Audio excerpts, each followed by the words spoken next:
Hi. Hello. Let me make sure I can see you guys. Hi there. How's it going, everybody? Hello. Hello. Mommy. Yeah. No, that opening is kind of insane. What the shit? So we haven't started the episode yet, but they released the opening online, so I got to watch it and I keep replaying it. It's so fucking good. I keep replaying the opening. It's so fucking good. What the fuck? What the shit? What is that opening? I haven't listened to the song, by the way. I only watched the visuals, like purely visuals. Um, and like Jaws was literally saying, like, it looks like they burned their entire fund on that. And I'm like, yes. But if you go to Twitter, so let's go to Twitter real fast. If you go to Twitter, uh basically if you see what Kana has retweeted and the people she's retweeted, so such as this person who did the storyboarding, or well shit, I guess most of them are in my likes now, so let's go to my likes. Hey, congrats, you get to see my private likes. Um Shoot. Let me switch so you can see. Okay. So this is my profile. Kana drew this. So let's look at this real quick. Kana drew this. All of the characters are specific fairy tales, and the way the opening plays out specifically matches with Kazuya's character. Yeah. Yeah, I noticed that you guys couldn't see. Minnie is Alice in Wonderland. Ruka is Snow White. Chizuru is Rapunzel, but kind of reminds me of Fiona from Shrek, which kind of lines up considering like Kazuya's whole thing is like being like a peasant but like a knight. And then you have Mommy, who's Snow White, or not Snow White, Cinderella, but she looks like the Ice Queen. She looks like an Ice Queen. And then finally we have Sumi, who's Red Riding Hood, which is why she has her dog. Uh, and of course, we already talked about Kazuya being like a fake knight. And this lines up perfectly with the end of Hawaiians. A lot of this really kind of lines up perfectly with the end of Hawaiians, including the final portion where Chizuru is holed up in a castle, and Minnie throws Kazuya in to her, which actually makes a lot of sense because that's literally chapter 239, or not, chapter 235, when Chizuru holes up after the 3 month time skip, and Minnie gets through to her, and she finally gets out. So there you go. That's already stuff we got going on. That kind of aligns with all this. This person here did the storyboarding. So I'm basically trying to give everybody credit because I'm seeing like all the people who were involved. Basically, what I understood that happened here is that Kana has a lot of connections from Oshinoko. If you don't know who Kana is, Kana Hirayama is the character designer of the anime, and she is she's very very involved, and has a lot of connections, and they all respect her and care about her. So she reached out to a lot of people who were involved in the creation of Oshinoko, and she's like, "Hey, would you like to be involved in this project with me?" And that's why the opening looks so fucking majestic, because a lot of the people involved in it were directly connected to Oshinoko. A lot of them are young talent. A lot of them are like people who are really experienced and know what they're doing. So that's kind of why the opening looks so fucking good. Kana reached out to pretty much everyone. So here's this person, for instance. They said it was an unfamiliar task and I was nervous, but director also helped me a lot. And seeing come together like this is moving. It's so cute. Reiji also did a stream, or sorry, not a stream, a space on his what is it, on his subscriber feed, because you can subscribe to him on Twitter. Reggie also did a subscriber thing on his feed. The 2D art director was also involved. He was, let's see what he says. I participated in the fourth season as 2D art director. I was in charge of 5 types of visual imagery inspired by fairy tales. The design production was held by this person, Chinami, an active painter, and Yuki Parker, a designer who recently returned from Europe. Thank you very much. And yeah, no, like they also had like a few more things to say. Let's read that. I'll get to it. We'll watch it in just a sec. I just wanted to give everybody credit for all the stuff that's going on. When Neko Tama choreography, with Neko Tomi-san at choreography, direction, and a stellar staff coming in together, it felt like a festival of a film. So even those making it had a blast. By the way, the final ha was drawn by me. Sorry for always barging in as the punchline guy. So in the very end of the opening, Kazi goes like that. So that was him. So yeah, there's like a few more. There's a lot of stuff actually. A lot of animators and people commented. It's a big celebration of the people involved. A lot of people have worked on this series in the past or were like fans in some way. After participating in the original work of the Kanokari season 4, Nakatama-san storyboard and direction for the OP are absolutely amazing. Thank you, Hariyama-san, for inviting me. Again, here he is. This person right here did this sequence where Kazuya is falling. I'm truly grateful to have been invited by Chiyo-san, and I got to draw the layouts for the one cut. I received permission to share, so I'll post a little bit. Thank you so much. It was so much fun. Yeah, we already saw the 2D art director. This person, I know them from Oshinoko. This is like a character from Oshinoko. I know this person worked on Oshinoko. I was invited by Hariyama-san and participated in the original work. Thank you for your kind attention. This is the director of season 4 right here. He says the manga industry should give more chances to young talent. Don't let old folks who only talk about anime with nostalgia make anime. Yeah, I pretty much agree. Honestly, more people need to get a chance to shine in the industry. And then we'll go like 2 more, and then we'll get to actually watching the stuff. I helped out with one cut from Hariyama-san and Chiyo-san, who I'm indebted to. It's been how many years since I worked on everything from layout to key animation? Maybe since Watatan. Great job, everyone. Let's enjoy. So, yeah, as you can tell, a lot of people were like very directly involved. Oh, wait. I don't want to listen to the music just yet. I don't want to listen to the music just yet. So let me see what people had to say. Yeah, so Kana shared this. I guess there's one more right here. I participated in this OP with just 2 cuts as an original artist. The collaboration OP by Chiyo-san and Hariyama-san is just too perfect. The world building is so wonderful, and I was saying I want to watch a full movie with this vibe while working on it. Since Chiyo-san and Hariyama-san's OP, I joined as an original artist. The revisions I got from Chiyo-san and Hariyama-san are like lifelong treasures. There was one that was interesting.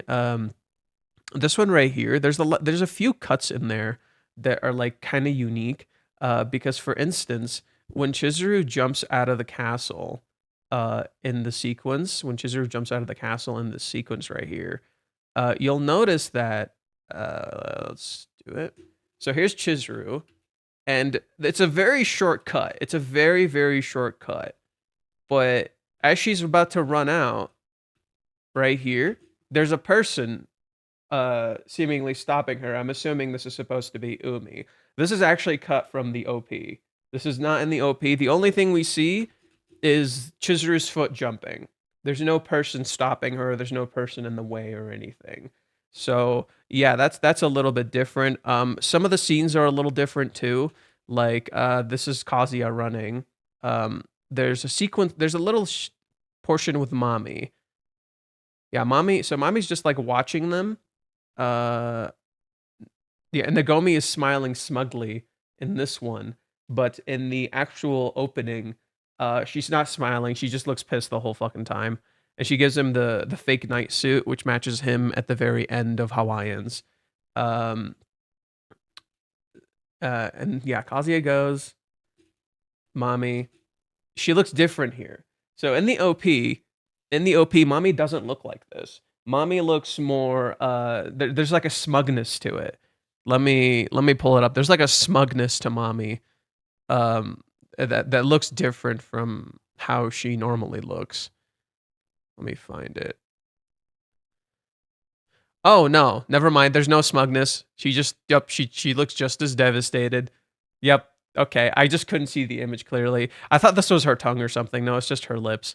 No, okay. No. Mommy looks it looks different.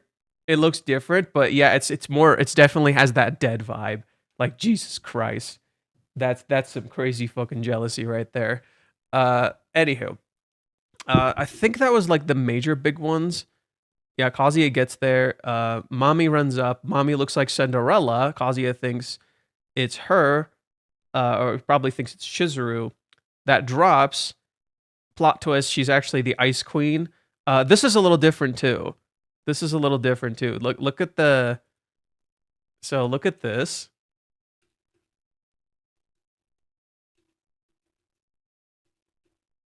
Like that shot is peak. That shot is fucking peak. Holy shit. And then it does like a little twinkle, and then the ice dragon shows up, which again, super fitting that it's an ice dragon. She's an ice queen. She literally looks like an ice queen in the image Kana drew. Like it's literally what it looks like. Yeah, it's a wedding dress. Yeah, it's a wedding dress, but she's wearing a crown. And then here, interestingly, this is Kibe and this is Curry. And it's just like a tiny shot where you see them really fast. And then Ruka throwing the apple, the poison apple, into the dragon's mouth is literally like the end of Hawaiians, where she betrays mommy at the very end, or not really betrays, just like she was never on her side. Minnie drinking the big potion, and then tossing Kazuya to Chizuru is very in line with Minnie's character and what she ultimately does in the end of Hawaiians, the very, very end after everything. And again, finally, we see Chizuru. She runs out, she jumps, she grabs his hand. We see Chizuru's iconic smile, but there's tears. That's a little different here. And then Kazuya wakes up. So yeah, that was pretty peak. That was honestly pretty fucking peak. I should tweet that I'm streaming. Let me check if there's anything else from Kana, and then we can get started on the opening. Oh, there's a few more people that said things. What did this person say? It went ahead, super fun. Okay, and then it's like here. I only did the original work for 2 cuts. That's still amazing work. You deserve credit, good sir, or good ma'am, or good person. Okay. Let me just quickly tweet. Oh, spoilers.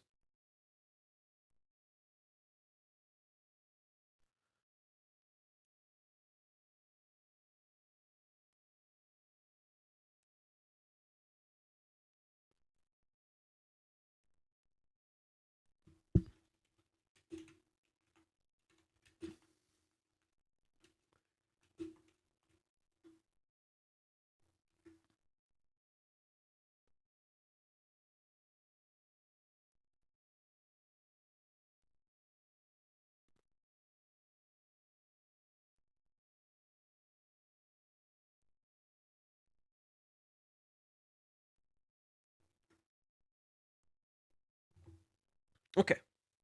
No. Minnie was MVP during post Hawaiians. Yeah. I mean, yeah, she was. Yeah. Like Minnie is part of the misunderstandings of all of this. I think a huge portion of this is the very nature of misunderstandings and how they occur. And there's a lot of stuff that I've been learning more through interacting with Reishi's sub that has given me some ideas and some clues on how to like some of it aligns perfectly what I was already thinking, and some of it was stuff that like it helped me kind of delve a little deeper into the current. Already complaining how because such a bad anime have such a good music. Yeah, fuck them, dude. I don't even care anymore. There's no pleasing these people. Anyways, so let's watch the anime now. Let's watch the anime now. We're gonna actually get into the anime. We're gonna watch this. Sai and girlfriend. Okay, so it's gonna at least get to chapter 175. Oh, straight to the opening. I can finally listen to it now. Damn.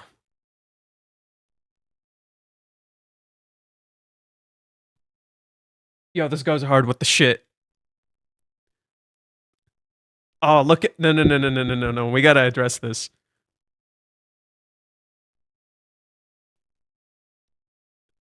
Look at sexy Kazuya. It finally fucking happened. Look at sexy Kazuya, bro. It finally fucking happened. It's a Christmas miracle. We got sexy Kazuya.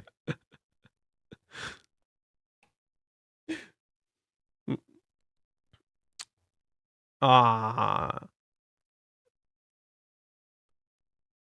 Yo. Oh, suddenly the opening makes sense. So, okay, in the opening portion, oh. So right as the opening starts, when you first see Kazuya,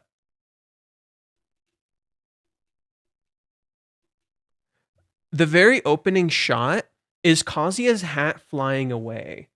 The opening shot is Kazuya's hat flying away, and he's trying to grab it. Okay. Uh, guess so when we see Chizuru. Okay, when we see this portion,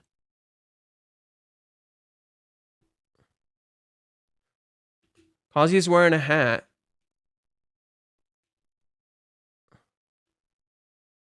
Chizuru puts the hat on. Chizuru's the one who put the hat on. Chizuru's the one who lifted him up. She's the hat. Oh my god. Chizuru's the one who gave him the hat. That's why at the beginning he's reaching for the hat. That makes a lot of sense now. That explains a lot now. Okay. What's these flowers right here? I can't quite tell what flowers these are. I think they're chrysanthemums. I think. Someone said they were lilies. They're not lilies. These are not lily petals. This looks more like a chrysanthemum.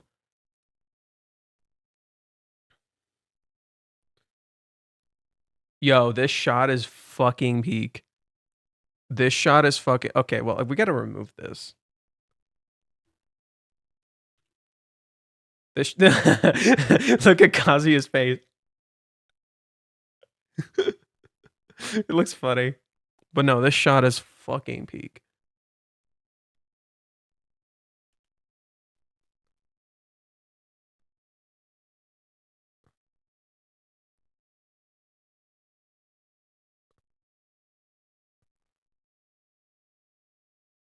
Yo, it's so peak. What the shit?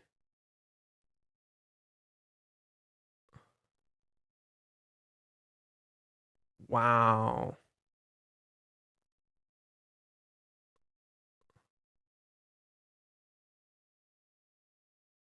It's like a story. That's so cool.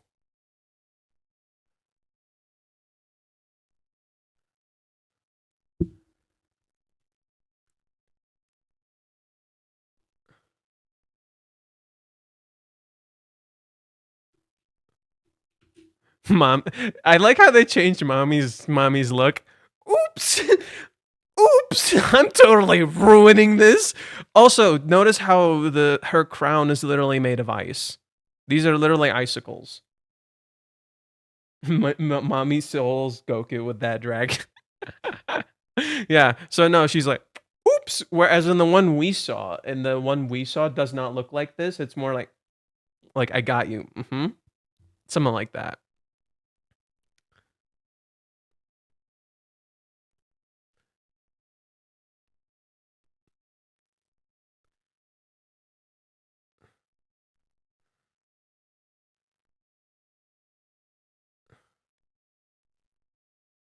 I like how in the end, I like how in the very end, when Kazuya gets to Chizuru, he tosses the hero the prince shit. He just tosses that shit out. He's like, nah, I'm gonna be the messy real me. I think that's kind of cool. It also matches perfectly with the end where like the prince thing is a lie. Like Kazuya literally says it at the end of Hawaiians. He's literally I'm a prince putting on an act. Or not a prince, not a prince. A knight. He's a knight.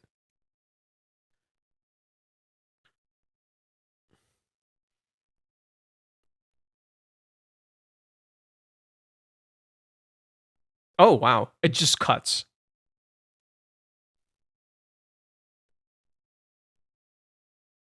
Oh. Oh. The animation isn't as clean looking. Like immediately, it's not as clean looking. Wow, that's surprising.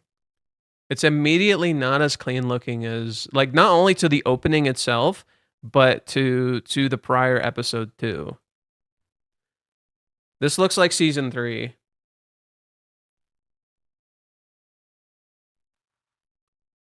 Oh, Sumi. You don't have to read all this. Oh, I do like that. Oh, there it is. This is the shot from the. This is the shot from the trailer, which is a reference to a Sumi opening, Sumi opening cover. Talk about crazy evolution.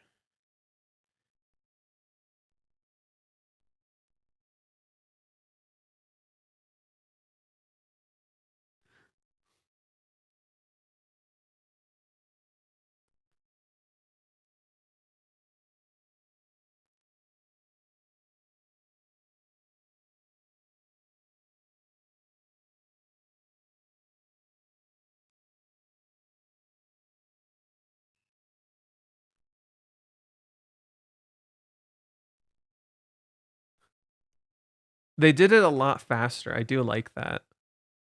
Second thought, it's okay. Damn. Oh. Oh, here comes the bomb. It's literally. I don't know who remembers. I don't know who remembers my video on this, but I literally did it like this. I literally did it like this. That's so funny. The only difference is I had stupid Scott Pilgrim music, which I kind of regret. There's a lot of stuff I regret, but the Scott Pilgrim music was pretty bad. Oh God.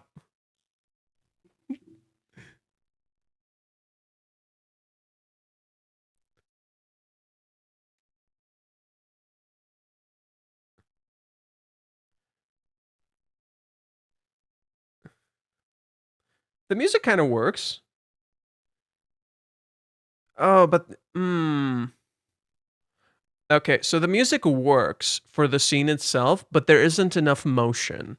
So you feel this sense of contrast in the visuals of the episode, where the music is perfect. That Kazi is supposed to be going frantic. He's supposed to be going really fast here, but there's not enough motion. It doesn't feel like there's enough motion. It feels like there should have been more here.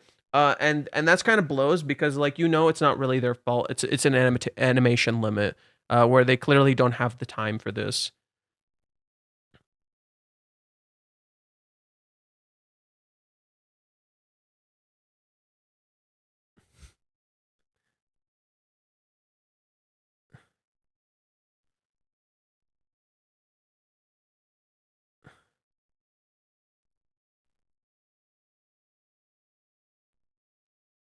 Boom.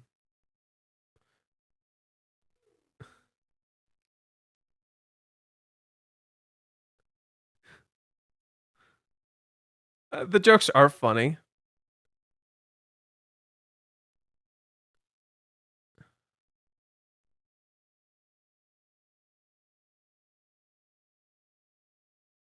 CSR, yeah.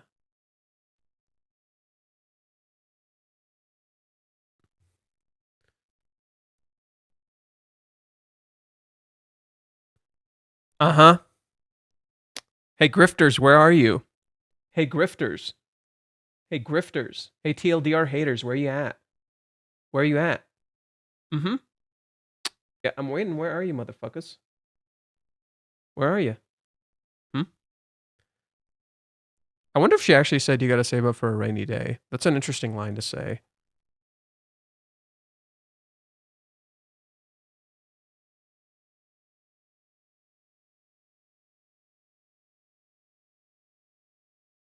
Interesting. He keeps saying the word escort.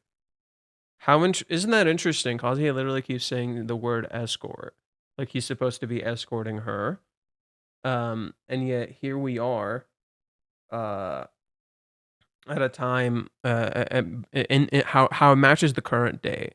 Where the current date, he kept thinking he had to escort her. I'm watching episode 2 right now. My ideal girl. Yep, the ideal girlfriend.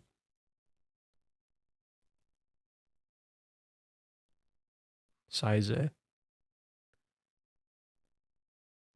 Oh.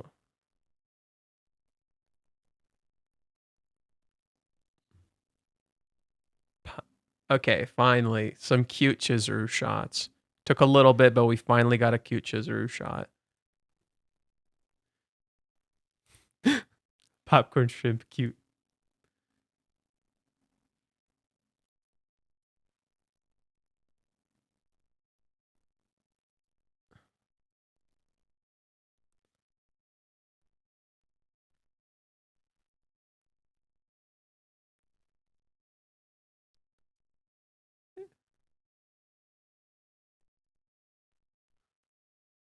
The music's not bad.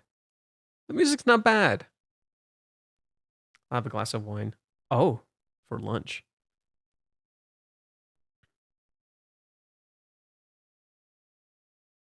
No. Oh, they're not even subtle about it.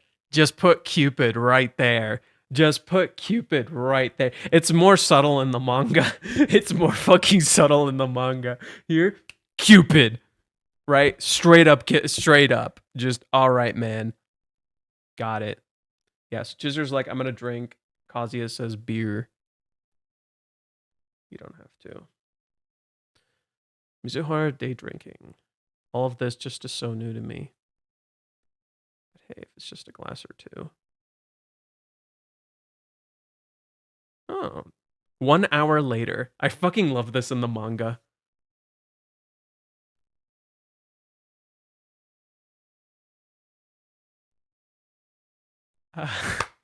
The sound is perfect. The day sound is kind of perfect. What the shit? What the shit? She looks blitz out of her fucking mind. It was a little funnier in the manga. Like it's still funny. It's still funny, mind you. But I'm gonna pull up the manga because that shit was so fucking funny. It's 172, I think. It even looks cuter.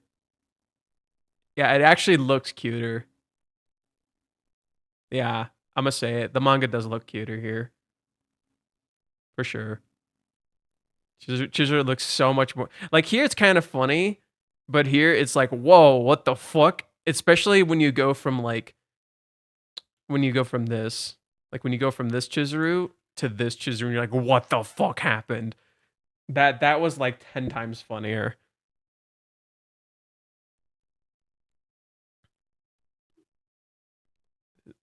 That's way beyond a glass or two.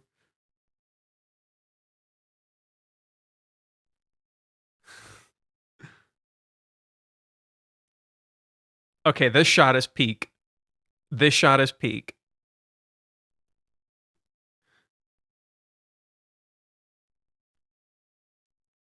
Ooh, the music is good too.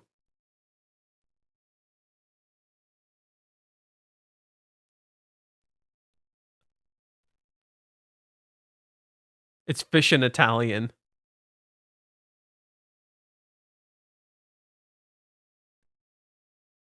The music is great.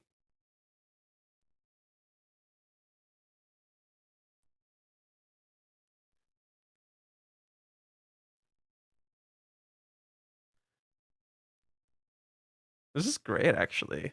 It's not animated super well, but it's great.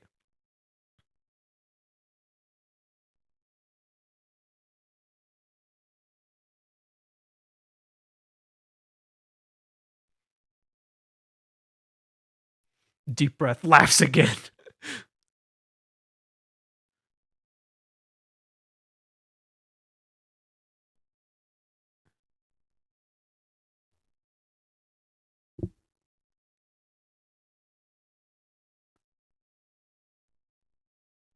This frame is peak. This frame is peak. Damn. The chapter's about to come out. We're not even done yet.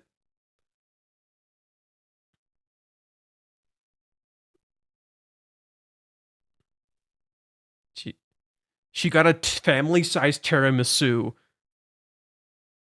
Wait, oh no, she was thinking about it. She's a giggly drunk.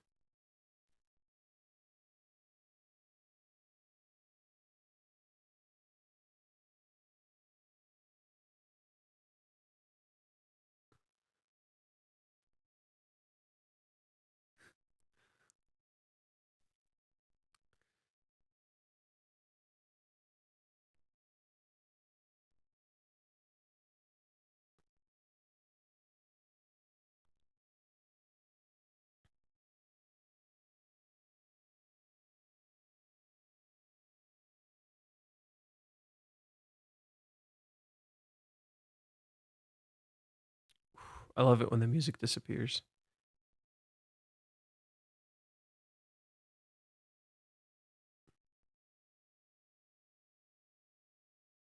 Hazelnut cake and chocolate cake. What? What? What are you gonna do about it?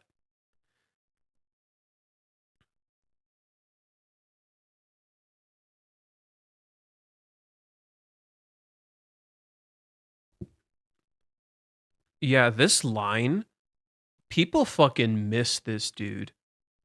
Oh, my grandma died. There's no limit to my grieving period, bro. Bro. Holy shit. How did people like not realize, "Oh no. Oh no. She's like, oh no, Chizuru's falling the fuck apart here. We're just only seeing signs of it." Where she like just says fuck my dieting, I don't care.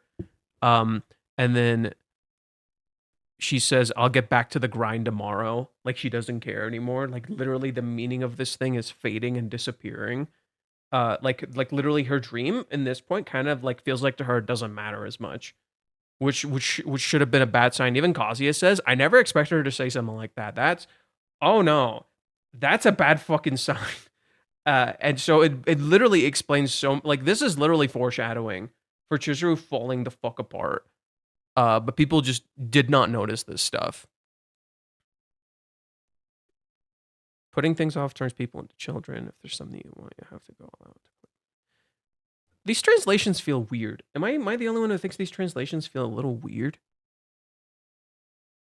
She's probably been stuck between her dreams and reality, constantly disciplining herself. She's allowed to have this moment for herself.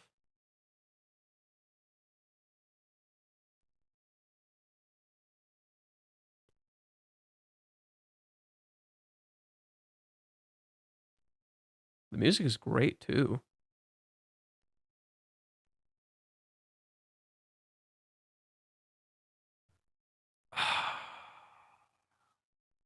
I'm sorry, this shot was not done well. I'm sorry, this shot was not done well. It literally just zooms out.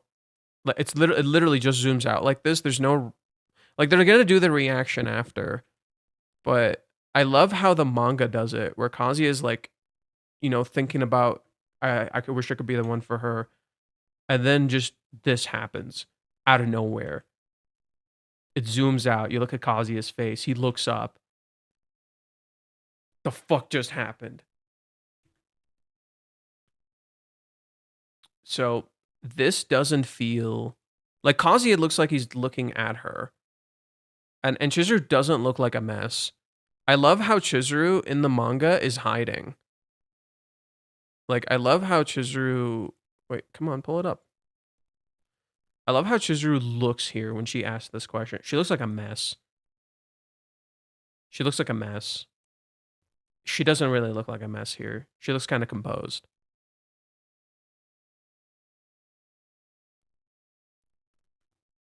380? What about 380? Oh, bro. 384 comes out today, not 380. Are you in love with me? Whoa, what the hell? Yo, what happened to my what happened to the colors? What happened to the fucking colors? Oh my god. Yeah, it's not as good. I'm gonna say it. It's not as good. The line delivery is decent.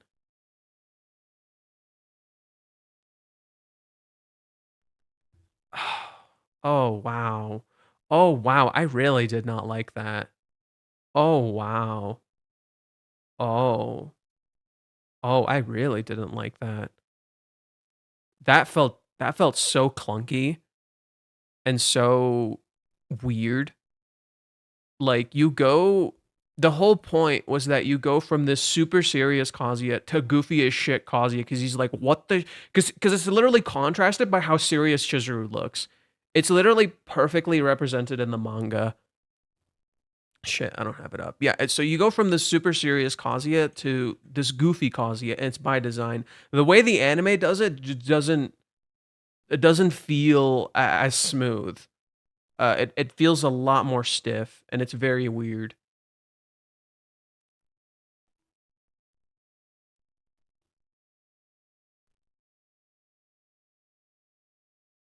There's no sense of motion or anything.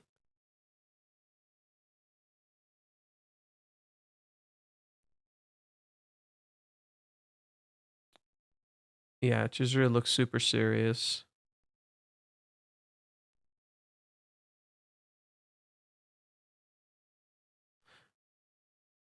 You said all that to couldn't see me bear in pain, and that you made up the ideal girlfriend up on that spot. But if I'm wrong, that changes things. Yeah, this is the weird part. In the fan translation, it made it sound like Chizuru was not. Chizuru thought he wasn't talking about her. But when you read the official translations and when you see the way she says it here, it's not so much he's not talking about her. He made up, and then you made up that ideal girlfriend up on the spot. Uh, it's supposed to be like kind of contradictory rather than, oh, that's not me you're talking about. Rather, it's Chizuru being like, it's Chizuru being able to recognize he's talking about her, but it's also Chizuru kind of disassociating from that to some degree because she doesn't think she is that. So it's literally both. It's not Chizuru saying that's not me at all. It's literally both. And I think the way it's translated can kind of misconstrue that meaning. Iamori-san told me before that you're in love with me. That's nice. You weren't. I have my clients and I have Ruka-chan.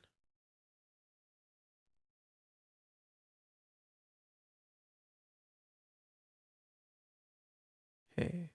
No, she didn't. She didn't say. That's stupid. Okay. One thing that bugged me. So what's the deal here? She says, "Hey, love, do you love me?" She doesn't say what's the deal. That this is a localization. She says, "Nah, ski," as in so love. Do you love me? That's what she says. Not so what's the deal?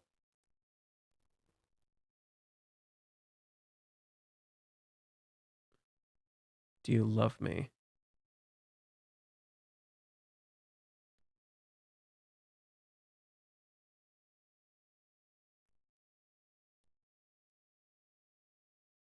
Interrupted? Wow, it's taking a while to get interrupted. Here's your order. Isn't it super fitting that the thing Chizuru ordered is what screws her up in the end? Because if she had not ordered that, if Chizuru had not ordered the tiramisu, or not the tiramisu, the hazelnut and the chocolate cake, if she didn't get it in her own fucking way, if she just kind of stuck to what she was originally doing, this wouldn't have happened. That's kind of the point of this scene. It's not just she got interrupted for the sake of being interrupted. The point of this scene is that Chizuru did it to herself. Chizuru was actually fucking terrified here, and she did this to herself. And that's why it happened. If she didn't order this fucking cake, if she didn't indulge in these sweets and face this head on, this wouldn't have happened. So you get interrupted, then later we're gonna get a confession, and then you're gonna get interrupted again. Just to like, it's literally Reiji messing with our expectations. It's how he plays with subversions and expectations. It's Reiji's whole thing. Okay, so I bet the chapter is pretty much out by this point. We can keep going with this later. We still have like a good 11 minutes or so. I wanna kind of like, appreciate this episode. So I will stop here. And I'll find the chapter and I'll buy it and then we'll get back to the usual business. It should be out now. Oh, they got home. Oh, they got home. Okay. So that was one thing I was not sure about, is like I didn't think they would actually get home. I didn't think they would actually get home. This is interesting. This is interesting. Okay. See, this is why like I'm not crazy about my own predictions, because like basically the way I understand things is that I'm good at analysis, but when it comes to reaching the right conclusions, I tend to make mistakes because I'll make these assumptions based on the things I'm currently seeing, not the whole.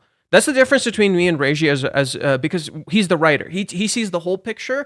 I only see half the picture, and I realized a lot of this afterwards because like I would talk to some people before. I didn't see any spoilers, by the way. I would talk to some people, and I would notice like certain things about like the way I'm perceiving events versus how they're perceiving events, and it's creating this misunderstanding of the narrative where someone thinks this thing and someone thinks this other thing, when in reality it's somewhere in the middle. And I think this is a great example of that, where the point of the walk kind of ended, so them already being home actually makes a lot of sense. Anyways, let's continue. Let's continue. Oh, Peter's looking at a bird. Oh, it's fucking dinner. It's morning. Oh, wow. It's the next day. Oh, wow. Okay, so bets, people. Bets. Is Reiji going to do the Maison Ikkoku? In Maison Ikkoku, there is a point where Gude or Yosuka at some point moves out because of a misunderstanding between him and Kyoko. Afterwards, after hating the place, after coming home and feeling like he can't come home, eventually Kyoko finds him and she's like, "Please come back. Please come back. I want you to stay." Are we gonna do that? Or are we going to do it a little differently? Because this entire arc this adaptation arc is literally just straight up just Maison Ikkoku. It's a massive fucking reference to it. So I've been thinking to myself, is Reiji just going to commit to that? Is Reiji just going to have Kazuya actually move out, and eventually he wants to come back and Chizuru wants him to stay, just like in Maison Ikkoku? Or are they going to stop beforehand? Parting ways and my girlfriend won. Oh, wow. What? So the arc is over. Wow, the arc is over. Okay. Y'all got me. The arc is over. Wow. Parting ways with my girlfriend. Wow. The phone is unplugged. So there's a lot here. There's the open sky, a cat looking at its prey, or just a bird, just two things that contrast each other. You hear the vroom in the background. Kazuya's box is boxed up. Mm-hmm. Wow. Yeah. Same, bro. Same, bro. Too much information to process. Hey, he looks so hot too. Yeah, so it seems like we might actually get a separation arc. It might be short. Parting ways with my girlfriend. Yeah, okay. Guess we are getting a separation arc. Wow. Too much happened in a single day. This is all new to me. My brain can't keep up. A private date is something else. Not even Mizuhara at AI for shogi could process this. Not even a Pananza AI for shogi could process this. The downtime is considered part of the date too. Also, don't try to hide your outbursts behind the vacuum noises. At the end, I was in bed all night just thinking about it. I couldn't get any sleep. I've really got to sort this all out. She rejected me. That much is for sure. God, I really tried my best on the date. My feelings didn't get through to her, there's no doubt. But she said that she might be in love with me. Kazuya's taken this like a fucking champ. Kazuya's taken this like a fucking champ.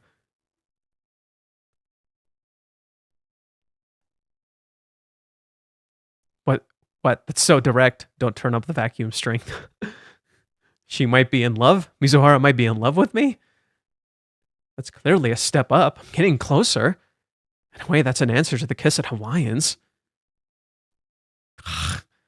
Doesn't that mean that... But I still can't put it on yet. Doesn't that just mean that it's too much for her to handle? Grandma, what are you doing? Seriously?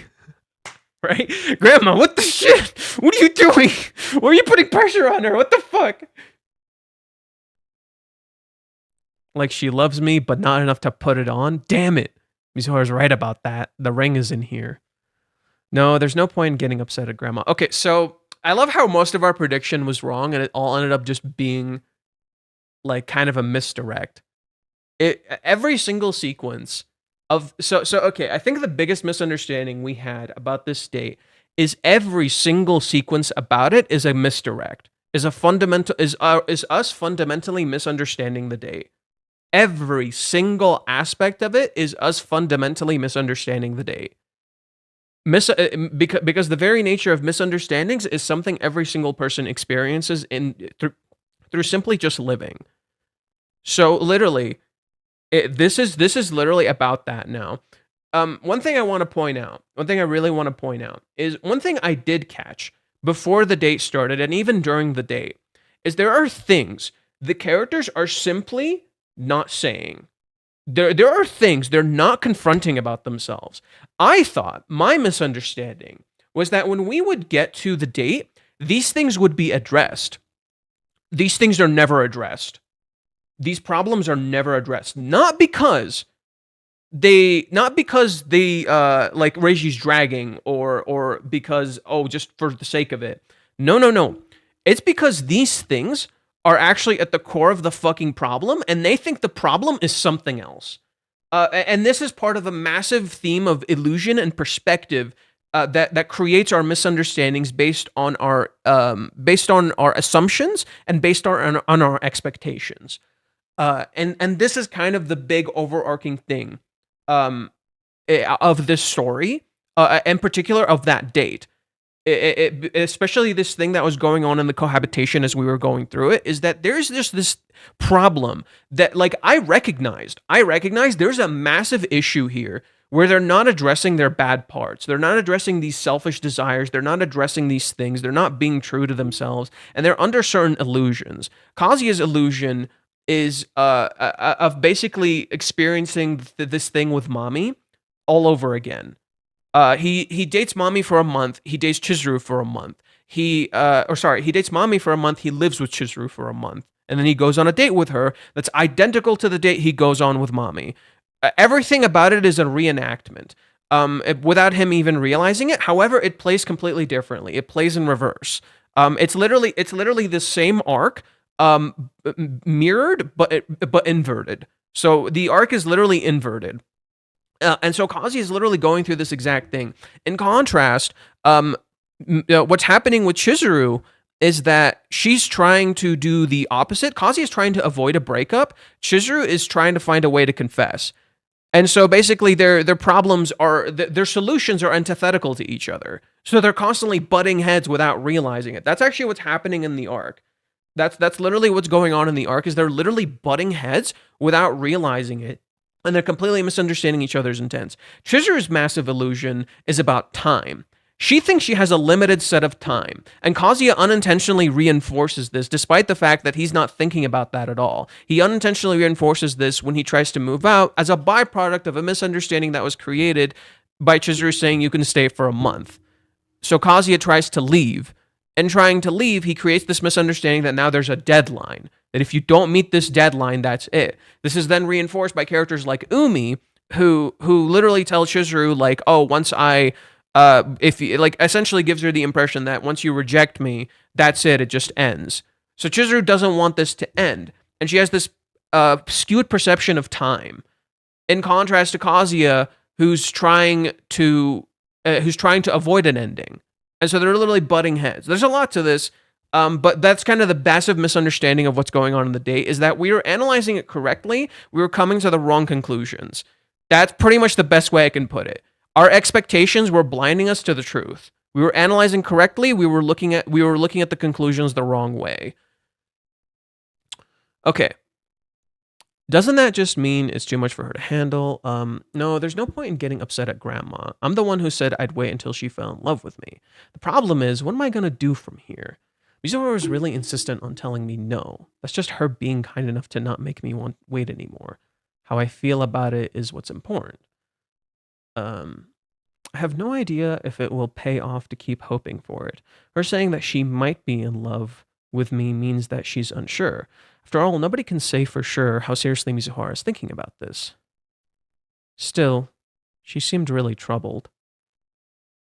Shouldn't you address that, Kazuya? She asked those serious questions of Joypolis and put up with the blister. That's proof that she was really thinking about the two of us. Besides, after everything, all I can remember is the smile on your face.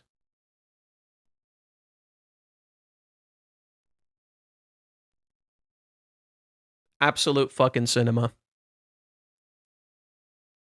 Despite all of it, all he remembers is the smile on her face. Absolute fucking cinema. I wonder if Mizuhara is back from the bank yet. Oh, yeah, she went to the bank. Is she going to give him the money? Is she? There we go. We're going to finally see what that is all about. She should be home, right? She's pretty quiet, though. She said she'd be here on moving day yesterday. Well, a lot happened yesterday. Is she avoiding me? I guess it's a bit awkward. Regardless, the movers came at 4 o'clock. My things will be moved from Royal Hills. I'll take the stuff I have here by taxi, so I'll need to be out of here by 3 o'clock. I can't forget to give her the spare key. I guess I'll do it now. Gotta be brave. Yet again. Yet again. Yet again. It's gonna keep happening. They're gonna keep running into each other. Oh, thanks for cleaning. You startled me. Duh. I ran into her again. Is it almost time? I came to ask. Oh, no, about another hour. Living together is full of surprises. Your Mori-san's not around, huh? Oh, I see. She's moving out tomorrow, apparently. Oh.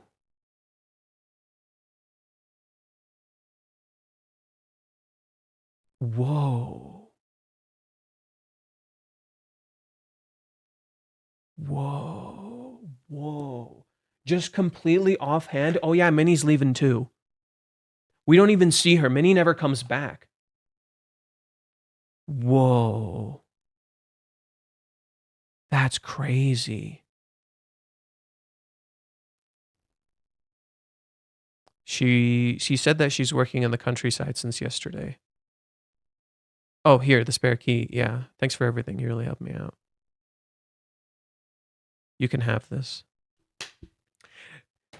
Isn't it funny that on Twitter, I'm like, oh, what if Kazuya wants to keep this? It's the reverse. Chizuru gives it to him.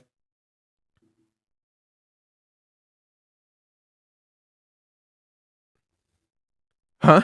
The keychain. Really? Are you sure? I get it. You don't need it. I get it. You don't need it after all. Well, yeah, more or less, man. This is like a parting gift. I'm glad, though. Well, tell me when you leave, okay? I'll be over here. Yeah, I will. Wait, isn't Miyazawa acting too normal? A little too normal. It's as if everything yesterday never even happened. God, really? This is why she's the Iron Lady. I have no idea what's on her mind. Oh my god. It's back to that trap again, aren't we? Kazuya, come on. You gotta pick up on this stuff, dude.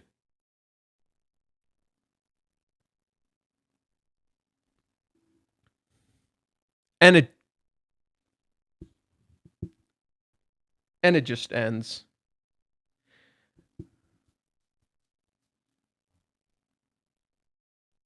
Okay, so let's see what happened here. Chizuru's pissed at herself for giving him this.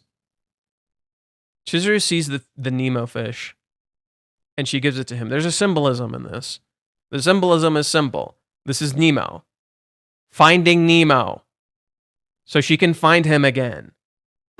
She wants to find him again. It's literally what it is. Reishi directly references Finding Nemo. It's not the cycle. It's not so much the cycle. It's giving us the illusion of the cycle. It's giving us the illusion of the cycle. It's not the cycle again. It's not the cycle again. It's the illusion of the cycle. It's like, okay, we're gonna loop. We're gonna loop. That's what it's doing. It's very, very intentional by Reishi. That he's like, oh look, we're gonna loop. We're gonna loop. Oh, are you excited? We're looping again. But something's wrong. There's a lot of things that are very subtly wrong here. One, Minnie's gone. Minnie's gone. Minnie's not here. I think that's insane. Minnie never came home. Minnie's like off in the countryside. And we haven't seen her response at all. That's, see what I mean? That's crazy. Two, Finding Nemo, the fundamental thing about that story is that it's, one, it deals with cohabitation. The characters literally get separated. Marlin gets separated from his son Nemo, and he learns the value of both letting his son go in order to accept him, in order to actually have the relationship he wants with him. It's about finding that true feeling of love and connection by being able to kind of let it go, essentially, like let him be free. But in so doing, that gets him even closer to this person. It's the idea of not being afraid to lose what you have, right? So it's like it's not letting you. Finding Nemo deals a lot with trauma, and so much of what the characters are currently going through is trauma. It's literally trauma. Chizuru giving the Finding Nemo thing here, or giving Kazuya the clownfish from Finding Nemo to him, is very important. She wants to find him again.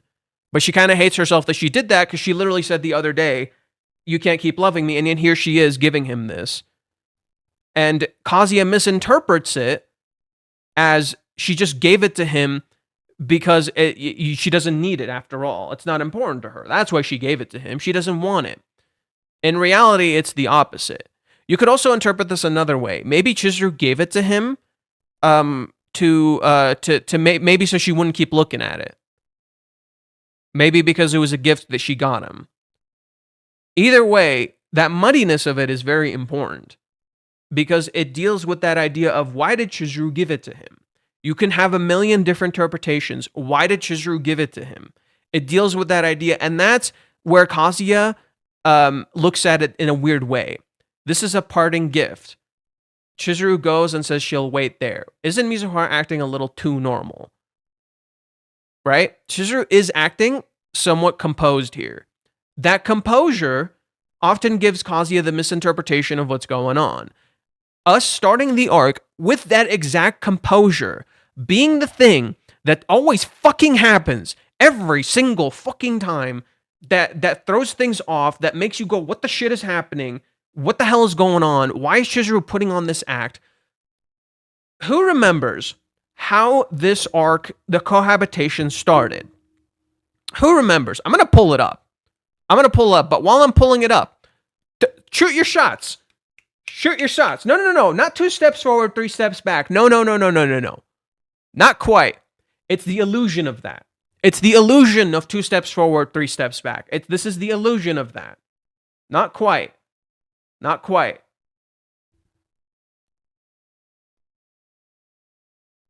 Where is it? Okay.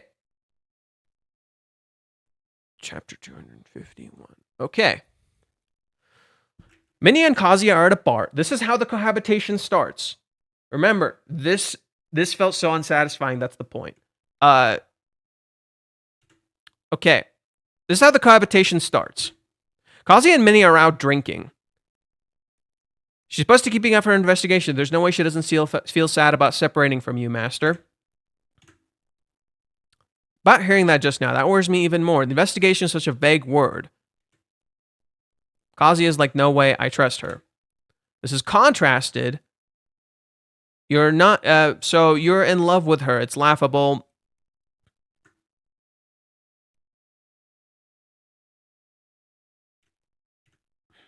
Where's the part where she calls her an iron lady?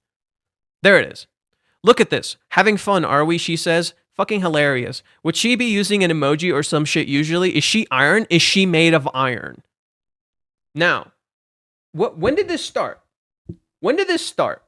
When did this fucking start? When did this whole thing of Chizuru being iron start? Many of us will say it's the beginning of the series. Many of us will say it's that. Not quite. That was gone. This iron facade was gone. When did it disappear?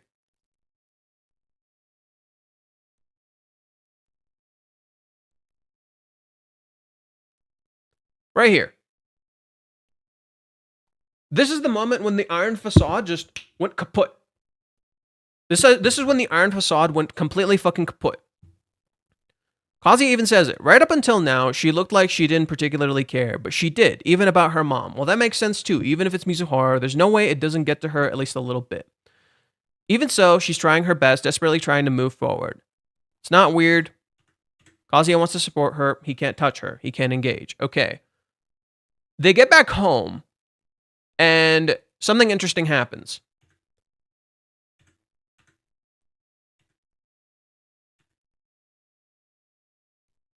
As they're parting, this is important. As they're parting again, let's all spend the same night somewhere. Why? What about you? Guess I'll stay over tonight at my grandma's house too. Not sure after that. It'll be nice if I can use the eviction compensation for my living expenses. Chizuru is acting very ice cold here. When did it start?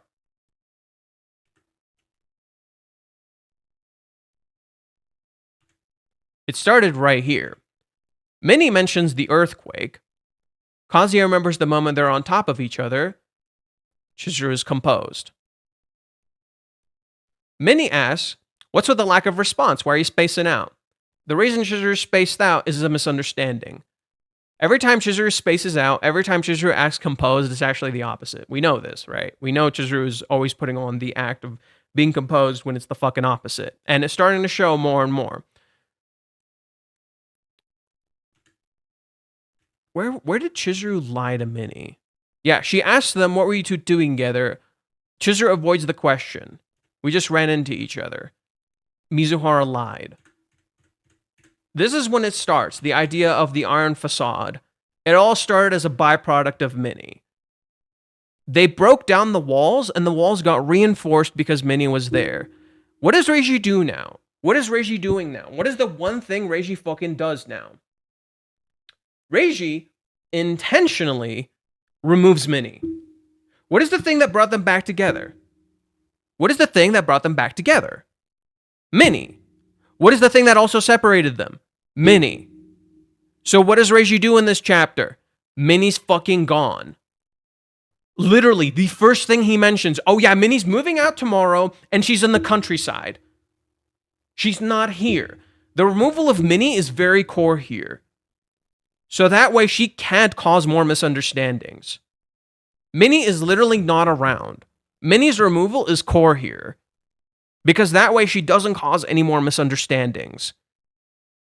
So now, the question becomes, does Kazuya leave and Chizuru and he wants to come back, or does Chizuru get him back? What's happening, right?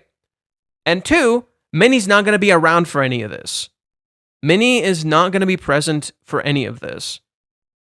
And if anything, it's going to be the idea of countering the expectations and the illusions Minnie has created. And somehow being able to get past all of that. Okay, I'm starting to see the setup here. This is why the last chapter has the big spread. This is why the last chapter has the big spread. Now it makes a lot more sense. So the reason we have this, the reason this is even here, that's the whole point. Now the reversal is actually going to happen. Now things are actually going to reverse. But it's not going to be an immediate reversal, just as every time this occurred, it wasn't an immediate reversal. It took a little bit of time. So like the first time we see this is in chapter 1. The first time we see this is chapter 1, where Kazi and Chizuru are like, okay, never running again, never interacting again, runs into each other. Then it takes a little bit. Eventually, they come up to an agreement with each other to keep meeting. Then it happens again at the beach. During the beach, they are separated, they're seemingly broken up, and what happens? Kibe gives them this thing that gets them back together.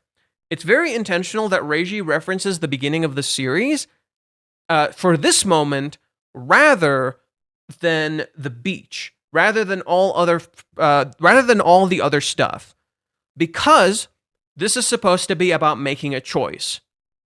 Do it because you want to, not because external factors happened. So not because Minnie's there, not because Grandma Sayuri's there, not because something went wrong, not because your family got hurt, not because of this, not because of that, not because of anyone else, but what you fucking want.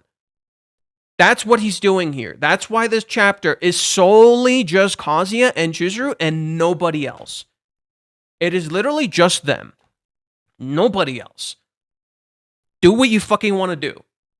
Stop lying to yourself. Stop running away from these problems. You got to confront it head on. You got to confront it and you got to have a fucking fight. You got to get all this shit out there. And now they have to do it because they want to. Not because of anything else. Not because of anyone else. They have to want to. That's what he's setting up. Yeah. It's literally, I was doing the right fucking analysis. I was just predicting it wrong. That was my issue. It's literally what it is. Do it because you fucking want to. Right? Stay because you want to. Give the key because you want to, not just because you don't care about it. Don't act like you don't care when you clearly fucking care. That's why this is all happening. That's why the loop is happening. It's very intentional. It's very intentional what we're going through the loop again. Because it's literally like, you fucking hate this loop. Stop doing this. Stop fucking doing... He's annoying us on purpose. He's annoying us on purpose. He's literally doing it on fucking purpose. He's pissing us off on purpose. Just to show how the characters hate it too. They literally hate it too. He's pissing us off on purpose. God. Yeah, no, it makes a lot of sense now. I'm starting to piece it together. This date is important. I still think next chapter might be important. I still think next chapter might be kind of important. Because, again, next chapter is when the volume comes out, and it's this super special, crazy volume all about Chizuru. It has like 2 different kinds of hoodies and shit. It has like a whole bunch of shit going on. It makes too much sense that Reiji would do like some special thing next chapter that could connect to this. Also, fuck, we gotta find out what the next time is.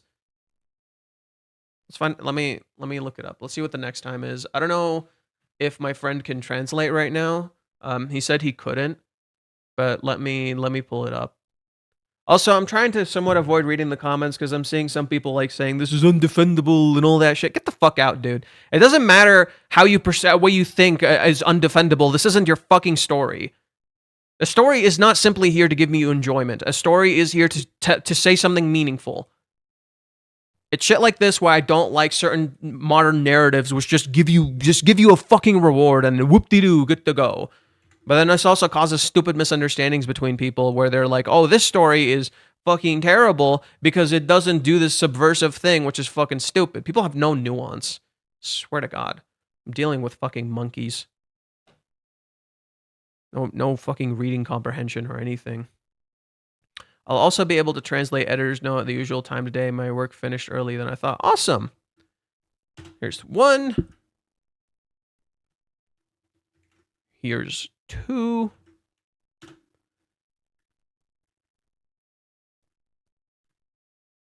And here's 3.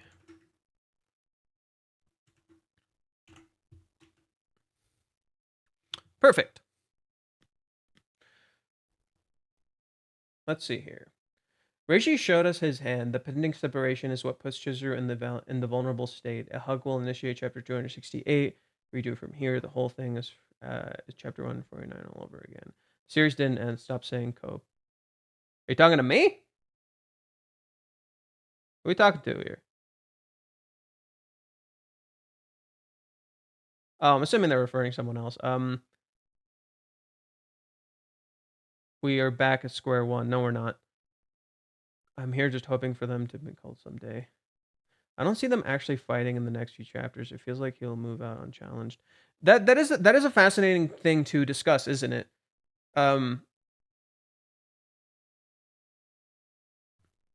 Okay, Fast and Furious, get the fuck out. I don't care for that kind of behavior. I don't care what you have to say. Have some pride. Get out of here, you fucking child. Pride. Have some pride. Get the fuck out. Not my fault you can't fucking read. Bunch of fucking children coming into my goddamn chat acting like they can tell me what to fucking do. Stupid idiots. Can't even spell correctly.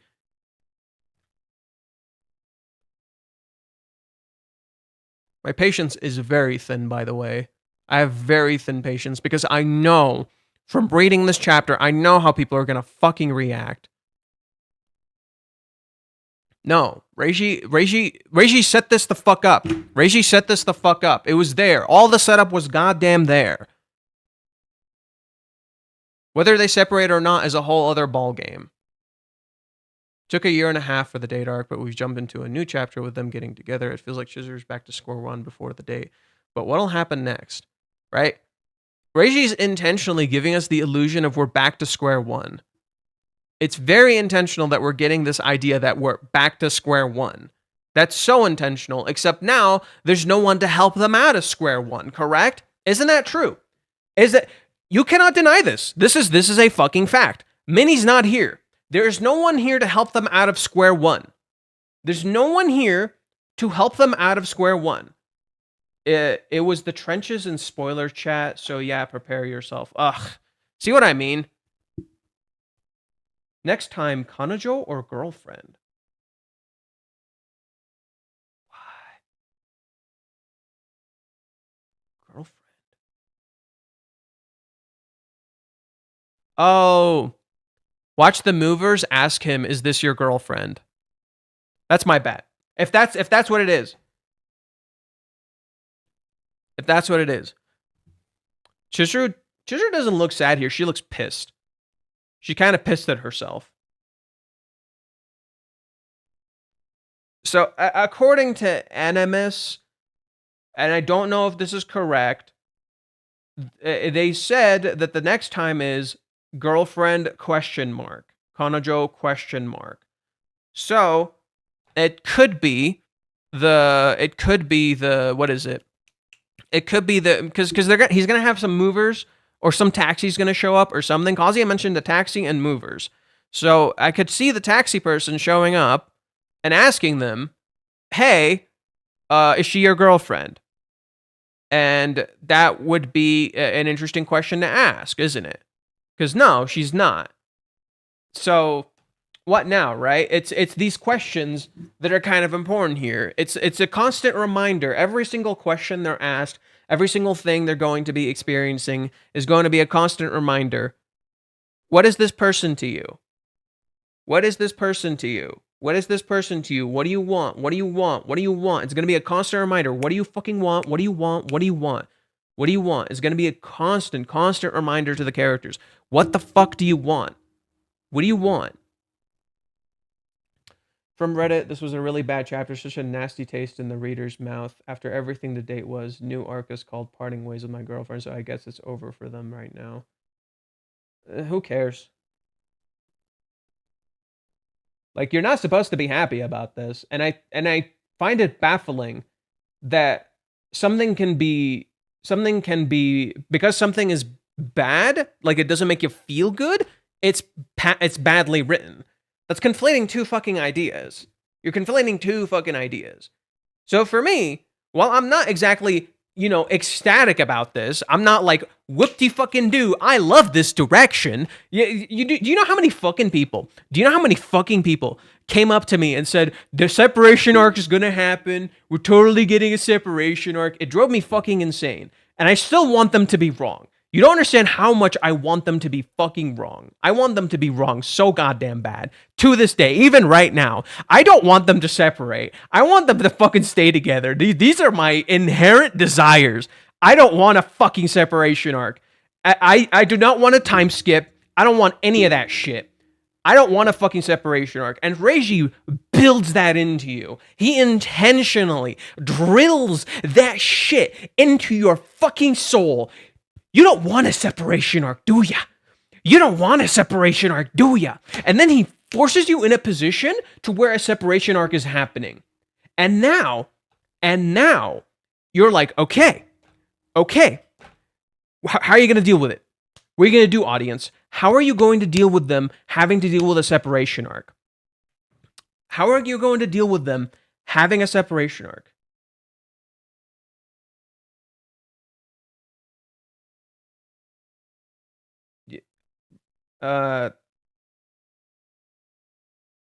Avdi, man. First off, let's try avoiding using the word or the R word. Second, no, because the story is still actively saying separation arc sucks. We don't want that. The arc is still saying that. The arc never changed from that. The only difference is he's putting us in that position intentionally. Like, the only thing he's doing is he's intentionally putting us in that position. Because now, it's about, what do you fucking want? Okay, the fear of that is here. What do you fucking want? It's literally playing into that. He's intentionally putting us in that position to evoke that sense of fear, but also to make us be like, okay, do you still want this? Are you still gonna fucking run away? Are you still gonna fucking run away? Reiji did not... Oh my god. Okay, Reiji did not give us a middle finger in chapter 380, and he did not give us a second middle finger in chapter 384. He is, however, specifically challenging our perspective of this story and the characters.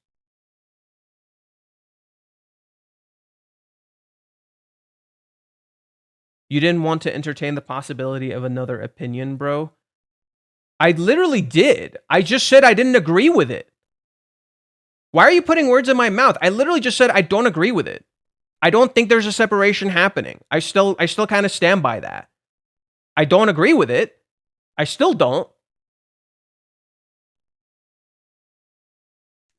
If she tries to give the money back, Kazuya will turn her the fuck down. And she knows this.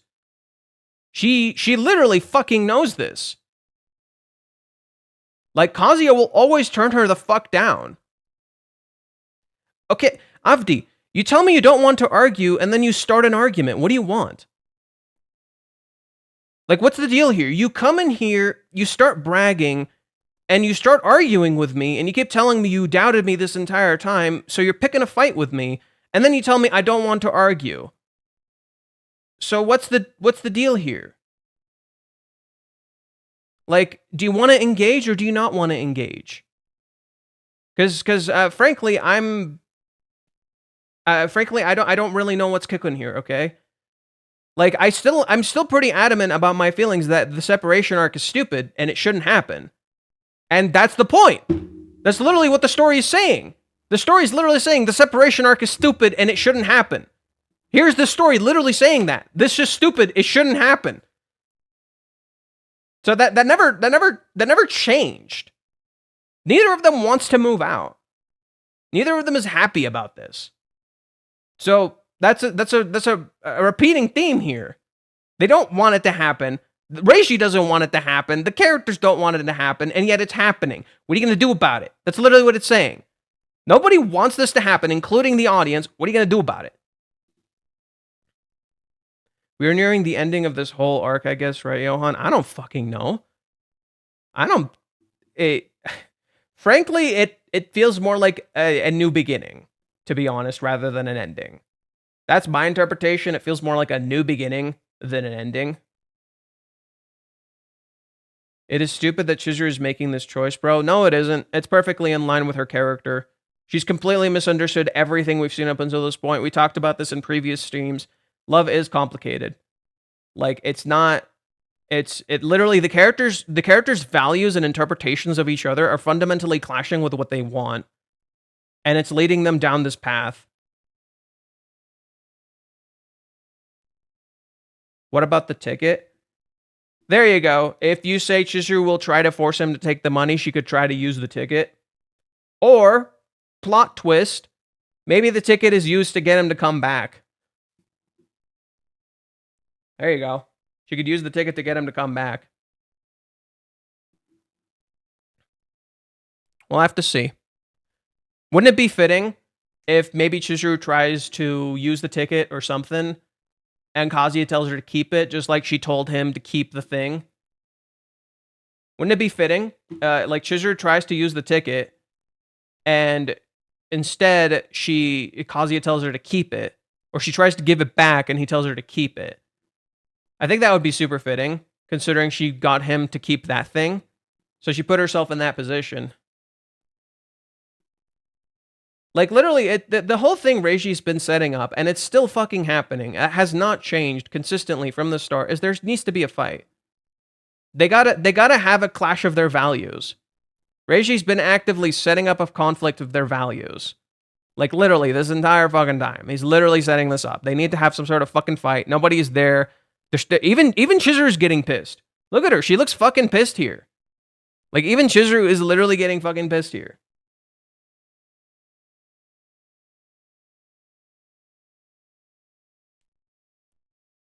Ticket is going to play a big role in the future. Yeah, again, it could be her getting him to come back or getting him to stay.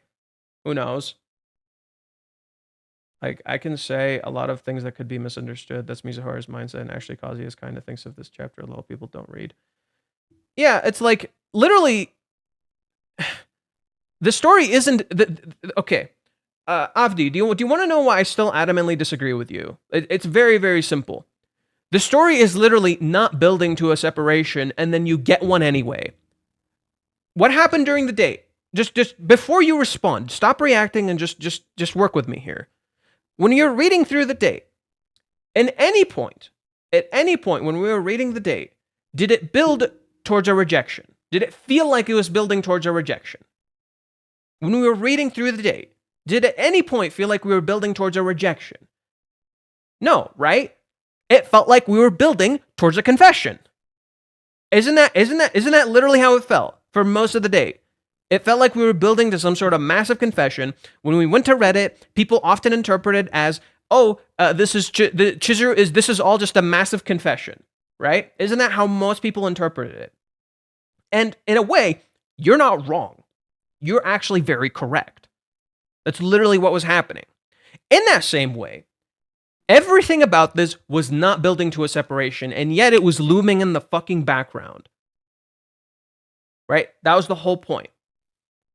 It was building to that. So, what happens? We get the separation happening anyway. But yet again, we are presented with something we do not fucking want. The story presents the characters with something they do not fucking want. Again and again and again. And it's like, okay, what is the thing that can change this? What is the main core thing that can change this? The thing that can change this is a choice. You have a fucking choice. You have a fucking choice. Make a choice. What is your choice? Make a choice you want to make. What happens in this chapter? Kazuya gives her back the spare key. Chizuru looks at the spare key, and she makes a fucking choice. A choice that contradicts what she did earlier. A choice that contradicts the idea of, I don't want you to keep loving me. And then here she is, giving Kazuya this thing that, yeah, is a parting gift, but it's something she literally put on the thing for him specifically. So, she gets mad at herself. Why did I make this fucking choice? I thought I was like, letting him go, but here I am literally giving him a parting gift.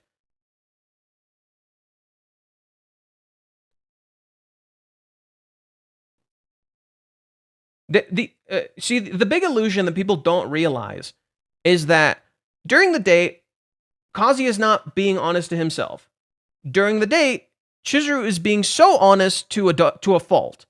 She's kind of not seeing the world around her.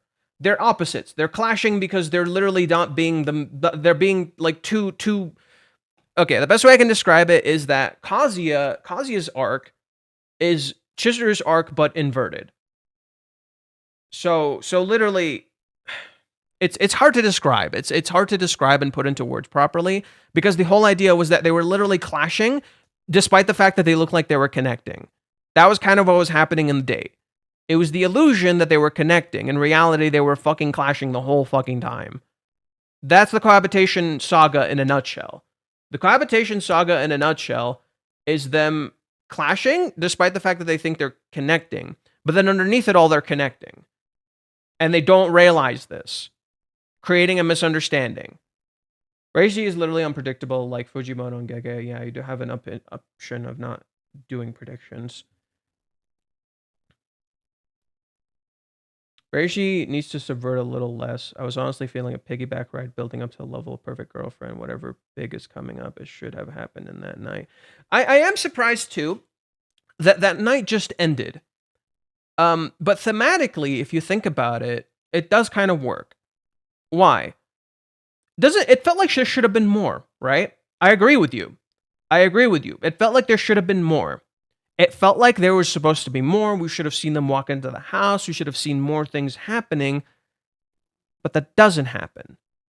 Why? Why doesn't this happen? Why don't we get more? The dream ended. The dream ended. Chizuru said that night felt like a story.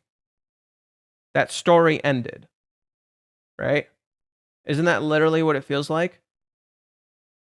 Because the whole idea is that it was supposed to be a magical experience. It was supposed to end in something great. And it just ended.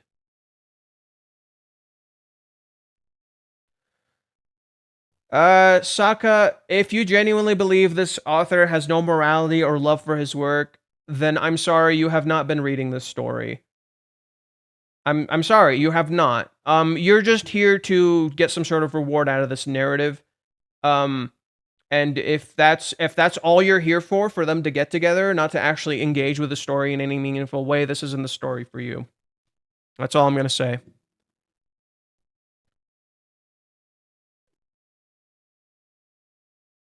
Yeah, so the characters' POV are completely different, and that's by design.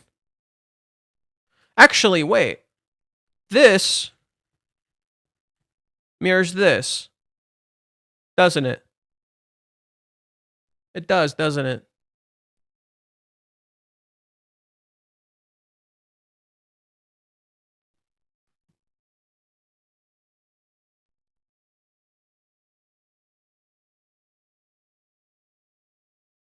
Oh boy, Reddit is loading fucking slow. That's nice.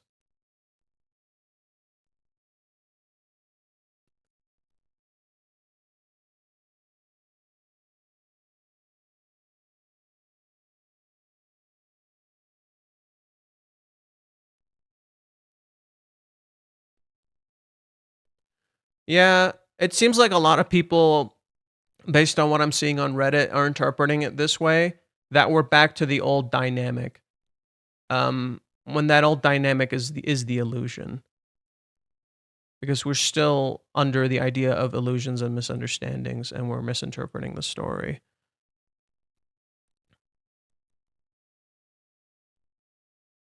The chapter starts and ends the same way, but in reverse. Next time, girlfriend, question mark. Oh. Wait. That wasn't there in the chapter we just read. What the fuck? Wait, that wasn't there. Yeah, it wasn't. What the fuck? So the chapter starts with Kazuya's disappointment. It's super important that the chapter starts with Kazuya vacuuming. The most boring fucking shit in the galaxy. Who the fuck likes vacuuming? Who the fuck likes vacuuming? Vacuuming is the most boring shit in the world. So the chapter starting boring. The chapter literally starting boring is by design.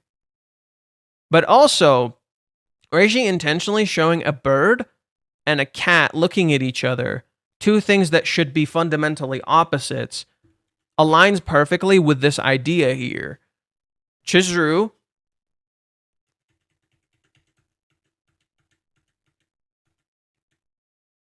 like literally he tells us from the opening they're gonna meet, and they meet, and while Peter the cat should be eating the bird, he doesn't. He just keeps looking, and the bird is standing right in front of him. Just like Chizuru, who should be denying this and pushing it all away, gives Kazuya this thing. Gives Kazuya the little parting gift. So, what else is there? We hear the sound of the vroom in the background. Boxes, everything is packed, and the phone is unplugged. Why doesn't this image feel weird? Shouldn't this piss you off a little bit? Why the fuck is Kazuya's phone plugged in here, but it's not plugged into an actual outlet? That feels annoying. Like, it's literally not connected how it should be. It's literally not plugged. Like, why the fuck is it not plugged in? That is kind of by design.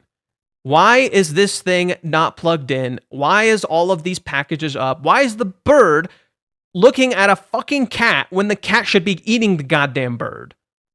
Everything about this opening by design is like, this shit sucks. It makes no fucking sense. Why is this happening? That's literally the opening. And then you get to Kazuya vacuuming. Who, after such a, like, seriously.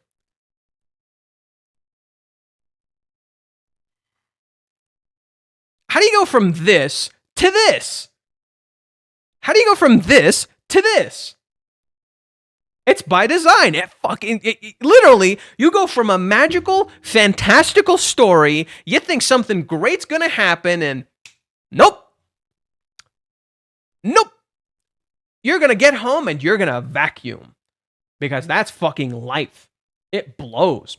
It fucking sucks ass. Life fucking sucks ass, dude.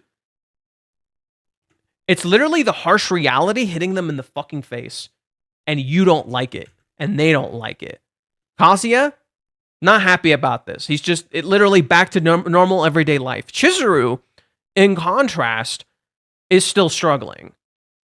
Chizuru, in contrast, is not back in normal everyday life. She's already making the same mistakes. She's already having a conflict with her inner self. So as Kazuya looks bored and hating this and disappointed, Chizuru looks angry and frustrated. Almost like something was supposed to happen. In contrast to Kazuya, who wanted something to happen.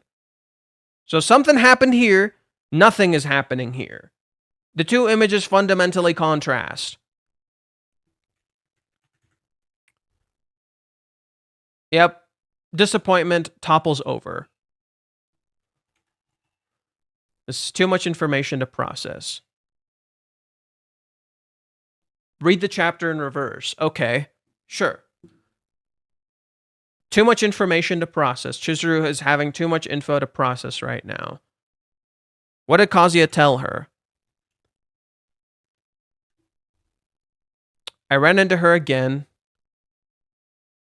Is it almost time? Iyomori-san's not around, huh? So Kazuya said this. Oh, that's even... Oh, that's darker. Minnie told her she's... Oh, I misunderstood. This is Kazuya saying Minnie's not around, huh? Chizuru talked to Minnie, and Minnie told her she's moving out. So suddenly, Minnie tells Chizuru she's moving out tomorrow. She says she has work in the countryside since yesterday. We didn't see her in the countryside. Minnie was not in the countryside. Minnie lied to Chizuru. Minnie lied to Chizuru to get out. Yeah, Minnie is leaving too because she's frustrated and she doesn't want to be here.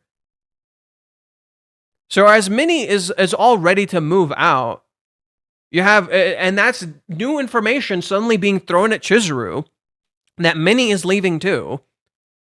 that Chizuru is going to be alone again. This is too much information to process. Kazuya gives her the spare key. Thanks for everything. You really helped me out. She looks at the fish, and she gives him the one thing that directly connects to him, a fish. Are you really? Are you sure? I get it. You don't need it after all. Yeah, more or less.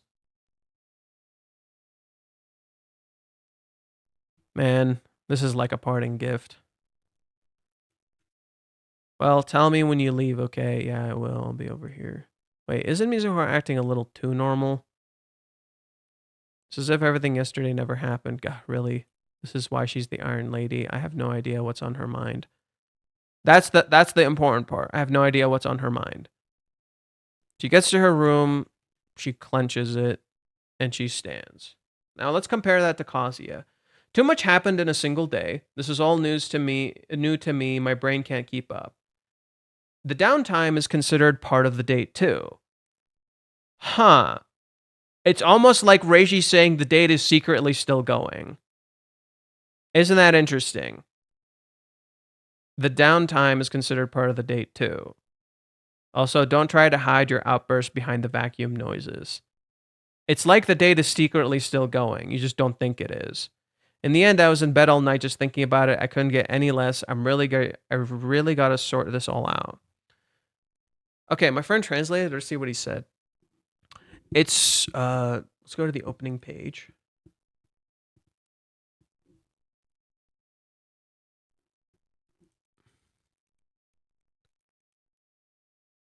So this opening page reads, "It's noon, a day after the eventful date. For Kazuya, it's the last day at Mizuhara's household." The opening page reads right here, "The ideal thoughts that can't be drowned out, even by the sound of the vacuum. The earlier chapters, whenever they did the intro teasers, would do this thing where it's like the characters feel like they're drowning. They feel like they're floating, or they're drowning, or they're literally sinking in water. Here, that's super important because Reiji directly references the arc where Kazuya and Chizuru go to the beach, and Chizuru falls in the water. Now Kazuya is the one seemingly in the water. So now it's kind of flipping that role. Okay, so Kazuya, but here it's saying the opposite. Everything is, you can't drown these thoughts out. Even the vacuum, which is super loud, isn't drowning them out. Oh, that's another way to interpret this opening then. So another way to look at this opening then is that Kazuya, despite this super loud vacuum, is somewhere else. So not disappointed, but somewhere else. Right. Kazuya is still at that night. That's why this doesn't make sense. That's why all of this doesn't make sense. It doesn't feel real. Kazuya is somewhere else. That makes a little more sense. That adds to that interpretation a little bit. Kazuya is somewhere else here. And Chizuru is also somewhere else. Yeah, they're both in different places. Kazuya interprets it as the Iron Lady when she's not iron, and she's actually somewhere completely different. Oh my god. The Iron Man. Oh my, he's literally highlighting. Oh my god, it's in plain fucking sight. I'm stupid. The Iron Man. It's not the characters going back to square one. It's literally Reiji telling us, hey, look, this is what you think square one looks like. I'm going to leave it in plain sight. I'm going to tell you exactly what's happening in plain fucking sight, and I'm going to use it by comparing the two characters. Kazuya, who's doing everyday stuff, has a blank look on his face. Chizuru, when she talks to Kazuya, has a blank look on her face. And then she gets to her room, and she doesn't have a blank look on her face anymore. This literally what he just experienced is what Chizuru was going through. He's telling you Kazuya is literally experiencing the Iron Man thing, the Iron Lady thing, firsthand, because his mind is literally somewhere else. So Chizuru, when talking to him, her mind is literally somewhere else. They're going through the same thing in reverse. They're going through the same thing in reverse. Oh my god, it's literally the mirror inverted fucking arc I was talking about. What the shit? What the shit? What the fuck? I was literally just talking about this, and it's right there in plain sight. Their arc is the same, but inverted. Oh my god, it's literally the same, but inverted. What the fuck? This dude's crazy, dude. Okay, the last page reads... So this right here reads... Oh, don't turn. Kazuya's departure, farewell, is in front of her. Ichinose Chizuru, what exactly is she thinking in the end? Next time, girlfriend. Here the farewell is sayonara.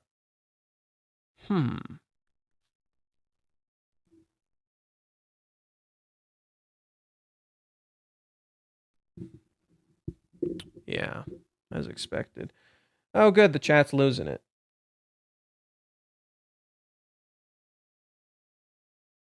Look at this fella defending unleashed capitalism. Who the fuck? Okay, you're banned. Get out. Fucking jackass.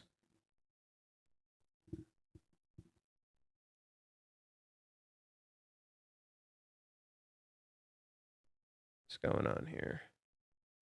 Let's be honest, the act of Miss Mizuhara was harsh for us and for Kazuya as well. That's freaking dumb play girl. Quit acting like a thug cool lady. She's not acting cool. Her mind is literally somewhere else. Reishi is not a manipulator. He's literally leaving everything in plain fucking sight. Reishi is literally leaving everything in plain sight. How you choose to interpret it is up to you. That is what he does. To me, that is the best form of art. To me. When an artist shows you the truth unfiltered, and how you choose to interpret it is what it becomes. You can choose to interpret it any way you like. The story doesn't tell you what is exactly happening. The truth here is that Chizuru is not putting on an Iron Lady facade. Her mind is literally somewhere else. Just like Kazuya's mind is literally somewhere else. Like I just said, this is what this page reads. It's noon. Where is it? The ideal thoughts that can't be drowned out, even by the sound of the vacuum. The ideal thoughts that can't be drowned out, making Kazuya have an Iron Man face. Chizuru, earlier, has an Iron Lady persona that Kazuya seems to misinterpret, not realizing she's actually going through the same thing in reverse. In this moment, when she's talking to him, while he freaks out, while he is reacting, she's the one whose mind is somewhere else, because she's so busy on this ending. She's distracted like he's distracted in the end. It's just presented in reverse. That's all it is. She's not putting on an act. She's literally distracted. She's not putting on an act. She's just straight up distracted. Let's see. For the final page, I read here on the stream that you came back to the words to drown because it was used before, but that's not the same verb used here. Now it's this one. To erase, to drown out, to make disappear. Ooh. So, no, but like before, Crumpy, but before, they were using the words to float, like you're floating in water. Now you're trying to drown it out. Now you're trying to make it disappear, and you can't.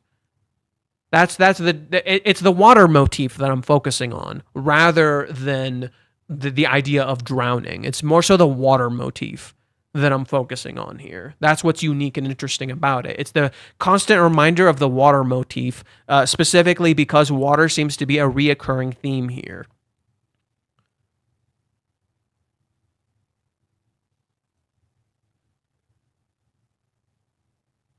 Are they going to get together in the future? I mean, it's setting up for it. Yeah, they definitely are, if that's what you're worried about. Yes, but the characters have to go through this conflict first.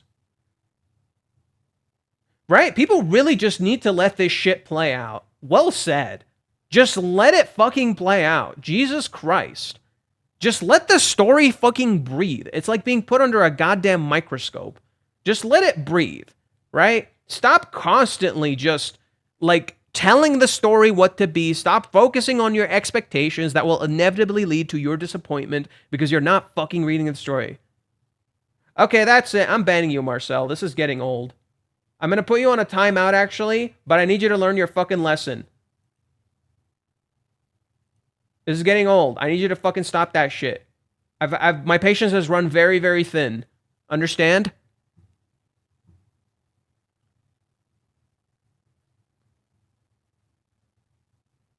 Water being a theme here. Okay. How did we start this arc? I mentioned it many, many times. I always come back to this. How did we start this arc? See, these are good questions. These are good questions. Not ideal, idle thoughts. Just thoughts, these thoughts won't go away. Not ideal, idle. And here, let me just read it again. The idle thoughts that can't be drowned out, even by the sound of the vacuum. There you go. Okay. Now, I mentioned that water is a reoccurring theme here. Why? Why? What is the thing that fucking haunts Chizuru, like, and never goes the fuck away? Water. Literally rain. Okay. The arc starts with rain, protecting themselves from the rain above. Correct? Correct? Yep. Okay, we can agree on that. That's just basic shit. That's just basic shit.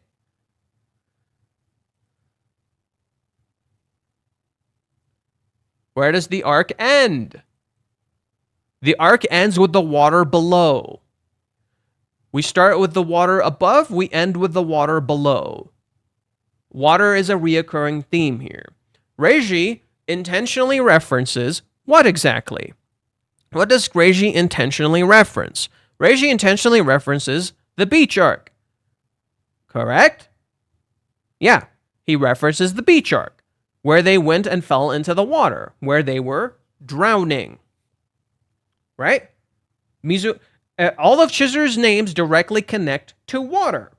Ichinose literally means one single current. Sorry, one current or riptide. One riptide or one current. Words specifically associated with waters or rivers. Right? Mizuhara, Mizu means water. Hara means a still plain of water. It's literally in her name. Goblin, if you reach your boiling point, that's on you. The story has been warning you for a good while of what's going on here. It's been warning us for a while here. It's been literally telling us, if you don't want to engage with that, that's all you, buddy. If you're literally just here for the confession, that's all you, buddy. The story's been talking to us. It's been very clear about what its intentions are. I'm not gonna, engage with this anymore. I'm getting very tired of this same fucking conversation of someone walking into my fucking chat telling me they've reached a boiling point. Ooh, I can't stand this anymore. If you can't stand it, fucking leave. You don't have to read this. You don't have to fucking engage with this story. The door's right fucking there. If you want to read it, great. If you want to hate read it, don't come to me, because I don't fucking care. Okay. So, water is a reoccurring theme here. What does Chizuru say about rain? Rain constantly follows her around on very important moments. Rain is also something that Chizuru wants to avoid. She tries to avoid it so much, it blows up in her face. So literally, water is a reoccurring motif here. This date that Kazuya talks about, when he planned it, how did Kazuya come up with it? He came up with it based on the date he went on with Sumi, which ended up in front of a beach, where they talked and opened up about everything. This is antithetical to that. They don't talk about and open up about everything. They only open up about certain things. Kazuya doesn't fully open up to Chizuru like he does with Sumi. When Kazuya's with Sumi, he opens up to her. He tells her everything that's happening. Sumi's like, tell me what you're going through. It's my turn to listen. Right? Kazuya doesn't do that for Chizuru. Kazuya doesn't tell her, it's my turn to listen. Tell me what you're fucking going through. He never does this. So Chizuru doesn't open up. Chizuru only semi-opens up. Chizuru starts the chapter being in light. She starts the arc being in light. She ends the arc being in shadow. By the end of the arc, Chizuru has to hide. By the end of the arc, Chizuru is hidden in shadow. There you go. So, this theme is very important. Water is very, very, very important here. There's a reason they keep using the same water motif. It also aligns perfectly with this thing someone mentioned where the way love is spelled in this arc, the my girlfriend and love, is spelled koi kogoro, which is romantic love. In particular, it's the feeling of love, but it also sounds like koi, like the fish that climb up waterfalls. Kazuya, the characters are struggling to climb up this waterfall and they think they failed when they might have already reached the top. So that's, yeah, there's a lot at play here. Water is a very massive motif of this arc.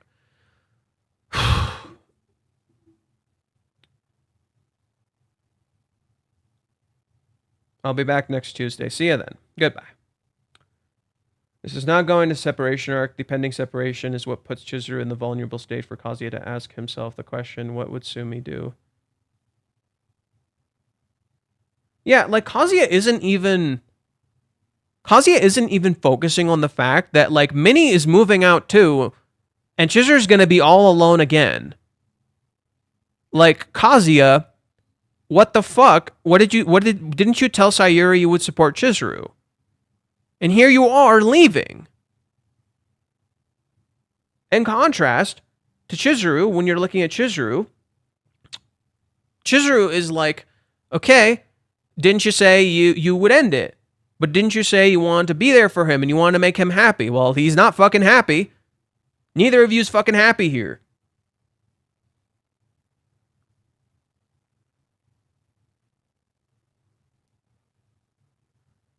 There's nothing wrong with being frustrated. Understand. Okay, CM Punk, you're banned. I'm getting very tired of this stupid rhetoric. Reishi's just milking this series. No, he's fucking not. No, he is fucking not. God, surrounded by idiots. Reishi is not milking the fucking series. Jesus Christ. I've literally never seen someone more passionate about his work. That he would literally put himself under fire constantly by stupid people like you and then keeps doing it anyway. Like, seriously, why would Reishi keep doing this knowing full well everybody's coming after his ass? Every single one of you fuckers is constantly coming after his ass. He can't even so much as tweet without some jackass putting some shit underneath his post. The dude literally can't tweet in peace because every motherfucker is coming after him, because every stupid YouTuber with a goddamn bulldozer-sized audience will constantly talk about this series and never shut the fuck up about it. So I ask you the question, why would you do that to yourself? Has anybody considered this for 2 modicums of a second? Why would you do this to yourself? If that's literally what you're going to end up with constantly. People have been doing this to him since like 2022. Since chapter 218 released. Reishi is not narcissistic. Okay, Divine, you're on timeout. Reishi is not narcissistic. God damn, I'm surrounded by fucking Neanderthals.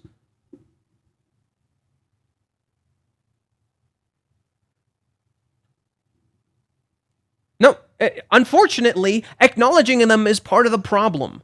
I need to, because they're the ones spreading this stupid rhetoric. This is the conflict I find myself in. Let me moderate. You haven't been doing shit. Sorry to lash out at you, but you haven't exactly been doing anything.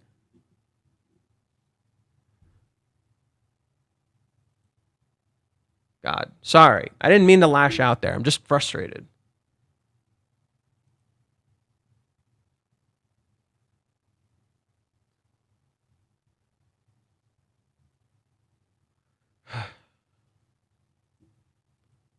One minute we get one of the most peak openings. The next, nobody will shut up. Ugh.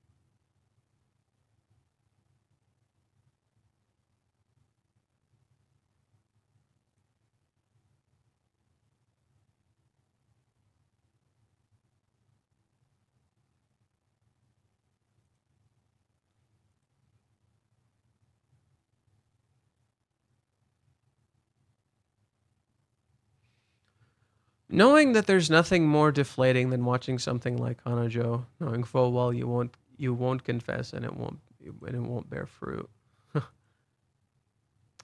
Oh, okay, I get it.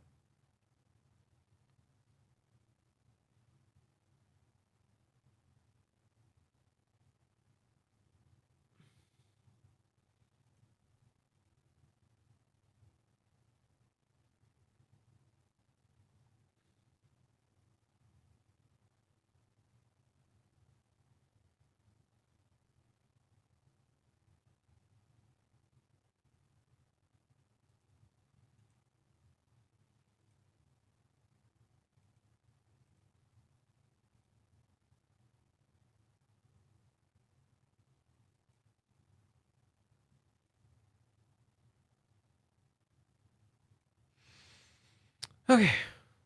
Oh, well, this is cool. This is from the opening. I worked on one cut in the OP. I was invited by Hariyama-san to work Nikakatama-san. It was great, learning experience. Very cool. Well, I'll share it actually. Okay. Honestly, I'm not sure. If Chizuru tries to give the money back, Kazuya won't take it. What I could see happening is Chizuru might try to use the ticket. If she and again, take all this prediction with a grain of salt. If Chizuru tries to give the money back and Kazuya doesn't take it, she might try to use the ticket. Kazuya will tell her to keep the ticket, and he'll just take the money and leave. And that's how she'll do it. But then Chizuru gets to keep the ticket, and Kazuya gets to keep the fish. I don't know. I don't know. The bank thing is just floating in the background. We don't know what it is. The money, her giving the money back is how I see the fight you predicted starting. Agree. Like, girl, come the fuck on. It's like we're repeating. And I think that would make Kazuya mad. It's the idea of intentionally repeating. It's too bad less and less people have patience nowadays. Yeah, we are not patient people. TikTok, places like TikTok have only inflated this more. Something is definitely 100% happening. The moving truck is not arriving, but the taxi sure will. Well, the moving truck is going to be at Kazuya's old place. That's what he said. Like, let's read to the chapter real quick. Kazuya says the moving truck is...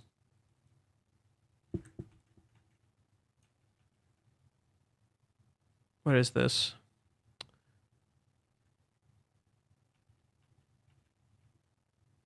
I wonder if he's hours back from that yet. Okay, there it is. The movers come at 4 o'clock. My things will be moved from Royal Hills, so I'll need to be out of here by 3 o'clock. I can't forget to give back her spare key. Guess I'll do it now. Gotta be brave.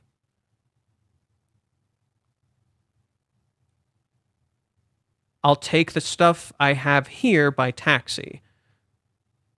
So Kazuya is going back to Royal Hills. Oh. He's going to leave his house from here and go to Royal Hills, where it all started. And from there, wow. Also, the movers are here at 4, the time of death, and he needs to leave the house by 3, a lucky time. I see what he's cooking. I see what Reiji's cooking. Ooh. I see what Reiji is cooking. 4 is the time of death when the movers arrive. 3 is a lucky time. I can't forget to give her back the spare key. She should be home, right? She's pretty quiet, though. She said she'd be here on my moving day yesterday. I wonder if Mizuhara is back from the bank yet. Right, it's immediately acknowledges the bank. Reiji's very intentionally acknowledging the bank here. The problem is, what am I going to do from here? I have no idea if it will pay off to keep hoping for it. Her saying that she might be in love with me means that she's unsure. After all, nobody can say for sure how seriously Mizuhara is thinking about this. So he says nobody can say for sure, and then he contrasts that. Still, she seemed pretty troubled.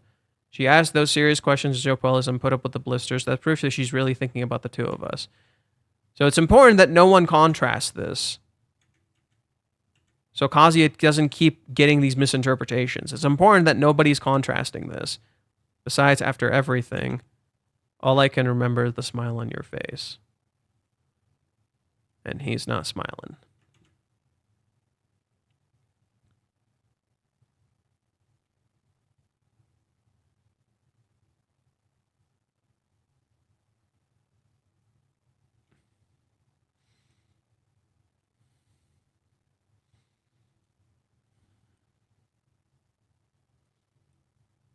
Yeah, I still think it's insane that Minnie did not fight this at all. She texted Chizuru. That actually says a lot. It actually says a lot that Minnie is not fighting this. At least spell Kazuya correctly.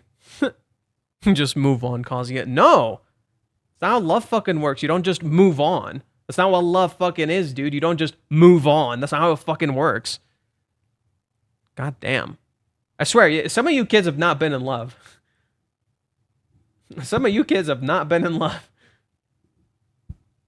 Umi said he loved Chizuru while waiting for the taxi. Maybe Kazuya will answer why he can say he loves her while waiting for the taxi. Ooh, that's a good catch. That's a good one. I like that prediction. That's an interesting one. I like that. That's a good one. Kazuya's gonna get a taxi just like Umi. Kazuya has been doing the things Umi does, but in reverse, in ways that are more meaningful than Umi. And oh my god! And next episode, we have the Tiger's Den. Next episode, we literally have the Tiger's Den, which is a super important moment in the story because how does the Tiger's Den end? Who remembers how the Tiger's Den ends? Oh my god, it's clicking. Oh wow. Oh wow, you just ooh. Oh no. Oh no, we cooking today, buddy. We are cooking today. How does the Tiger's Den end? Actually, wait. Let's pull up the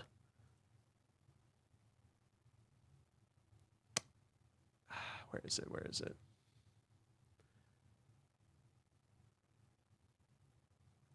Oh wow. Oh wow. Oh wow. Oh wow. Oh wow. Reiji's lining it up perfectly. Because right now in the current episode we were watching, how does the episode end? How does the episode probably is going to end with this. I can see the episode ending with this. The sigh. Okay. Contrasted by the current chapter.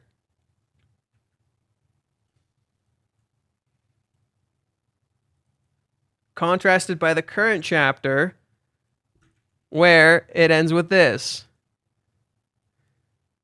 The images are reversed. Whereas here she's hidden in shadow, here she's illuminated in light. The images are reversed. Bro, he's timing this. He's fucking timing this. Holy shit. Reiji's actually timing this with the episodes. That's kind of crazy. So why am I freaking out? Well, in chapter 179, bro. Oh, this is crazy. What the fuck? Let's see. 360. 360, 360 maybe. View large icons.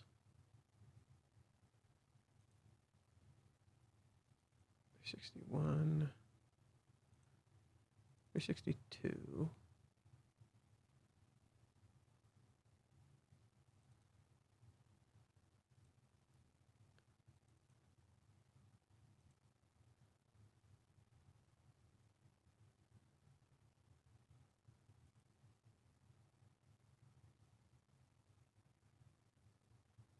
$359. Damn, where'd I fucking put these? Jesus.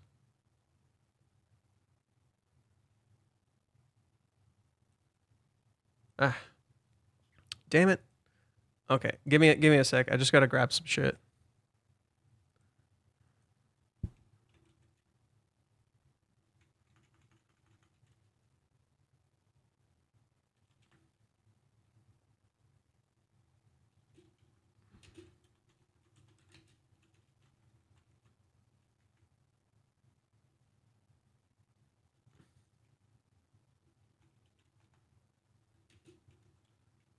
There we go. Perfect.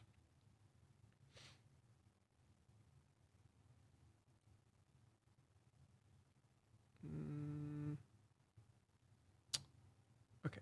179.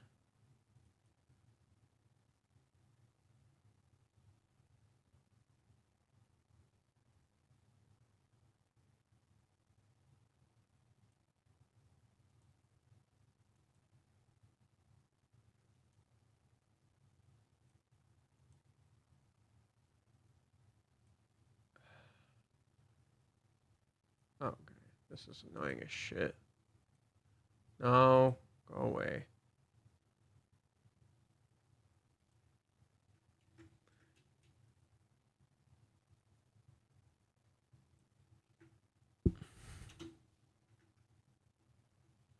I muted official Reddit. It's so chaotic it makes it hard to analyze. Yeah. Yeah, that's kind of why I'm not engaging. I might read like one thing, probably from my friend Verkez, but that's kind of it. Maybe like one other thing. So how does the arc end here? I'm gonna save these so we can look at them right now. Reiji is probably going to be striking a contrast between what's animated and what we're seeing. So I'm gonna read through it with you guys and compare and contrast.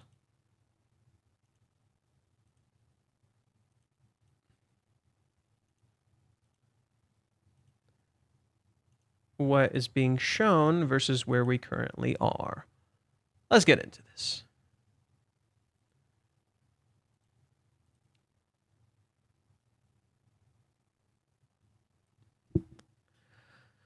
So, this is where the next episode is going to be ending. I adore her. Hey, Mizuhara, are you interested in a lover or whatever? Again, official translations that are a little weird. You know, a boyfriend, someone who's always there to support you.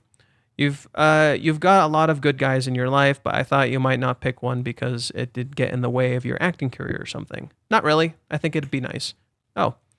A lot of actresses these days don't bother keeping their love lives secret. If I settled on someone, maybe it'd be easier for me than going from guy to guy. Honestly, I want someone with me supporting me more than anything. Mm-hmm. Mm-hmm. Mm-hmm.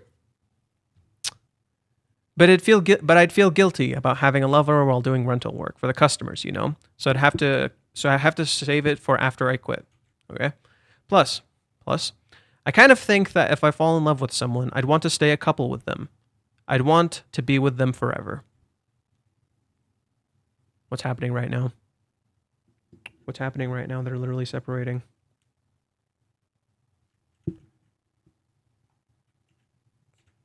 So what if we get a reversal of the scene with Umi?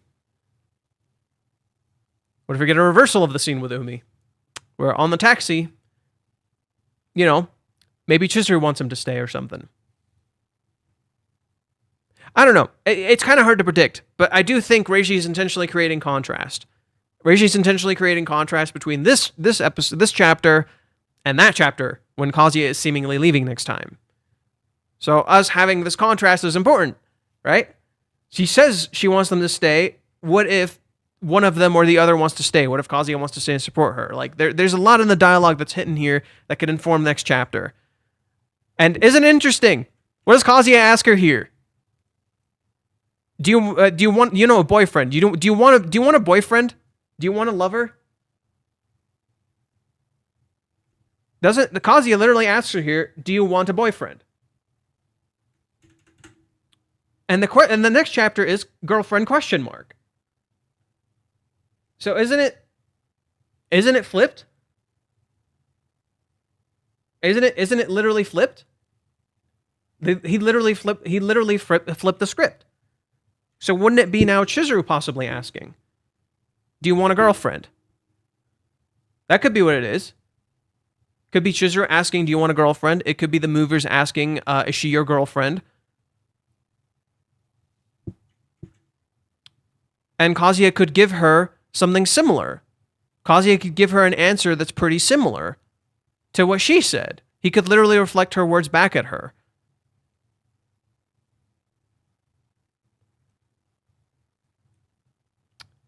Kazuya Kunya, if you don't like the guys you see, look at me, I'm such an idiot. Being a rental girlfriend means playing a sort of virtual lover for the boyfriend, the customer. People discuss love with you thousands of times and you go on dates thousands of times, but still Chizuru Mizuhara's the girl keeps on living her hardest day after day. And now that I know she's just a regular girl yearning for romantic love, I don't want to lose her to anyone, not her, never. The painful fog was starting to lift and I began to feel a sense of resolve. That's the sort of evening it was. Oh my God. Oh my God. Oh my God.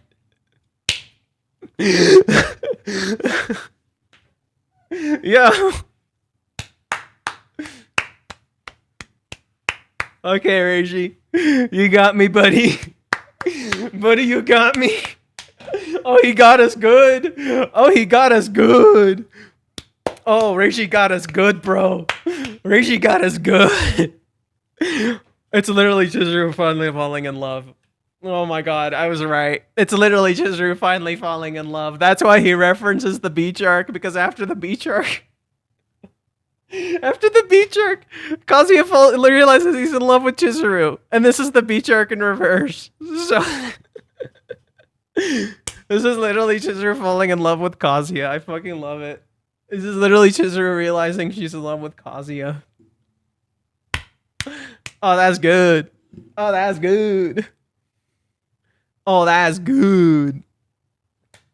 Reiji's cooking, dude. Oh my God, Reiji's cooking, dude. That's crazy.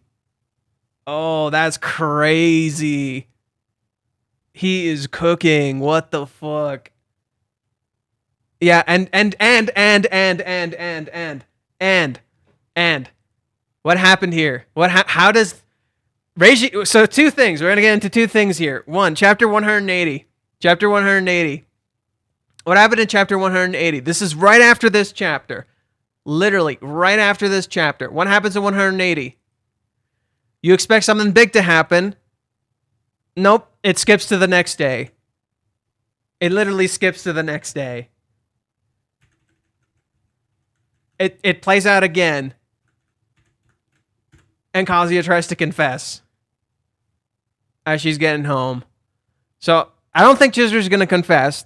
No. Let's get that out of there. I don't think Chizuru's going to confess. But it's the scene in reverse. It's the scene in fucking reverse. Oh my God. He's walking behind her. Here he is carrying her. Now, another one that Reishi directly references to this arc is chapter. It's the arc where Kazuya and Chizuru go to the nursery, where again Umi shows up because how fitting. And in chapter 296, as they're walking home,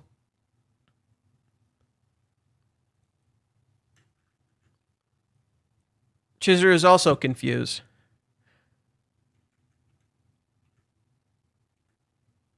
I don't know if playing with children is something you'd call a talent, but he's always been better than me when it comes to putting a smile on their faces. Chizuru asks him, can I come back? What do you mean? The kids being kids, right? I had a great time. What am I so nervous for? I trust you, Mizuhara. It's a reenactment of the scene, but in reverse. I took another step into adulthood. It's a reenactment of the scene, but in reverse. Oh my god, that's crazy. That's crazy. That's crazy that he's literally paralleling the manga with the anime right now. That's kind of badonkers. Just read. Do you want me to read chapter 297? What do you want me to read about chapter 297? You know, besides this happening.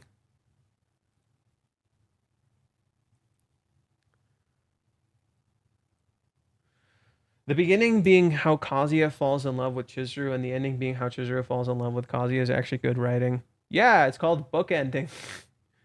I didn't notice that parallel. We would be in Utopia if she confessed. Also, they go towards the light then, and now they go towards the dark alley. Yeah, it's reversed. It's not, well, no. I don't agree, actually. They're not going towards a dark alley. They exited a dark alley. They left a dark alley here, whereas in the other one, shoot.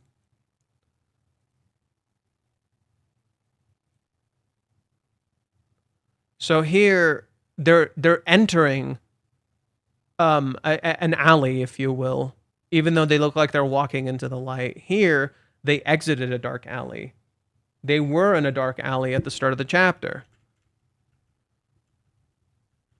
This is how the chapter starts. And this is how it ends. They exit a dark alley. They leave one. He's reenacting the scenes in reverse. Here, there's something in front of them. Here, there's nothing in front of them anymore. Their path is completely open. Just as in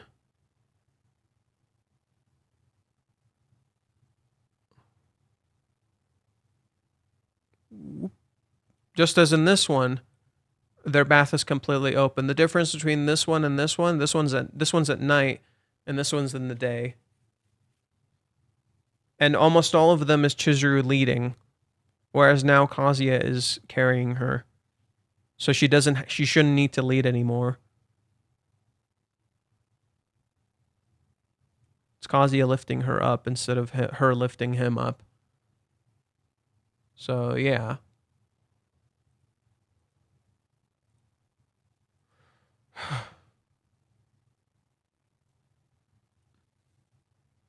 See if there's anything else I missed.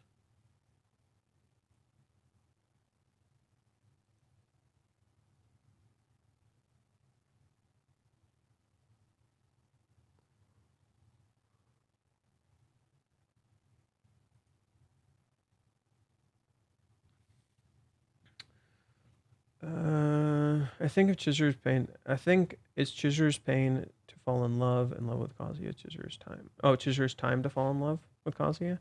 I have a feeling that they'll next have a story. However it goes, will be Chizuru's story. I feel the pain of falling in love with Kazuya. Okay. Let me go to Reddit real fast. We're gonna not focus too much on most of what people say. I'm here for analysis, not disappointment, because yeah. Bro, he needs to stop with Chizuru's being kind shit. She is, though. She is being kind. What's wrong with her being... She literally is being kind. He's not saying she can't make mistakes. He literally says she's troubled, though. He's literally, like... Are people... Are people, like, reading this story?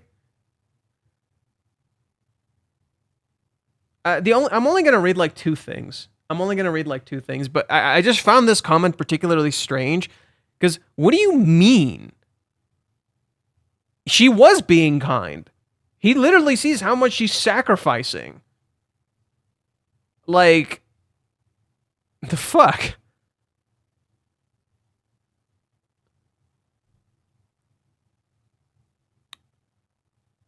Yep. Uh-huh.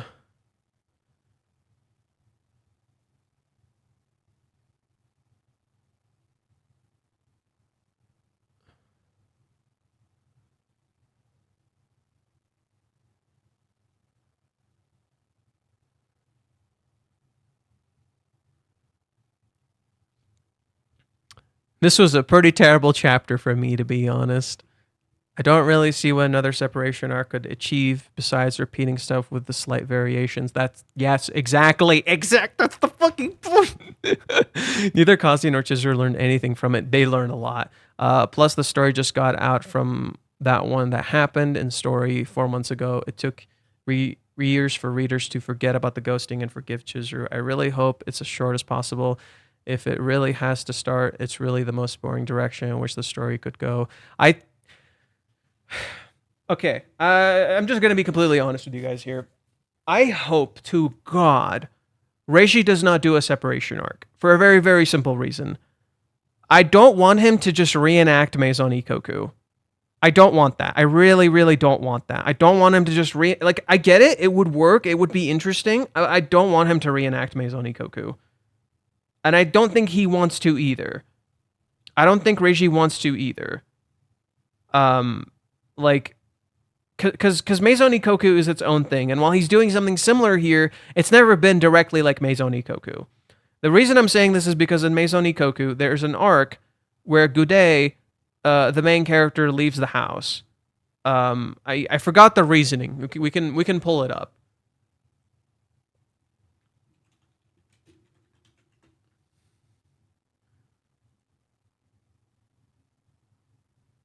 Oh, I gotta sign in. Give me a sec.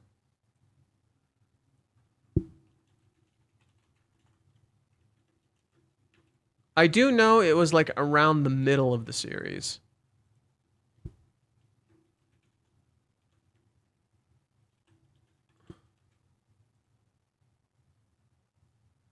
Okay.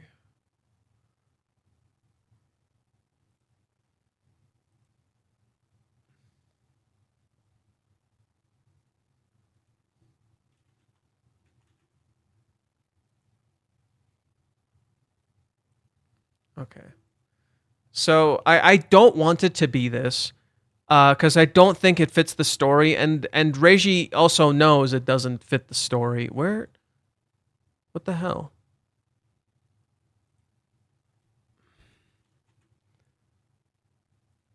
That latest release, free chapters from Viz Media. There we go. Is it like chapter 38 or something? I don't remember the chapters. It's been a while since I read this series. No, not that. 41? It is a short arc, mind you. It is a short separation, mind you.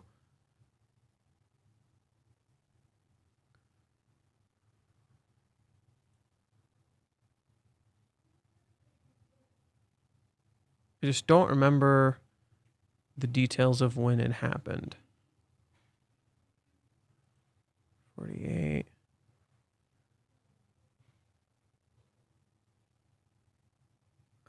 Fine, let's look it up.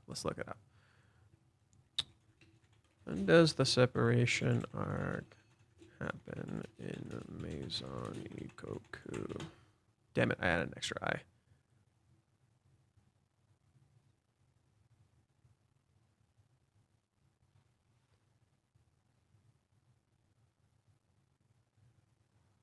Okay, when does Godet leave the house?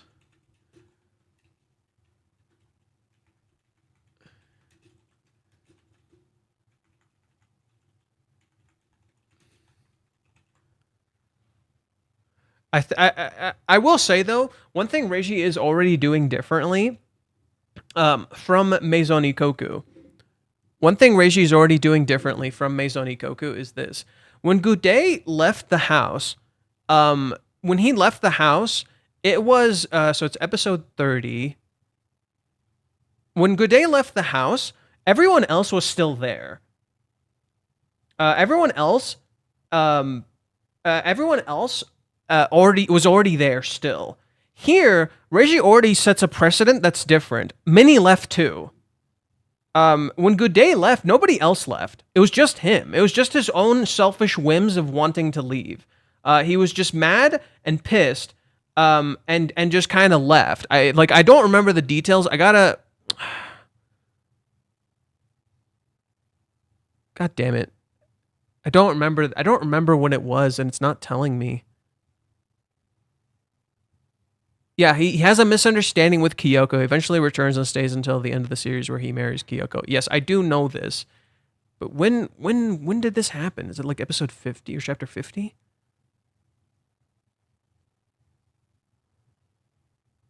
No, 53? It's like, I know it's like midway through the series.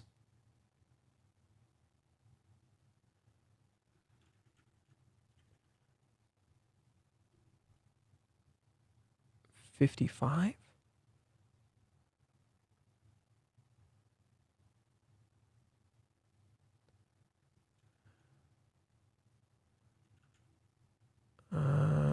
What was the misunderstanding? I don't remember the details too.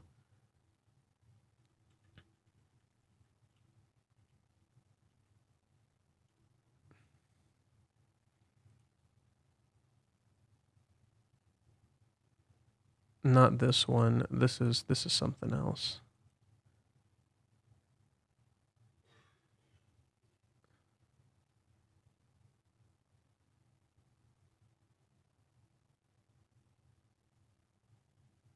Oh, no, it's not quite. I know what you're referring to, Hachiman. No, it's not quite the same. Kazuya just says he wants to stay by her side for a very long time. He just wants to stay by her side. Will you just let me? That's what he says, but he doesn't say the same exact words. I don't even know if they're the same exact words in Japanese. He says something similar, where it's a parallel to what she said. She's not exactly saying the same thing Kazuya said. She says she would want to stay with him forever. Kazuya asks her, would you just let me stay with you always? And again, I would have to check the Japanese because I don't remember the exact details. When does fucking Gude move out? Jesus Christ. Okay, now I'm definitely past that point. Okay, I'm definitely too far now. I'm gonna check like chapter 30 or some shit. Either way, regardless, what's happening is that there is a intentional reversal of those events. It's not playing out the same because, again, in Maison Ikkoku, everyone stays in the house except for Gude. Gude leaves it based on a misunderstanding. In Rent-A-Girlfriend, what's going on right now is that everybody's leaving. Minnie left, Kazuya is leaving, Chizuru has no one else. They've all left.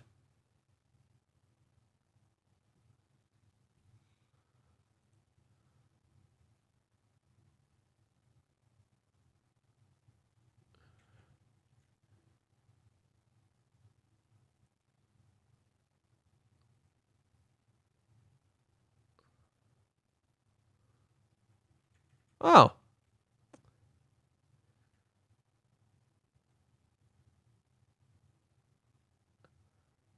Huh. He carried her home too.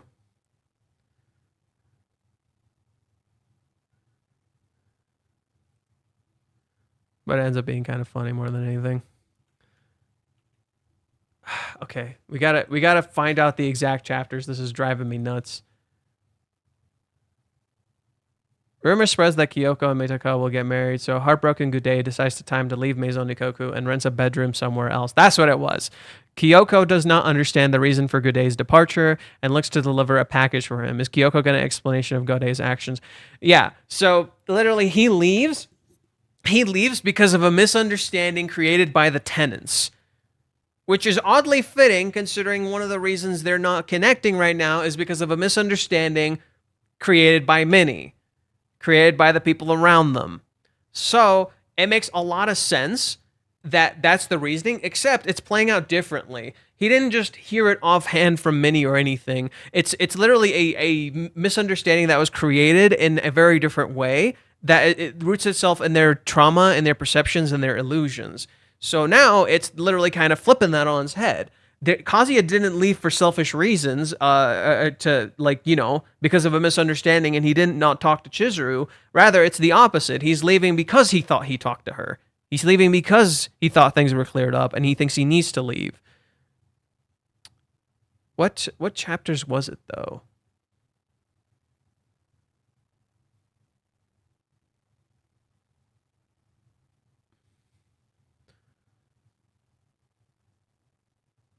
Quotes.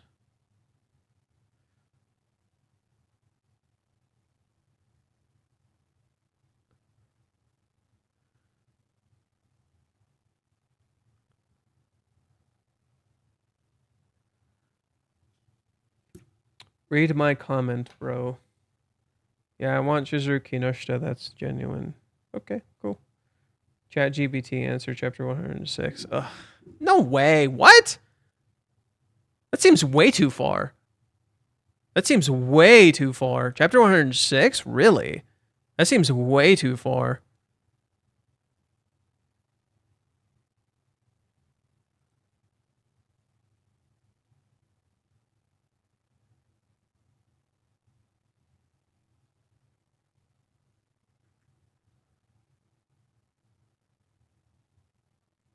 No, yeah, I was right. It's literally, no, it's wrong.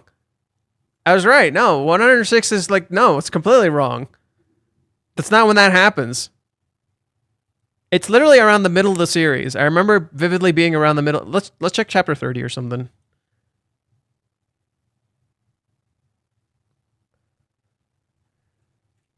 But yeah, we already saw chapter 30 earlier.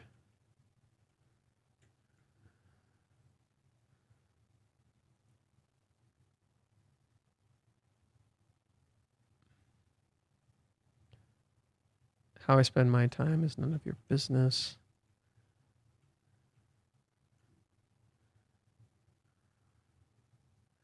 Damn it. Maybe it's like episode 20. Let's go to 20s. Do 22.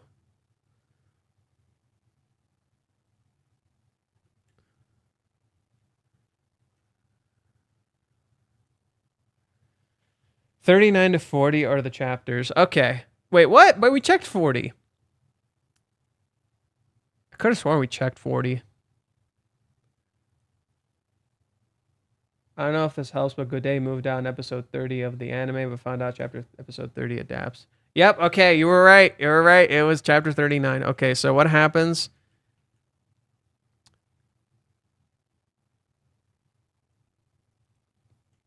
She offers a kind words in a while, and when she always seems to really mean it, it's just enough to keep my hopes. Oh my god. You gotta listen to this. It's just the tenants of Maison Ikkoku never move out. So no, I suppose not. It's strange when you think about it. I'm relieved to hear. What can this? But I have no plans to move out now. I've gotten used to that place. I'm relieved to hear it. What can this mean? She's obviously happy. She might not think much of me, but I guess she does want me around. Smiles. She's a sinful woman. She offers kind words once in a while, and she always seems to really mean it. It's just enough to keep my hopes alive. Damn. And then the tenants are talking. Speaking of the manager, did you hear the news from Miss Ichinose? You mustn't listen, Gude. She named too much. She actually yeah. I hope to shield you from it at least. I find that hard to believe. Coach Mitaka. This has to be a misunderstanding. It always is. Could be. Hope springs eternal. No, it's got to be some kind of mix-up. Do you have anything to tell me? Me? Yeah, so she talked to Mitaka. They overhear and they make a whole bunch of assumptions. No one wanted to ask if it were true. They were all too afraid of the answer. But not me. I had to find out. So, good day. Back from the outing, yes, with Coach Mitaka. So, it's true about the wedding? Oh, you heard? You might be parted eventually, but it's hard to believe that day will ever come. Why would she say that? Goodbye. He runs. I'll send some movers for my things. And he's leaving. God, I love her art style. Her art style is so peak.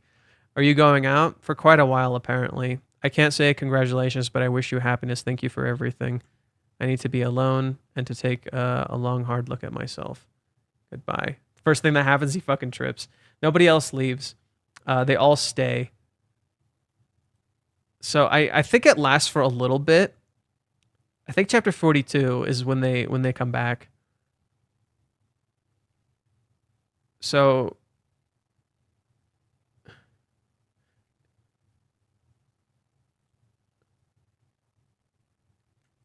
he imagines running home. I told you that woman, I couldn't care less. Shut up and listen, you idiot. You idiot, at least not a dog in heat.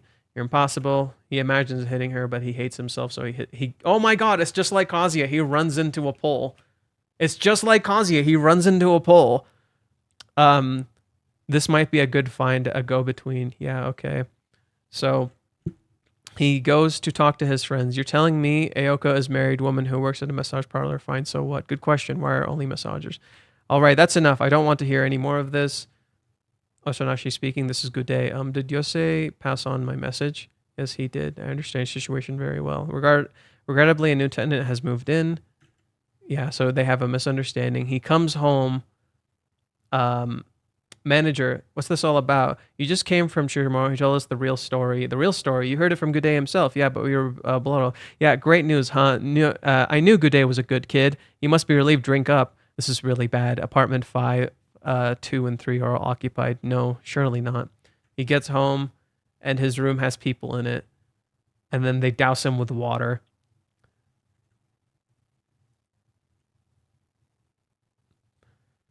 This is already playing out very differently, mind you. This is already playing out extremely differently. But I think it's really important that it is because it's playing directly into partway down the slope. Wow. He hasn't been back since when? Do you remember, dear? Maybe a week. Apartment 5, 2, or 3 are all occupied. This is all my fault for lying to him. So he's not even in his own home. He left the apartment that he was in. Can I have another cup? Of course. I wonder why Good Day hasn't come home. Spill it. What? What did you do? About what? You might fool the others, not me. What happened exactly? The truth is, what? You told them all the apartments are occupied, but you said, what's up? Okay, so they get into a conversation, and she imagined him dying in the street. Some dude like killed him, and he's literally dead in the street. And then you see him. Disgusting cold you got there, buddy. I should know to catch a cold after the chill I got that night. So, a cold, I thought he'd be in bed. He isn't at the house. Did anything happen to him? No, sorry to bother you. Surely not. She keeps imagining him dead. So, he leaves. What now? Closing time. Sorry. What's that? Maybe I'll find an all-night movie theater. Not enough for that. Isn't this so much similar to when Kazuya lost his home? Isn't this so similar to when Kazuya initially lost his home? But now he seemingly has a house. But he doesn't necessarily have... he did spend a lot of his money on all the other stuff. This is really interesting. What if... No, that doesn't make sense. I was thinking of a weird theory, but it doesn't make any sense.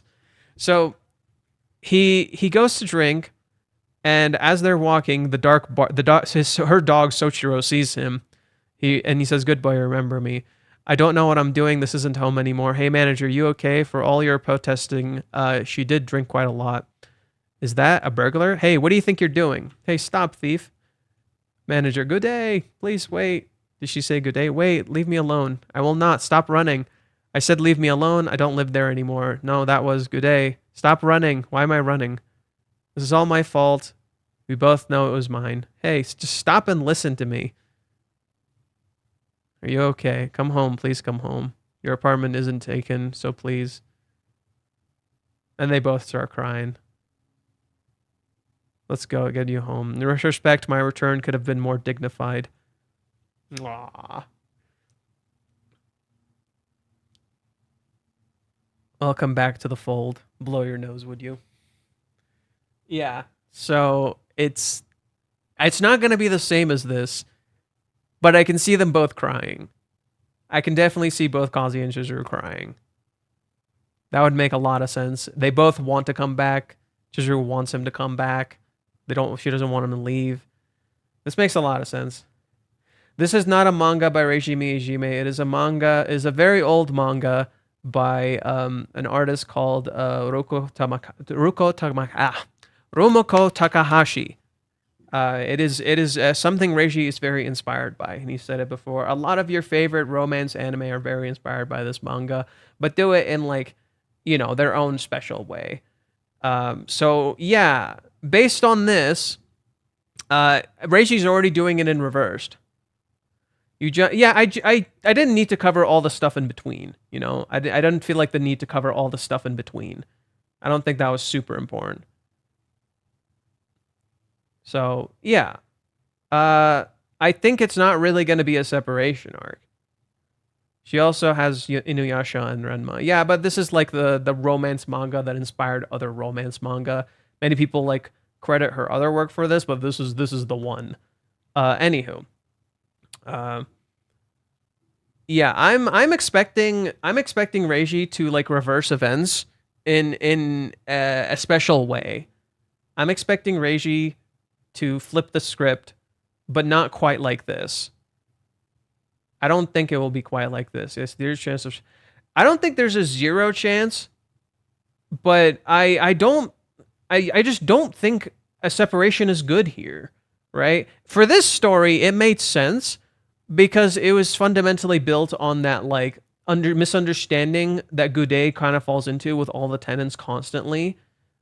Have you banned anyone yet? Anywho. So yeah.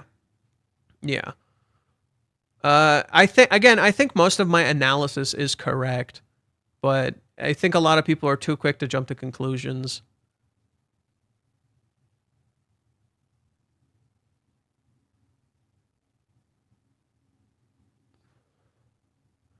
So yeah, I can expect this to be kind of a reversal of Maison Ikkoku. I can expect it to be like that, where they both stop crying. Or they both start crying, which would be super fitting. Like they both see each other crying. And then we can see the next chapter, see what that's like, chapter 44.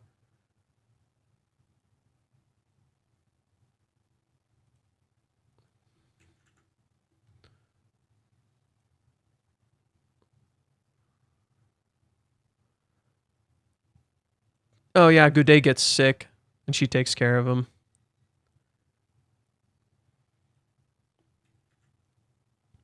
Yeah, he got pretty sick. They had to call the doctors.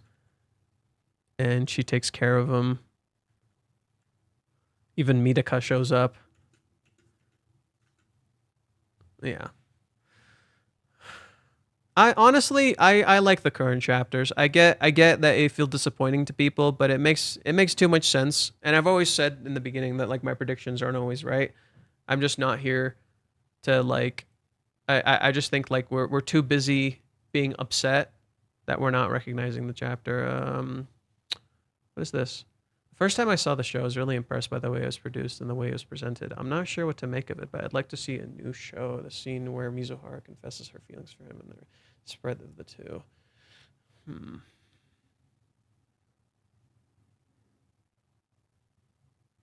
Yeah. It'd be again, I think it would be pretty awesome if Chizuru tells Kazuya to stay. Like she wants him to stay. I think that would be a big step up for her to start being more honest with herself that she wants him to stay. And I think that's when the flip of the stuff could start happening. Okay, let's read. Okay, so I'm going to open Deep L.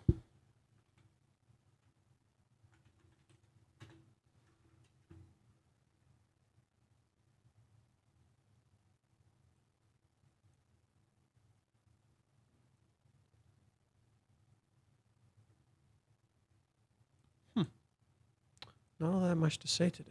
Interesting. Okay, so this is from this user. Or where did they go? It's a user on Twitter like a second ago. Right here. This user right here. So the next day, cleaning, flashback, amount of information, rejected. Maybe I like him, rank up the future in pain, smile from the bank, spare key, suddenly give, then page. Peter and the pigeon's silent conversation, the last cleaning time. Yeah, just as Peter and stares at the pigeon, so too does Kazuya stare at Chizuru. Well, it's not really organized, is it? It's convenient in a way that you can cover it up with a vacuum cleaner. The contradictory words, I was rejected and I might like him. The fact that both of them came up is proof that Chizuru is troubled. The question and the fact that she was troubled are proof that she was facing the investigation. Chizuru with a smile is so cute. Speaking of which, the move was in the evening. The keychain was back in its original place. I bumped into Chizuru. As expected, Chizuru's hoodie is so calm. I expected Chizuru in a hoodie is so calm. The relaxed greeting in a good way made me realize that despite everything, we've grown closer. It's something you only realize when you're apart.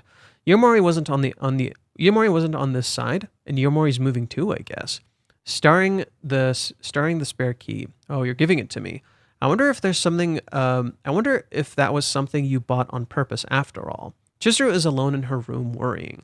This feeling is familiar, and it makes me smile a little.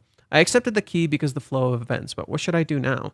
At this point, I can't say I want to cancel the move, and since I already accepted the key, it's hard to say I want to return it. Yomori seems to be moving too, so I'll be back to living alone again, but I don't think I've thought that far ahead yet.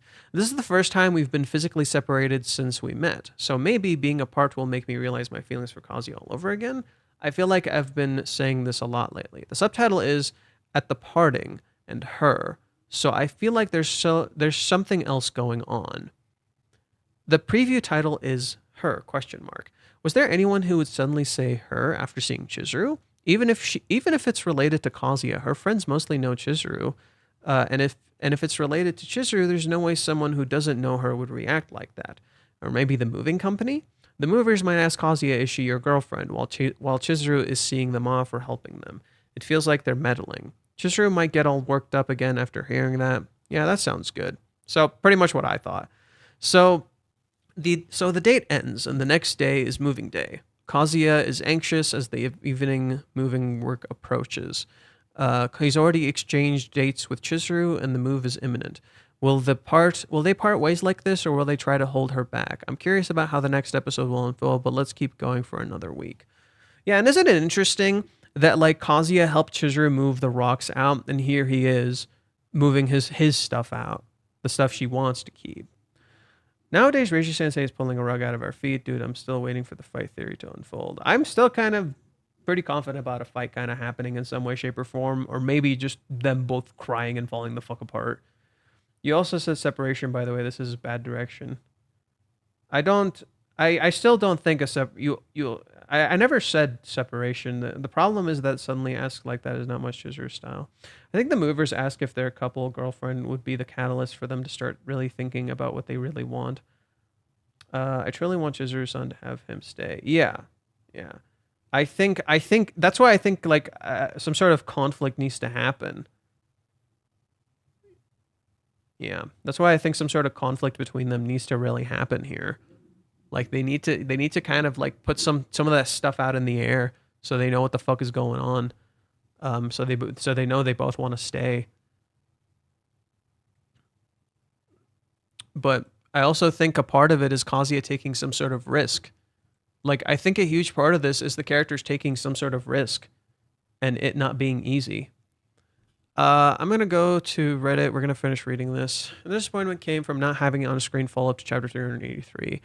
I really hope it's short as possible if it really starts. It's really the most boring direction a story could go.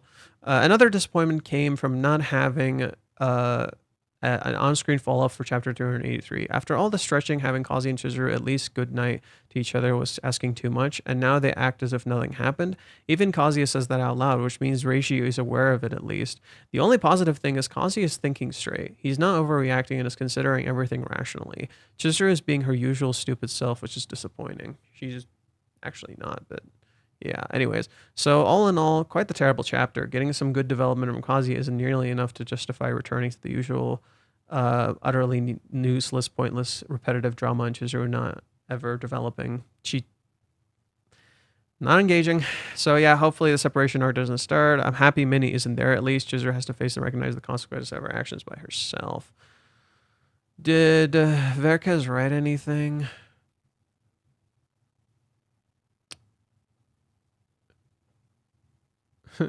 Guys, stop hating on Racy's decision. You just don't understand his. Oh, fuck off.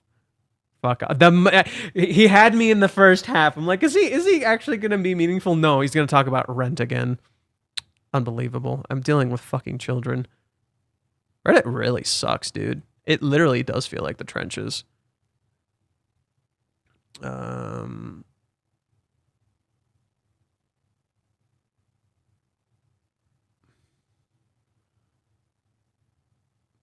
Chapters utter garbage.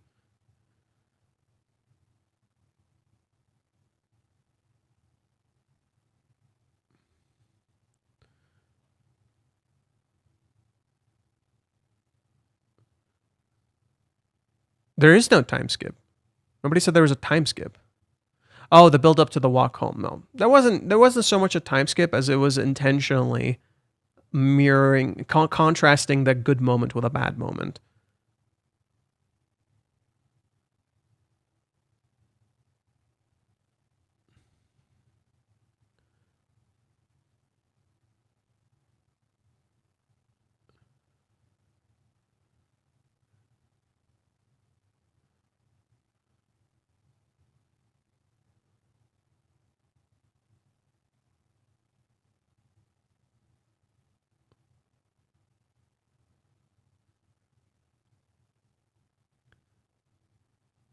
Wow, this is actually disgusting to read through. My eyes are just like glazing through some of these, and I feel gross inside. Like, yikes, dude. Gross. I didn't expect to skip to the next day. The title of the arc was also quite disheartening. This is not the first time Chizuru was standing in front of Kazuya's door when he came out. I would assume she was standing there a while already, thinking about what to say or do. He did not notice. He might have thought she was just on her way, but she was coming from her room to this, and she then also left for her room again. She did not go to the toilet, nor did she go to the door, the only two places other than Kazuya's room that are a part of the house. If the door and the toilet were not going, or if the door and the toilet were not where she was going to Kazuya's room. Did she say what she wanted to say? I doubt it. Kazuya should notice that there's something seriously wrong here. Chizuru seems to have collected herself again. She has her walls up. He is right about that. He needs to believe that she doesn't feel anything. She acts like this when she couldn't function otherwise, like when she was still sad about Sayuri's death. This is getting to her. Don't just leave, ask at least. But yeah, a separation is getting quite likely with the current development. I still don't want to lose hope, but an hour is pretty short time to actually come to some sort of understanding. I'm sure that Chizuru won't learn anything from the separation that she doesn't already know. She will be very sad and she will miss Kazuya, but she expects that. She won't be running after him without a good reason, as that would defy the purpose. Kazuya will also want to respect her rejection. They should talk now. Otherwise, it will be difficult to reconnect. I don't want an outsider to get them to talk again. Be better than last time. Talk. And if it's the moment Kazuya walks out the door, no, don't lose hope now. Everything will be fine. The teaser for next time is girlfriend. Seems like the purpose of the last 3 chapters or whatever on the way home was just to push the wayside and totally ignored. No. That's the illusion. Had blah blah blah. Last 3 chapters weren't pointless. They showed Chizuru's perspective, which is pretty different than Kazuya's. This is obviously now they're back to his perspective. We know more than him right now, and this should make us wonder if this isn't going to realize that something is off. He's thinking about the whole night and it didn't feel to him like the rejection was the last word. It seems she didn't feel ready, and she also didn't want to make him wait any longer. It is a reasonable assumption considering the rejection, but it doesn't make as much sense considering the whole investigation. If she didn't feel ready, then what was she investigating? Kazuya also thinks his feelings might not have come through, but why not? She says she didn't doubt them. He's asking all the right questions. Dude's asking all the right fucking questions. There's a lot to be confused about here. Clarification is needed. He is sad. He said that it was too much to process and he is tired. Yes, he might find something out if he thinks about some more. But the easiest way is to ask Chizuru. If anyone can tell him more about the rejection, it is Chizuru. Yeah, literally all of this could just be solved if he just asks. Like, Reishi keeps setting up this thing over and over and over from every single angle after the rejection. Ask, ask, ask, act, do something, ask, act, do something, constantly in the back of your fucking head. Do something, do something, do something. Why won't you fucking do anything? Literally, like he's like, the more the chapters continue, the more he makes you feel this way, intentionally so. And then and especially after the night, like after that night, where you expect something to happen, you expect them to get home, you expect something nice to happen, nothing happens, and it skips to the next day, which leaves you disappointed, which further adds into that feeling. Ask, ask, ask. Why won't you fucking ask? That's literally why. Literally, it's like his mind. It's like we're Kazuya's mind. It's like we're Kazuya's mind yelling at him, dude. You need to ask. You don't have the full information. You know you don't have the full information. You keep saying you don't have the full information. You need to fucking ask. Literally, like you were happy with her. You were happy here. Why won't you ask? You need to fucking do it. Literally, that's what Reiji's doing, and it's brilliant.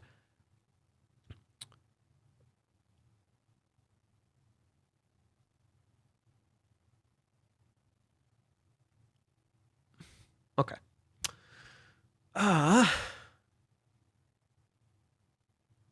Let's see if there's anything else. So I read that. I guess we can finish the episode. We still have to finish it. Let me see what the comments say. I think the Twitter narrative of Kazi spending 2 hours just got rejected, which is not really starting this, which is chaotic and not able to understand the chapter completely. Well, that's just bullshit. Kazi only spent like $3,000. I saw the opening by Clara S. and it felt like a fantasy anime mini doing magic. Felt fresh and watch it. Who said that? Like I said, I'm starting to hate Reddit because of the things they claim. That's why I hate big CCs. They want to make drama out of it on this own manga. Reiji yelling Kazuya to ask Chizuru. Yeah, Reiji's literally like Kazuya's brain screaming at him, dude, you gotta start fucking asking questions. You gotta do something. Again? Okay. I'll be right back. I gotta take care of something.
Okay, I'm back. My cat, brought a bird into the house.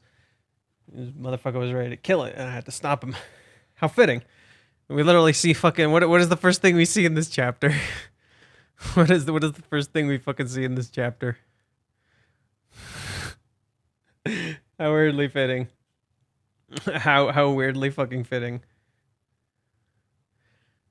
Um okay, let me read some of the comments. Will Reiji finish the series on his birthday this year? No, I don't think so. If you want an indicator that this series isn't ending anytime soon, look no further than the Ruka event. Look no further than the Ruka event that he's hosting, the crowdfunding that he's doing. Like that he wants to do that for like all the female characters seemingly, which he would not be able to do if he was only doing the Ruka one. See what I mean? And he would not be able to do if the series was ending anytime soon, because what would be the point? With that said, there's also the anime still airing. I just don't think it's going to end anytime soon. There's also a lot of background setup, whether it be Mami, Ruka, Umi, all sorts of other stuff. Like Mami is going to get like her whole Mami. I can bet Mami getting like a whole ass arc. I can bet Mami's going to get like a whole ass arc. It's not going to be just like one thing. So for those thinking it's just going to magically end soon, like by December or some shit, you're severely mistaken. Like, I don't think so. I guess we can finish the anime for now. Maybe we'll get some new perspective from the anime that we've been missing in this time. So I will continue with the anime where we left off.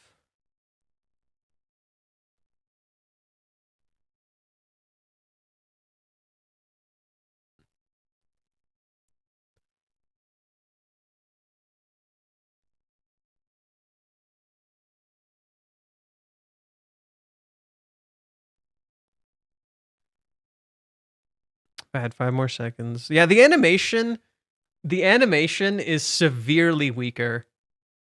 All right, like just the character models and the visuals alone are severely weaker than the last episode. Like, what the shit? It's and one thing I found out is that Kana is not working on this episode as much, which suddenly explains a whole lot. Like with the anime, like the visuals not nearly being nearly as good as before. Yeah. So yeah, it doesn't. I'm not surprised. She's cracking up in the middle there, and she pulled herself together. I kind of want to see her wasted though.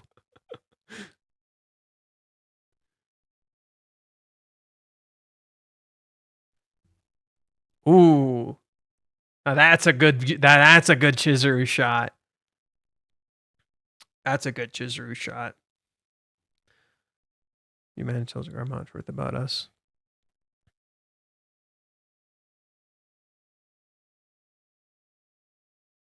Damn.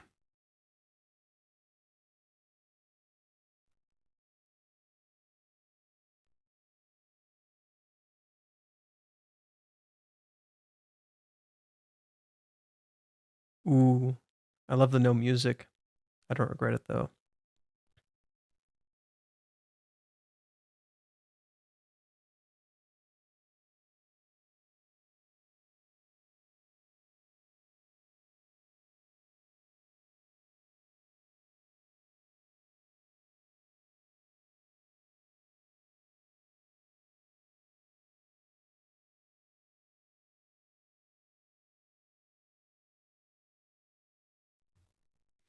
Oh, this informs the entire arc.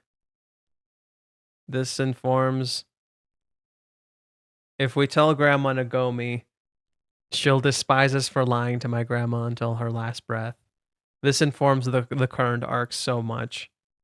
Not just the current arc, but like the Hawaiians arc. Sorry, to be more specific, it informs so much of the Hawaiians arc. This is literally what it's all about. I also want to show the. Where is it? I want to show the manga version in comparison. This is chapter 174.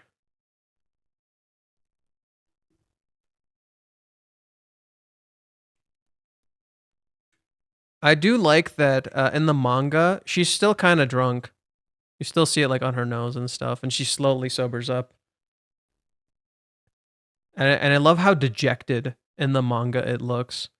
If we tell Grandma Nagomi the truth and she finds out we lied to my grandma up until the end, she'll look at us with contempt. Yeah, she'll despise us, or she'll despise us for doing that. But I love how empty it looks in contrast to this. Like, you helped me realize the important moment in the end of what mattered, and then here, in contrast, you have that, and then Kazi's about to do some cool shit.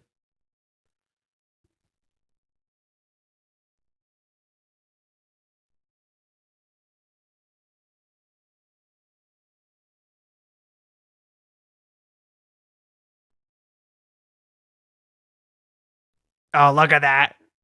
Ah, look at this shit! Oh.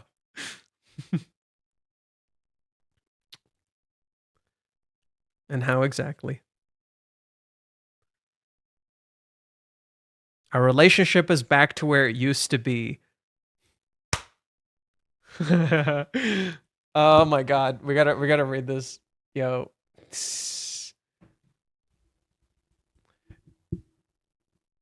They don't. Yeah, oh wow, it looks completely different. Oh, it looks completely different. I actually don't. Oh wow.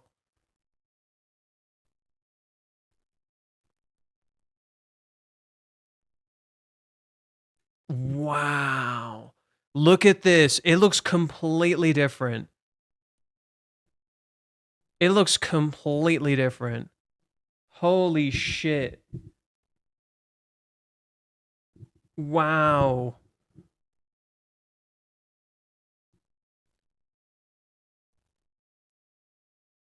No, I don't like how they handled this. I love how she's in shadow and doubting it, but Kazuya looks completely determined. Here they make it into a joke. Look at this. That's not how it happens in the manga at all. It's not a joke. It's not presented as a joke. They fucked this up. I actually think they've messed this scene up. In the manga, it's not a joke. Here, they turn it into a joke. I don't like this.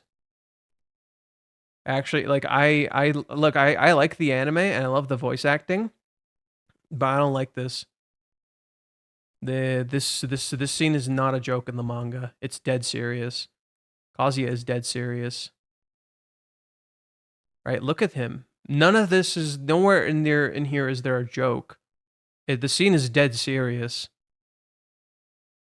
And then yeah, as she says, now we're back to the way we were before. Our relationship is back to normal, except it's not. Except it fucking isn't. Just as right now in the manga, it fucking isn't. Right? They literally, many people, when they read the current chapter, what did they say? What did they say when they read the current fucking chapter? We're back to square one. Here's Chizuru literally saying that for them. Hey, we're back to square one. Literally, the anime and the manga are flips of each other. They mirror each other. And we're not there. We're not back at square one. It just looks like we are. Yeah, no, I hate this. Oh my god. I hate this. Why does he have doubt? Why does he have doubt? Kazuya doesn't have doubt. In the manga, Kazuya has no doubt. Why does he have doubt here? He doesn't doubt this. He doesn't doubt that he'll protect her for even a fucking second. What? Hell no. And he stutters too. In the anime, he stutters. When he's delivering this line, he's stuttering. Whereas in the manga, he doesn't stutter and he looks dead serious. This isn't different in the volume release, is it? I don't like this direction. Why is Kazuya stuttering when he's dead serious in the manga? That his character looks completely different. The way he looks here is completely different. Like these are two completely different characters.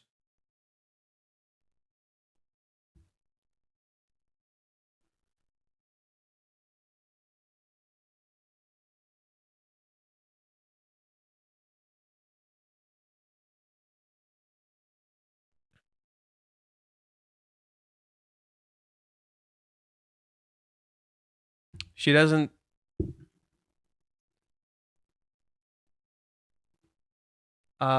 This isn't what she said. This is a bad translation. Even I can tell with like the little tiny bit of Japanese that I understand that's not what she said. She said, "I'll never forgive you." She said, "You better get yourself. You better get yourself an amazing girlfriend, or I'll never forgive you." Which yeah, it's literally the same here. If you don't find yourself and the most wonderful girlfriend, I'll never forgive you, because she thought she got rejected, or she thought he doesn't feel the same actually, when that's not the fucking case. Yeah, okay. At least the shot here looks good. At least Chizuru looks good in this shot. Bye. Oh, here we go. Here we go, Kazuya. Do your shit. Oh my god. I'm sorry. Look at this shot. It's so bad. Oh no, look at that shot. It's so bad.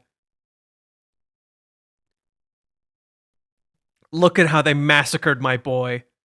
Look at how they massacred my boy. How could they? Look at how they massacred my boy. What the fuck, man? What the fuck, dude? My poor boy, what have they done to you?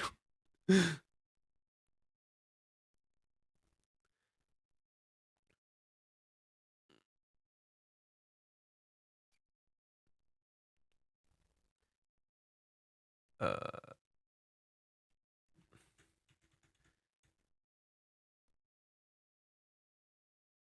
Oh my god. What have they done to him? My poor boy. What have they done to him? My poor boy. Oh, my poor boy. What have they done to him? Poor Kazuya. What have they done to him? Oh no. His posture is like messy. His hair, his clothes are like weird and puffy. He doesn't look cool. He's supposed to look super fucking cool here. Kazuya looks cool as shit here. Kazuya is supposed to look cool as shit here. Look at this. He's supposed to look cool as shit here.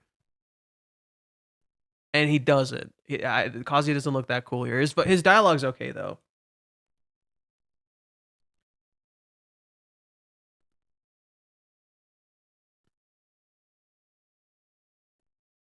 It's like playing this exciting music. What the hell?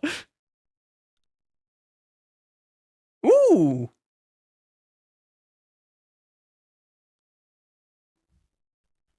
Okay, not bad. This shot looks okay.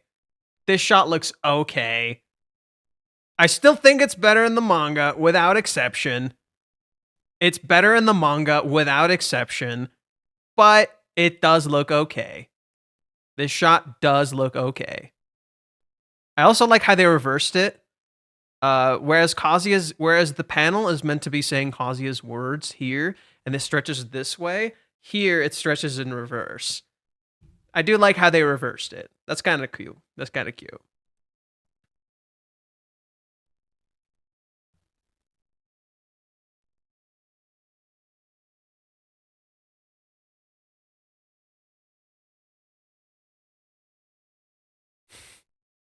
Kibe showed up.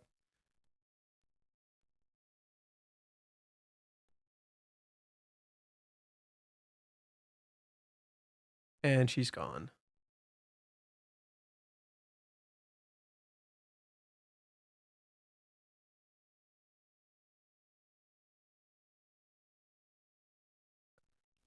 I mustered up all that courage to prove what?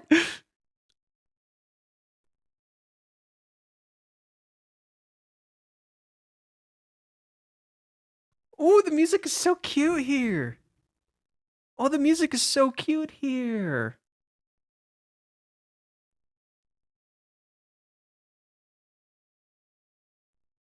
Okay. Okay, they nailed this shot. They nailed this shot. They did a good job in this shot. I also love the cute music. The music is very cute here.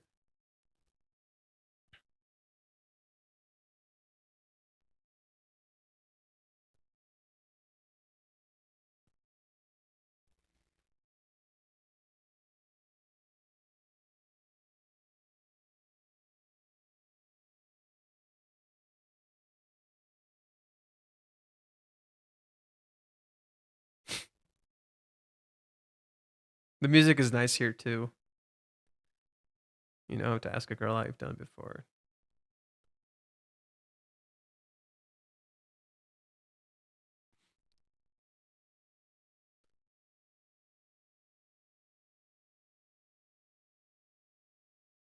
By some chance.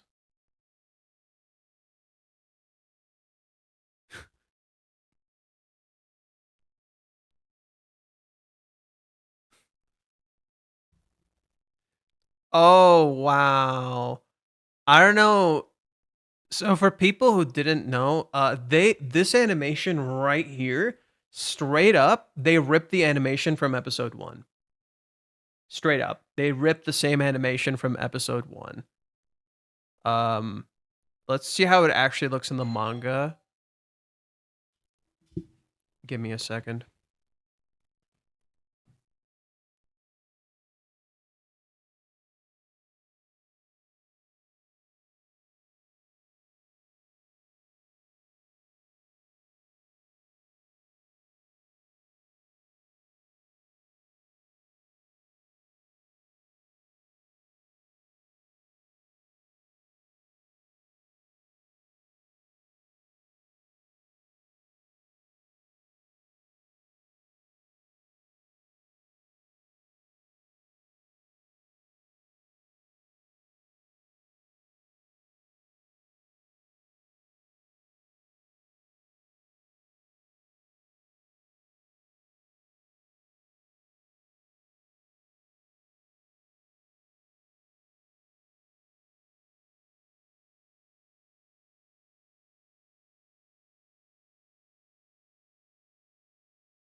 Sorry about that.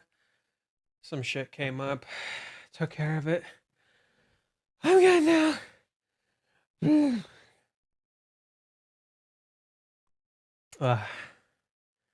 I think so far this episode is good.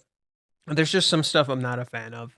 Like the moments where they zoom out and the moments where the sometimes the music is like good. It's just like how they're visually showing stuff is not great, which I can kind of get. Um, but other than that, I do think it's pretty decent. Okay, so what I was saying here about this shot, um, this acting right here, this what is it? Character acting, straight up in episode 1.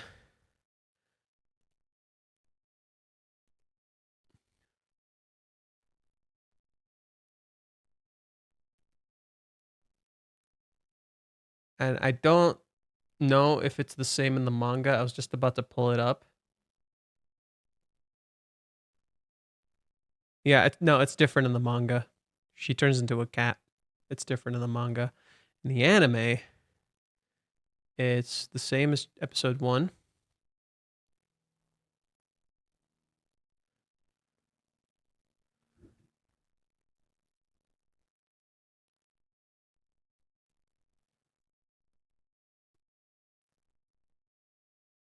Move this away for like a second just so I can pull up the thing I want to.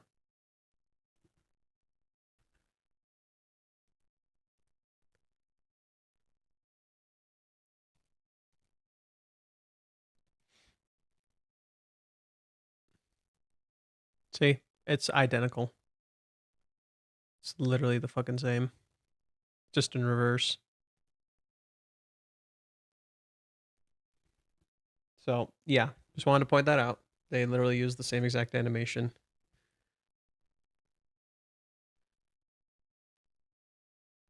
They're doing it. Okay, they're still doing this. That's great.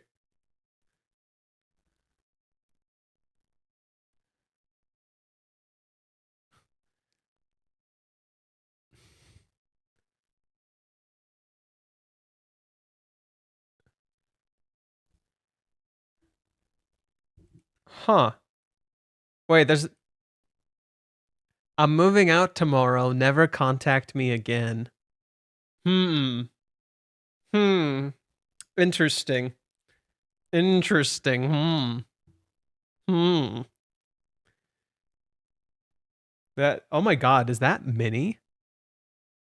Oh my God. What if Minnie said that? Oof. What if Minnie said that? Oh. Oof. Oh man. What if Minnie's the misunderstanding they gotta fix? Where they gotta clear shit up with Minnie? That'd be interesting. It's not even a sliver of hope.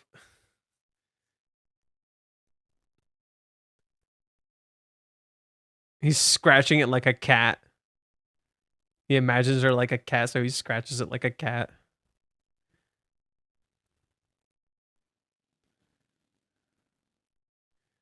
Oh, that's where they do. Okay, that's where they do this thing.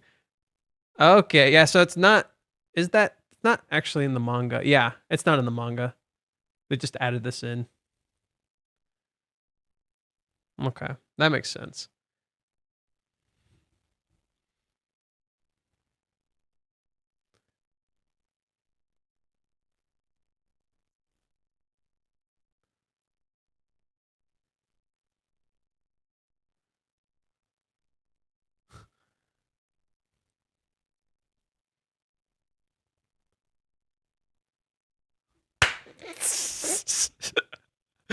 Okay. The line delivery here was kind of peak. The line delivery here was kind of peak.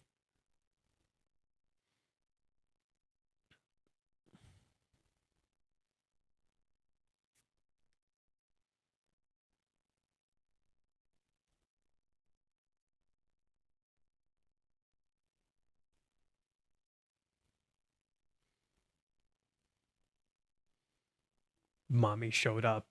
Oh god. Mommy showed up. Oh god. Twitter DMs.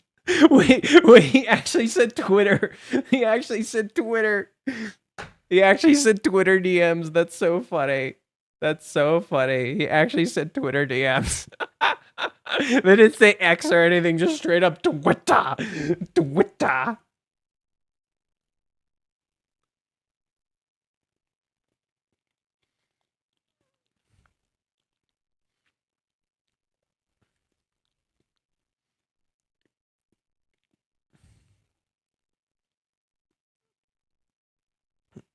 Why is mommy here? I was suspicious at first.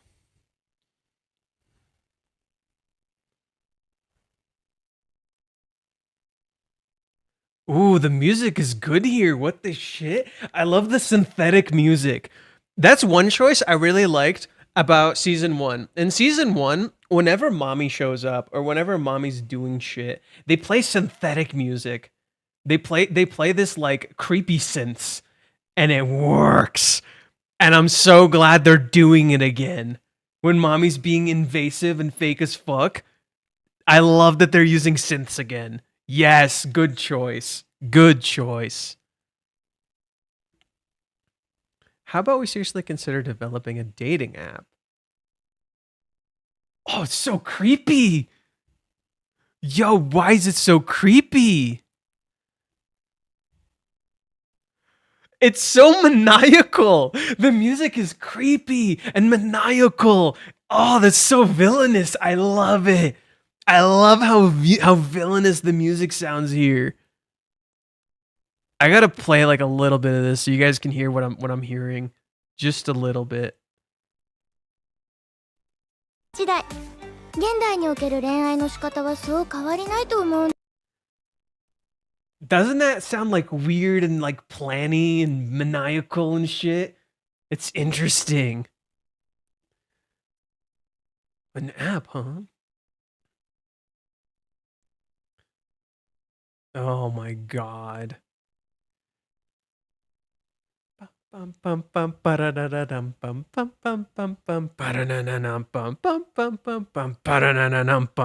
literally what it sounds like.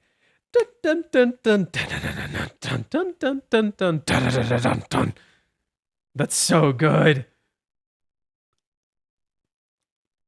It's actually really fucking creative. You mean she's helping?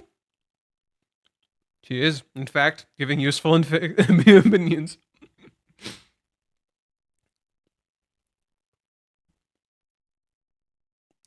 I have feel nothing but fear.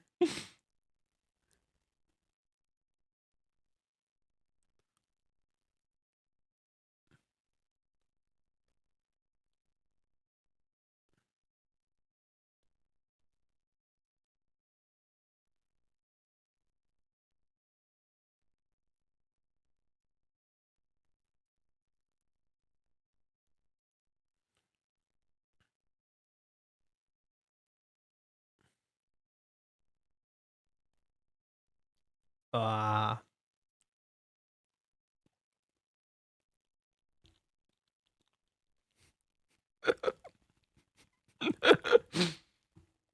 I think the joke lands well because of the visuals, but I like the sudden impact of how it feels in the manga. That's the music choice I was talking about, by the way. They nailed the scheming music with Mommy. Yes! It was good. I like the super cute music they had when Chizuru was in her room. When Chizuru was in her room after Kazuya seemingly confessed and she calls herself an idiot, the music was so innocent and cute. It was fucking perfect. It was actually perfect. And I like the music there too. I think they're kind of up in their game a little bit with the music. I really respect that.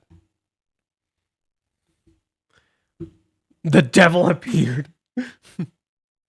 Arigato. So I heard from Kibe. Okay, let's compare the visuals in the manga. So he runs into Mommy.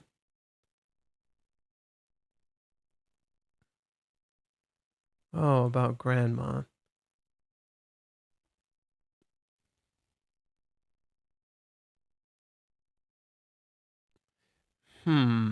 It's okay. It's okay. Let's keep.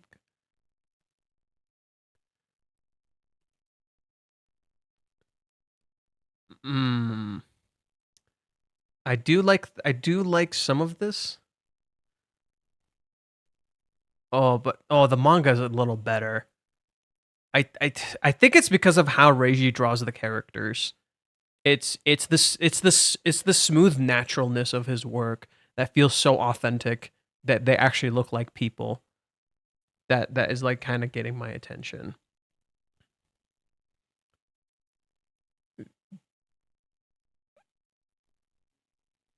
Wait, does she actually do that? What the fuck? She like moved her hand. Oh no, she doesn't. Okay, no. Her hand is just on his chest. She doesn't actually move her hand. In the anime, she nudges her hand a little bit. She like moves her hand like a little bit on him. I'm like, damn. Let's chill, bro. Let's chill, bro. In the manga, she just keeps her hand there. In the manga, she just keeps her hand there. But here, she nudges it a little bit. That's interesting.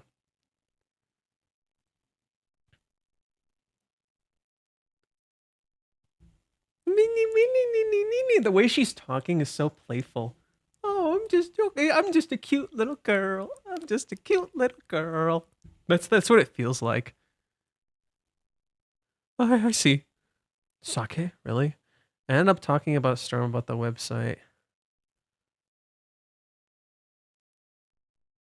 So I wanted to give it a shot to help my future prospects.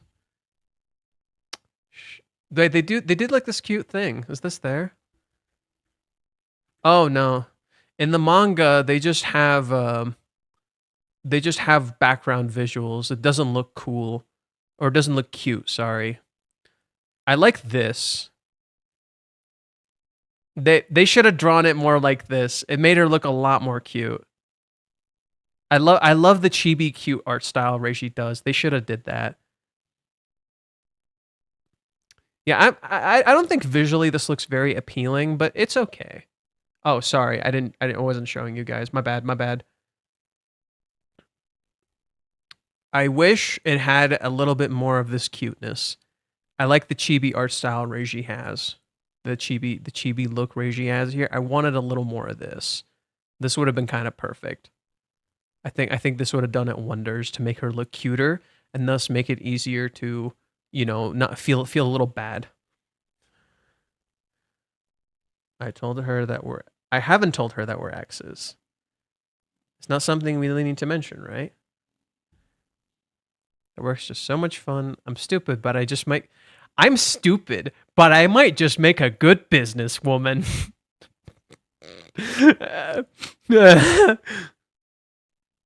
I figured that she'd be Grandma Great. Oh my god, the job's been kind of fun. I'm pretty dumb, but I'm kind of good at this business thing.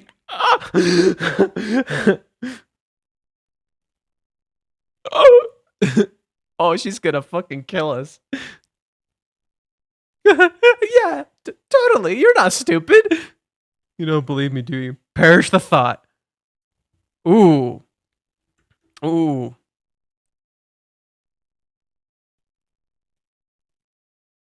Hey, Jaws. Peak mommy shot right here. Hey, Jaws. Peak mommy shot right here. Prepare to be surprised. Oh my shit. Oh my shit. She literally said, prepare to be surprised. Come on, you don't doubt me, do you? Well, I'm gonna knock your socks off. Ah! I like this a little more, but look at her fucking face. Oh, I'ma fucking kill him. I'ma fucking kill him. Oh, my lord.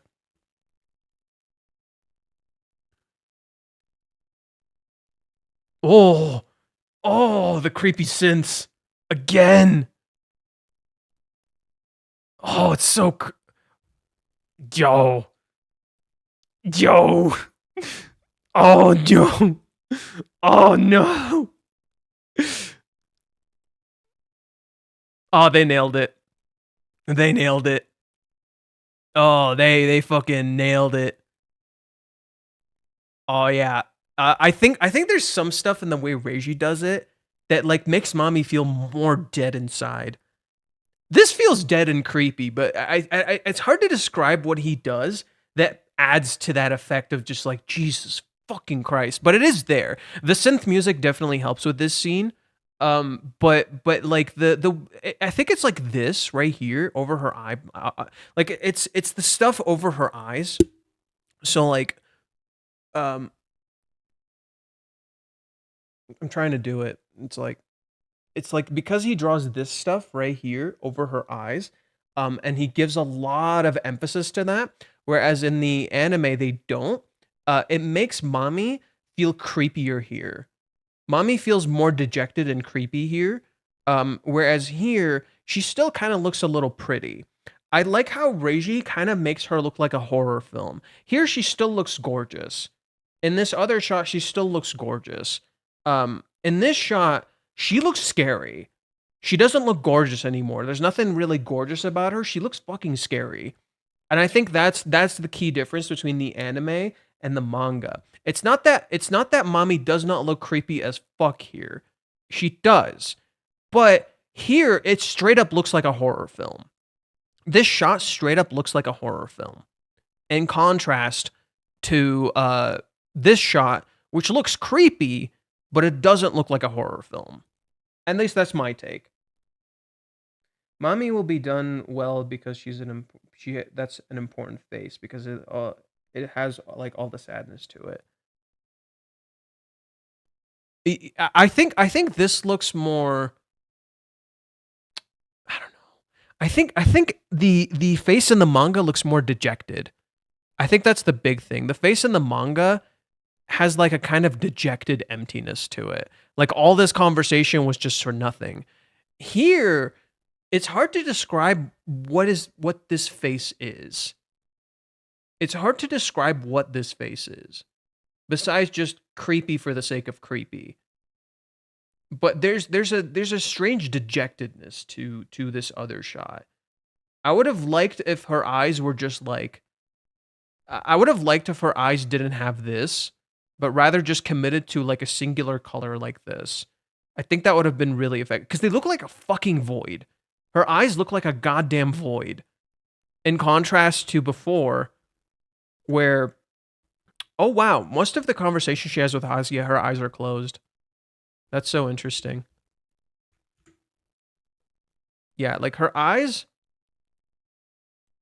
look completely different in those two shots, but that's just my take, right? I feel like it looks the same in my opinion. It doesn't. It doesn't. There's some different.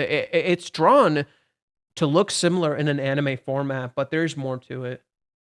I encourage you to look up the Disarray music. It's one of the oldest no and will be used motifs that is synonymous with the theme of death and grief. It is used everywhere these days. Disarray? Desiree? Disarray? Hmm. We can look it up in a little bit. Let's continue with the episode. Mommy walks away. Ah, they did it. Good job. Good job, animators. You understood the mission. You understood the mission.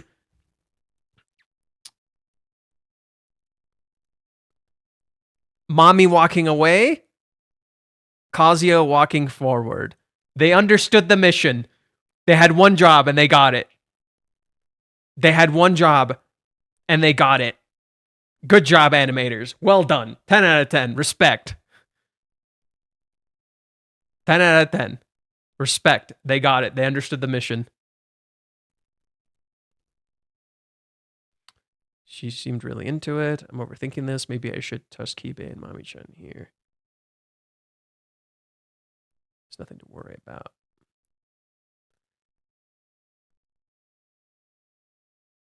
Oh, it's you, Kazuya-kun.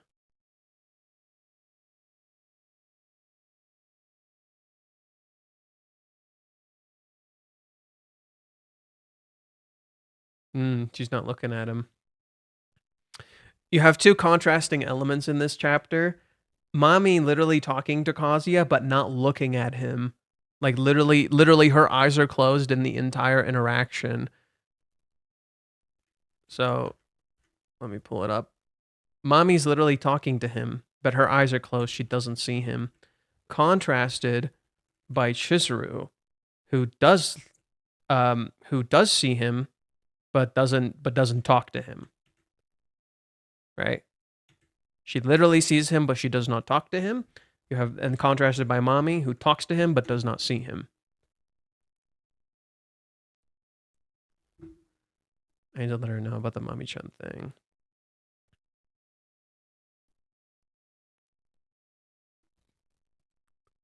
They're playing like this rock music. No, this movement's so good. Oh yeah. That's literally what I'm hearing. That's literally all I hear. That's so funny. What a choice.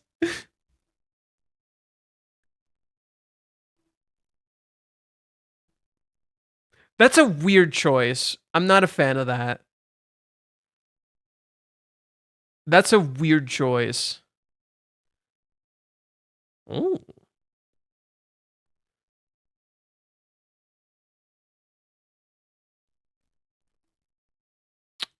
Okay. I get you're trying to mirror the manga, but you have to make it so what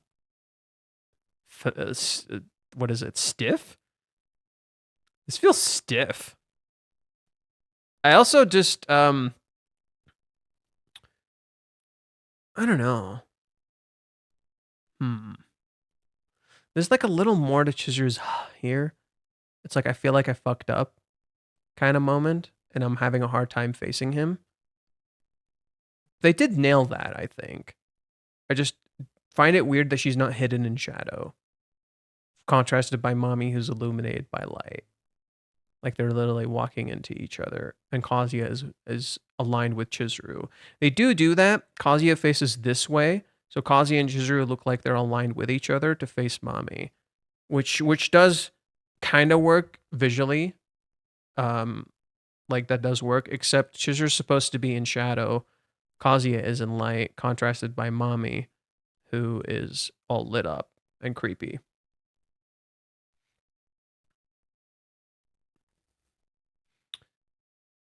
Wait, what? Does the ending still not have proper visuals? Bro. Does the ending really not have visuals? Bro. No shot.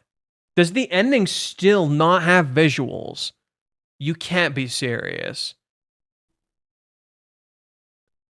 Maybe they're still working on it. I'm gonna give them the benefit of the doubt. Maybe they'll show it another time.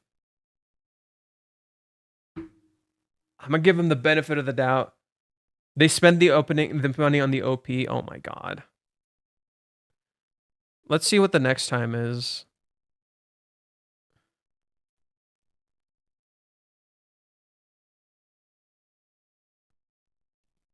Okay. Oh! Oh! Oh, we swinging! Oh, we swinging today!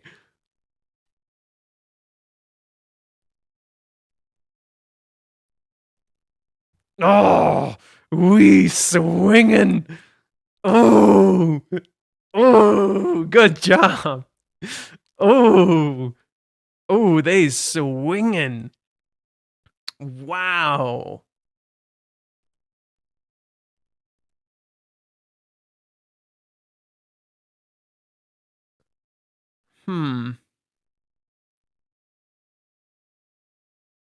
Oh, there's the Umi shot. Umi looks weird. Why does Umi look so weird? He looks weird. Am I the only one who thinks Umi looks weird here? I gotta find the...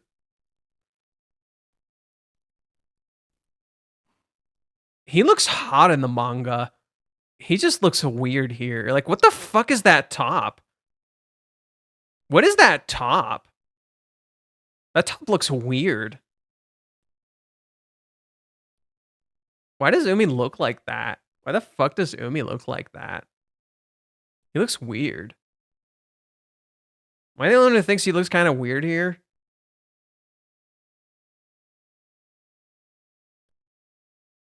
Yeah, Umi looks kind of fucking weird here.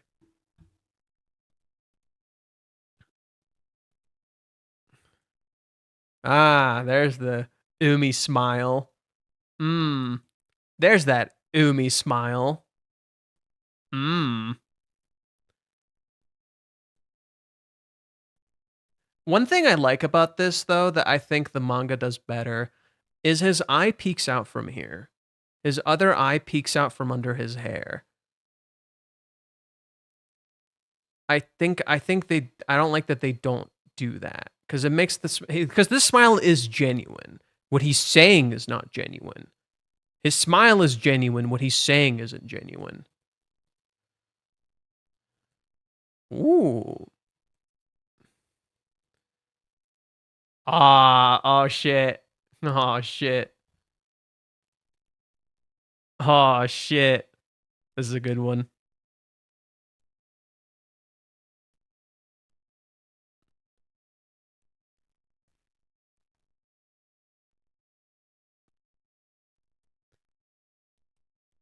I like this one. This is good. This one's great. I like this one. I'm gonna read the ending interaction in a bit. This is a funny one. Kazi still looks weird, but it's a funny one. Oh, yep, I called it. Wouldn't you know? I fucking called it. The last chapter is gonna be 179. I fucking called it. Why? Cause here it is. They're literally showing us. Come on, there we go. There it is. They're literally showing us. Chapter 179 is going to be the last chapter. Called it. Peace. Yep. I like that they're covering the entire arc. That's pretty good. Also, damn, looks fucking gorgeous here. Damn, they're actually doing good with the night visuals. Like, good job. Looks, you can actually fucking see shit. Unlike with season 3, where when it was night, you couldn't see anything. Dakenyama. Dakenyama? Oh, wow. They're not going to call it the Tiger's Den. Just Dakenyama. Oh my god, that last line from Mommy. Listen to this line delivery from Mommy. 二人もまだなんだ。 No, you didn't do it yet. Just fuck. Fuck. Instant panic. Okay, let's see. Okay, let's listen to what they say. Let's listen to what they say. Okay, what do they say?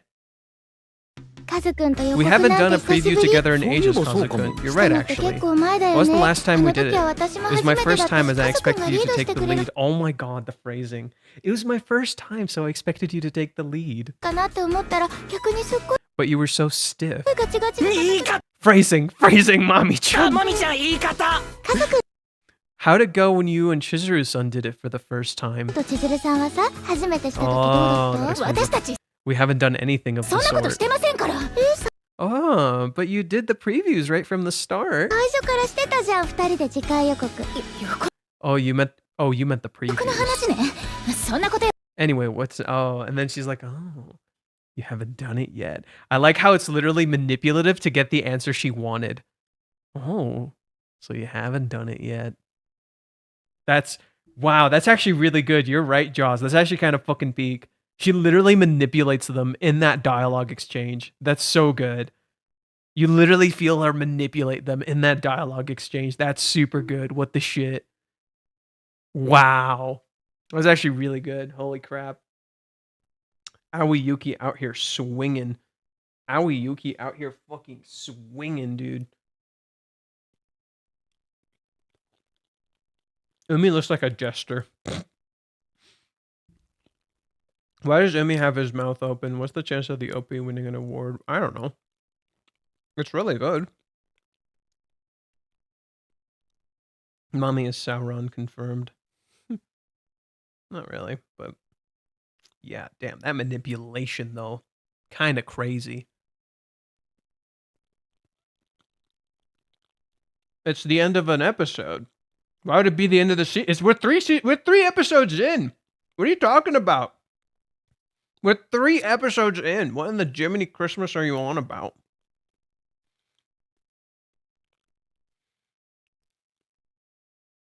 End of the season.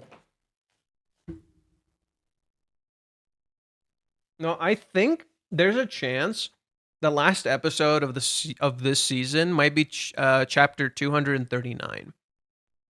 That is a very real possibility. And it would make a lot of sense because they kind of foreshadow it a little bit.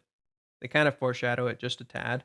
So it actually makes some sense that that might happen because that is the prologue, or no, the epilogue. That is the epilogue of the Hawaiians arc, that the 3-month time skip and all that. So it makes some sense that they might do that. I still don't know if they'll finish Paradise before the end of Core 1. They won't. They won't. I don't think so. There's no way in hell. With the pacing that they're currently taking, not a shot in hell. No way. They're doing, like, literally, this episode was chapter 1. This episode was chapter 172, 173, 174, and 175. 4 episodes. So 4 chapters. If we count them like that, next chapter is going to end at 179. So that is yet again 4. Yeah, so 4 is consistent. So it's consistently 4. They're consistently doing 4 chapters an episode. So 1, 2, 3, 4. Chapter 1. So that's going to be episode 4. 1, 2, 3, 4. That is going to be chapter, or here. I'm counting them right here so you guys can see. So next episode ends at 179. Episode 4 ends at 183. Episode 5 ends at 187. Episode 6 ends at 191. Which is when Mommy suddenly shows up at the Hawaiians.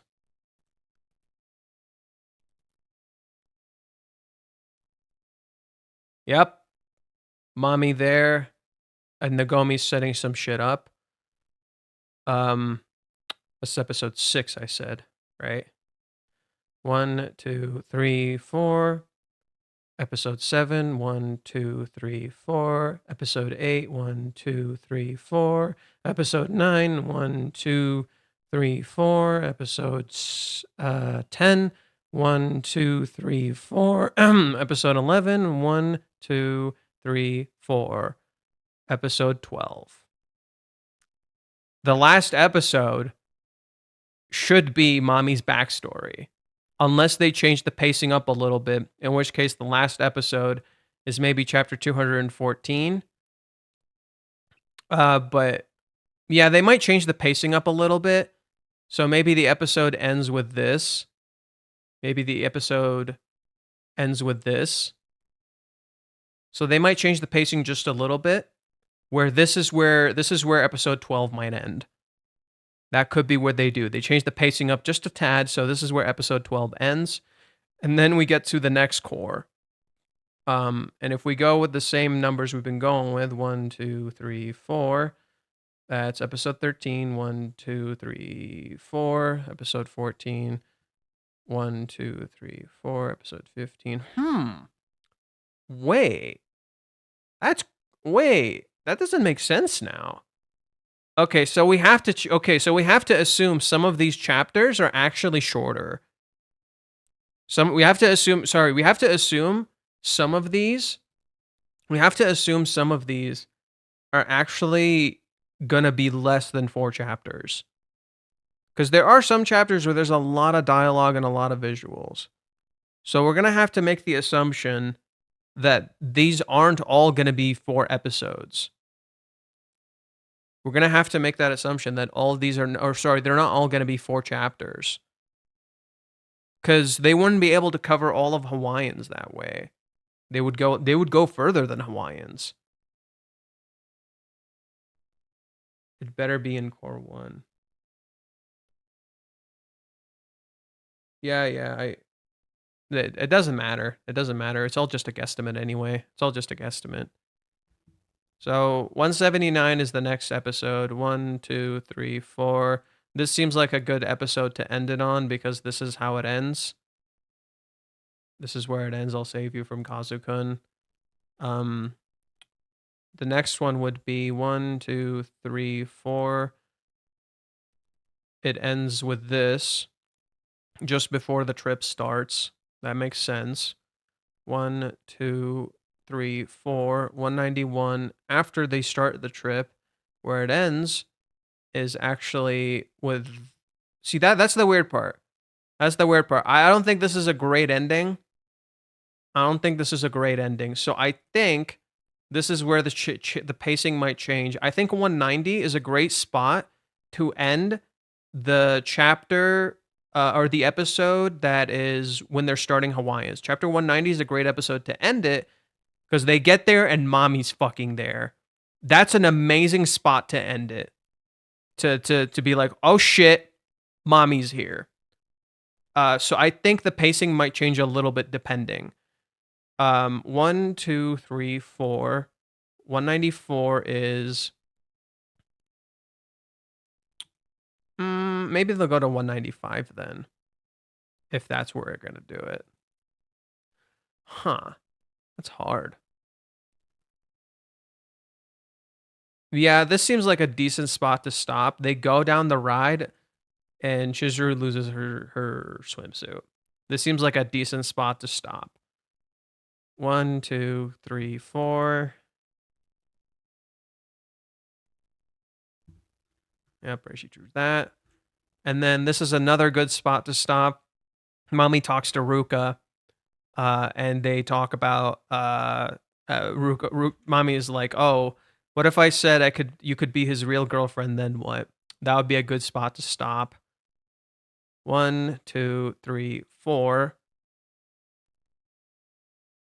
This is also a decent spot to stop, where Ruka asks her some stuff. 1, 2, 3, 4. 207. Oh, another good spot to stop. Wow, am I doing good at predicting this? 1, 2, 3, 4. 211. Up, and this is also another good spot to stop. 1, 2, 3, 4. See, I think this is where some stuff might change, where rather than playing mommy's backstory here, they might dedicate like some time to it or something. So I think they might give some time to the rejection and then focus on the aftermath of the rejection. And then it would end here, setting up for mommy's backstory with the baby child. What is this fucking Death Stranding? What is this Death Stranding? Jesus, it's so creepy too. It's so creepy, right? It's so creepy that it would show a child, and you're like, what the shit? And then it all turns out to be a fucking metaphor. Hawaiians will be rushed. I don't think so. I don't think so. Considering they have 24 episodes, I don't think so. I think out of everything it won't be rushed. The pacing has been great. So I don't think it'll be I think Mommy's backstory will be a full episode. Yeah, I agree. I think they'll give Mommy the time to get like a full fucking episode. And maybe to even inform some of the episodes after. So like I could see it be 215, 216, and 217. I think it ending at 217 is perfect. It ending at 217 is perfect because it ends with Chizuru pleading with her. And then, oh, the infamous chapter 218. The infamous chapter 218 will finally be adapted. Oh man, that's gonna be an interesting time. That's gonna be an interesting time. People will not take that episode well. People will not take that episode well. Yeah. No, people are not going to take that. That's going to be a day. Yep. That is going to be a day. People are not going to take it well. It's going to be a storm. I am the storm that is approaching.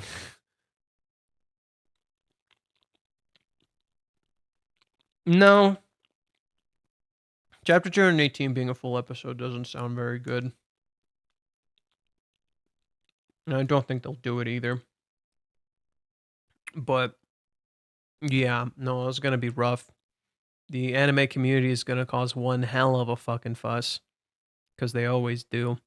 So I think a good stopping point does genuinely seem like right here, chapter 239. It genuinely does feel like chapter 239 is the stopping point. It makes a lot of sense for it to stop here. It makes a lot of sense for it to stop here. Chapter 239. That's probably a good spot. What if Core 1 ends with chapter 218? Jesus. Don't think so. That seems like a bad move. And even then, they're back-to-back cores. So they're just going to keep going. They're not going to just end. They're just going to keep going. So that's what I heard. I heard it was back-to-back cores. Fantasia and Kanokari had a baby. That's a weird fucking take. You want chapter 218 to be like a Fantasia and Kanokari had a baby. That's a weird take. Yeah, not enough in chapter 218 to be a full episode. Agree. I don't think so. Maybe they'll rearrange some stuff. We'll see. But at the moment, it's hard to know. Okay, as for the current chapter, I'm starting to get the feeling that a big reversal is going to happen soon. How that reversal will be, I'm not sure. But considering the arc is called Parting Ways with My Girlfriend, I think that's really interesting. Considering Minnie seemingly already left, and she's going to move out she's literally moving out tomorrow. Contrasted by Kazuya, who's still here. Add that with the fact that the arc literally has a number. It literally has a number tied to it. Which tells me that once this arc ends, they'll be together again. Right? That's the indication it's giving me. It's like it has a number to it. If it has a number to it, that means once it ends, they'll be back together. That's the idea. And Reiji wants people, like, he's playing into what people are expecting. They're like, oh, they're gonna separate. They're gonna split up. This ties perfectly into what Chizuru was saying. Like, remember what Chizuru was saying? Literally, Chizuru's words were straight up, whenever I was with him, as in I'm not anymore, it felt like a story. So it's like they're separating. Okay. So it's playing directly into these things, into your fears, into your expectations, into your worries, all of that stuff. It's playing directly into it. He knows people are disappointed, mad, frustrated. This face captures people's feelings perfectly. This face right here captures people's feelings perfectly. There's no better face to capture that than perfectly. Contrasted by Chizuru, who we don't hear what she's thinking at all. We're completely back to Kazuya's POV, and we're not hearing what Chizuru is thinking at all. So intentionally, we have silence from Chizuru and a lot of words from Kazuya, as if we're back to the normal, everyday thing that we're used to. We're back to the normal routine. Literally like how in the episode that came out today, Chizuru straight up said this. Chizuru straight up said, it's like our relationship is back to normal.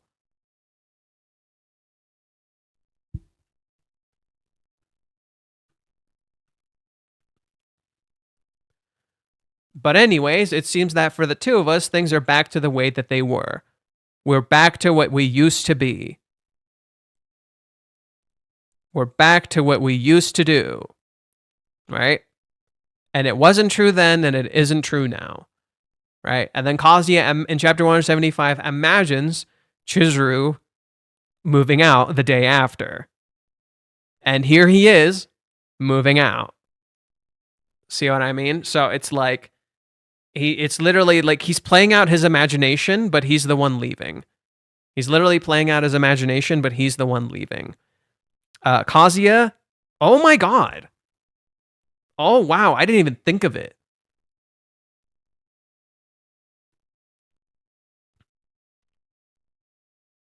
Oh wow, I didn't even think of it.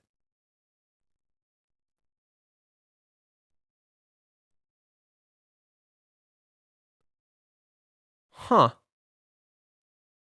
I didn't even think of it. Wow. Wow, he's literally flipping them.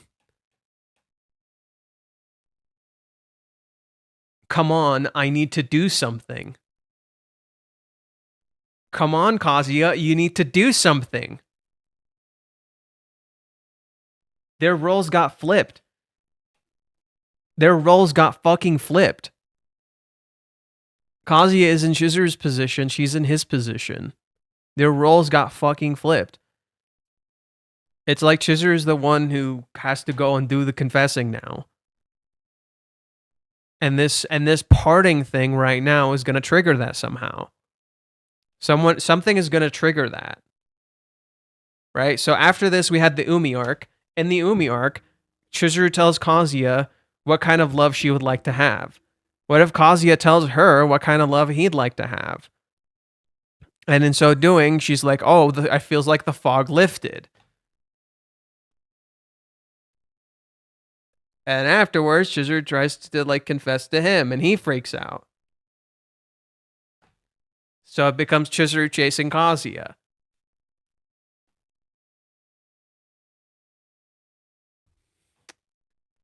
Could be. Yo and Faye, I think you talked about the teaser before, and you wondered if the movers would ask if Chizuru was his girlfriend. Do you think that they'll come with him into Royal Hill? Movers will be there. So are they taking a taxi to Royal Hill? Are Kazuya and Chizuru like taking a taxi to Royal Hill? Or are they walking to Royal Hill? Are they like, we don't know that. Are they going to walk to Royal Hill and start moving stuff from there to Kazuya's new place? And Chizuru is gonna know where he lives. I bet Chizuru would want to know where he lives.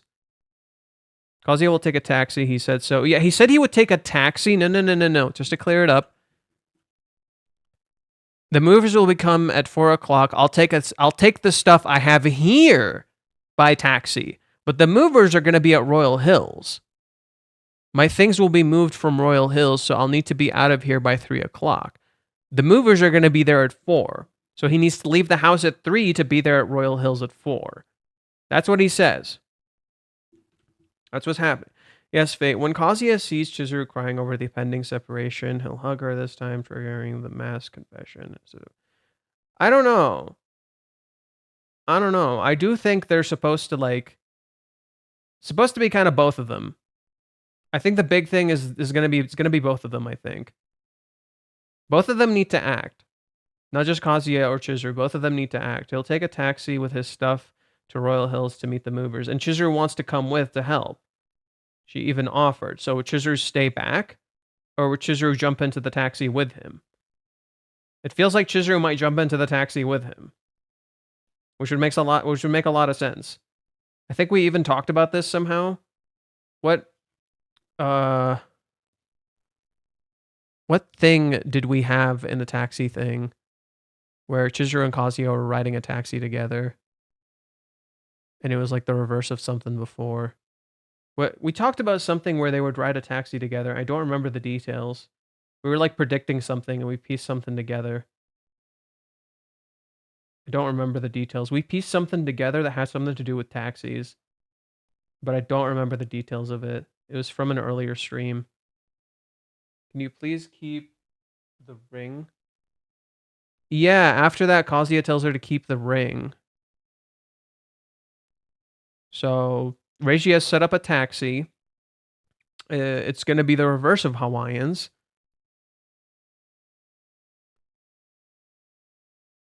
We saw based on Umi, when Umi took a taxi home, that he... and taxis are big, by the way.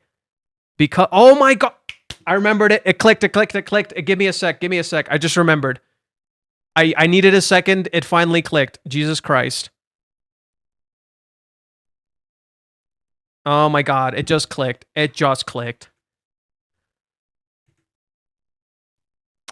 On the day we met, he sent a taxi over 75 miles for me. No. They rode a taxi together for 750 miles, and they talked.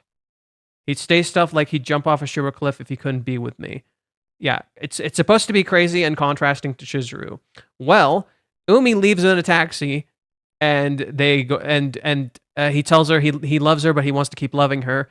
Kazi and Chizuru in Hawaiians, when they're going to Hawaiians, they literally ride a taxi. When Kazi and Chizuru are going to Hawaiians in chapter 190, and the ring is present, and we're reminded of the ring again now intentionally, what happens? They ride taxis. And Chizuru opens up about shit to him. And Kazuya tells her to keep the ring. What if this time when Kazuya jumps into the taxi, Chizuru jumps in with him? Contrasted to Umi, who left and he just left on his own in a fucking car. Here, Chizuru jumps in with him as Kazuya is leaving. That could be interesting. That could be, again, just a prediction. And then as they're riding in the taxi, they open up and talk about shit. Could happen, could not happen. Yeah, Minnie and Kazuya and Chizuru in a taxi on their first day when they first move here. So isn't it super fitting that as they're leaving now, Kazuya and Chizuru are yet again in a taxi together? They began by driving a taxi here. Now they get into a taxi to drive away again. Yeah, a taxi talk. Literally how Sayuri fell in love with Katsuhito. She talked to him in a taxi for 750 miles. It's a mistranslation. They talked in a taxi for 750 miles. Or something like that, like some crazy fucking ride. And in that time, they talked about a lot of stuff. And they got to know each other and they fell in love because Katsuhito is a taxi driver. So taxis are kind of important here. So that little subtlety of the reference to the taxi is important. What else do we have? What else? What other clues were we given? He thinks about the ring. That's clearly a step up. I'm getting closer. Doesn't that just mean it's too much for her to handle? So I was right about that, Grandma. What are you doing? The ring is in here. So again, Reiji. So let's take note of all the information we were given. Give me a second to use the restroom. We're gonna take note of all the information we were given. BRB.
Of course the mic was off.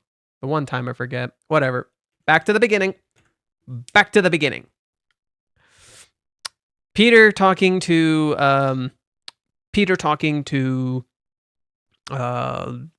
having a silent conversation with a pigeon who he should be eating, but he's not. We hear the boom. We have the boxes all boxed up. The bed is all made up. The books are all organized, and the phone is plugged in but unplugged, which is a contradiction. This image is a contradiction. Why have the phone plugged in but unplugged like this? It's weird. Doesn't make any fucking sense.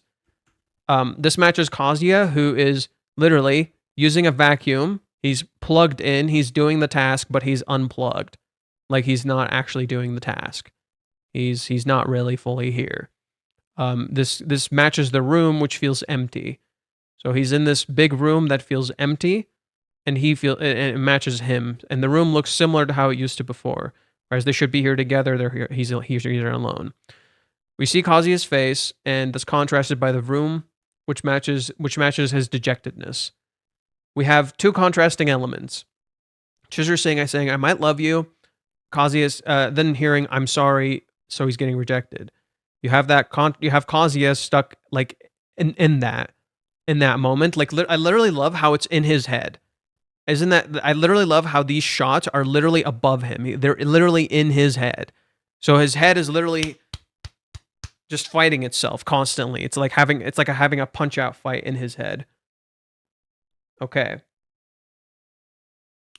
Can you hear me now? Can you hear me now? Hello, guys. Can you hear me now? The mic is on. It says it's on. Okay, good. Okay. So I love how these shots are literally over Kazuya's head, which tells you exactly what's going on here. You have two contrasting elements here. Then you have this shot. This is below him. If I were you, I'd hate someone like me. He falls down as if to reach that point. Too much information to process. His head can't keep up anymore. Too much happened in a single day. This is all news to me. My brain can't keep up. The downtime is considered part of the day too. Why tell us this information? It's like this information is important. Is this the downtime? Is this what Mr. Fish is referring to here? Is Mr. Fish specifically referring to this downtime? Or is he referring to something else that we're not thinking of? Is this also the downtime? Kazuya's T-posing? Interesting. What kanji is this? Wait, what kanji is this? Is that a kanji? Looks like a kanji. He's not T-posing. This isn't T-pose. This is not a T-pose. What kanji is he making? Weird. Anywho. So yeah, what is the downtime? What is Mr. Fish referring to here? What is the downtime? That's strange. I'm confused. What is he referring to when he says this is the downtime? He says also, don't try to hide your outbursts behind the vacuum noises. Well, what does it matter to you? He still did. Okay. In the end, I was in bed all night just thinking about it. I couldn't get any sleep. I've really got to sort this all out. First thing we hear from Kazuya, I've really got to sort all of this out.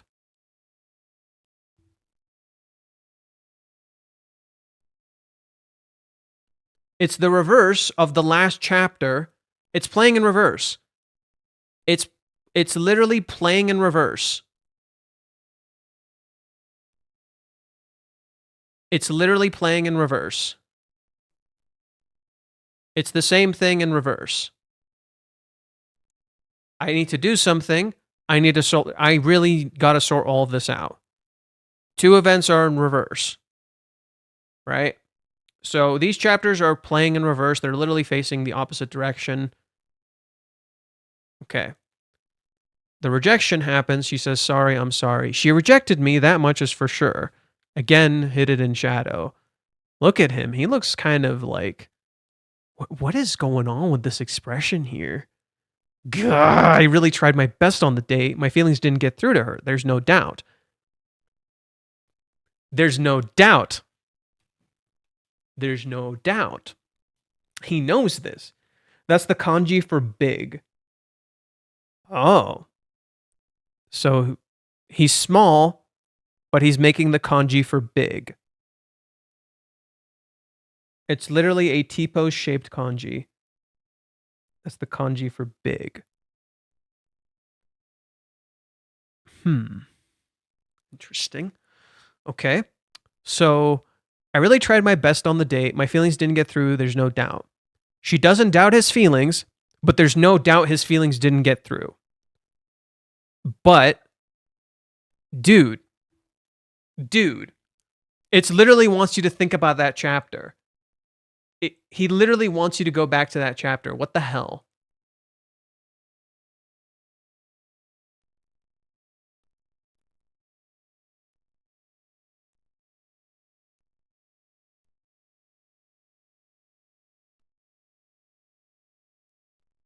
Don't worry, I don't have any doubts either. My feelings didn't get through to her, there's no doubt. But, it's identical. What the hell? He's saying the same thing as her. He's literally saying the same thing as her. It's like his thoughts are catching up to what was happening there. It's like he's literally starting to catch up to what happened there by literally starting to say the same things as her. It's literally making that question, how did we get to this conclusion? How did we get here? How the heck did we get here?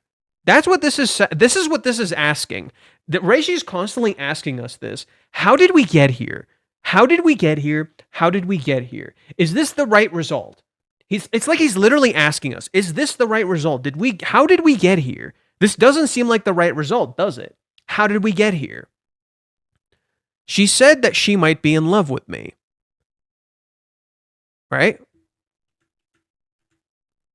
What is the cover of this chapter? Her hand on his heart.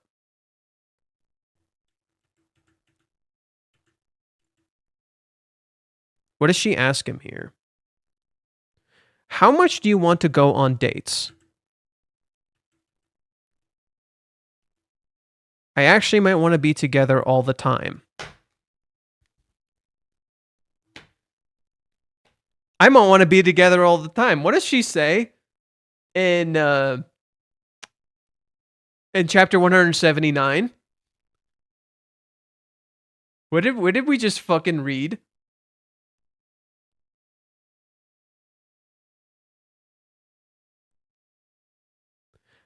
I kind of think that if I fall in love with someone, I'd want to stay a couple with them. I'd want to be with them forever.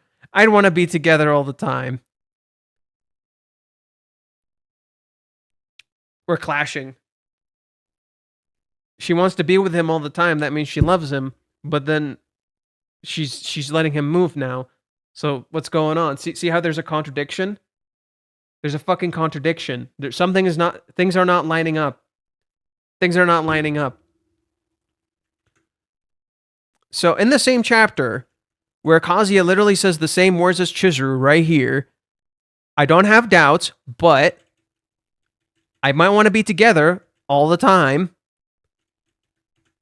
And yet, it ends like this. It comes back to the ring. Good afternoon, Fate. Just woke up due to off work. Anything I missed? A lot. Like a whole lot. Kazuya moving out will be hard on Chizuru. Yeah, she literally wants to be together all the time. And yet here he is moving. Okay. Let's keep going. She said that she might be in love with me. What? That's so direct. She might be in love? Don't turn up the vacuum strength. Mizuhara might be in love with me? That's clearly a step up. I'm getting closer. In a way, that's an answer to the Kiss at Hawaiians. Right? But I still can't put it on yet. We come back to the ring. Just as Kazuya literally says her words. He says she might be in love with him, just as she doesn't doubt his love. And we come back to the ring. Again, we're going to look at this chapter.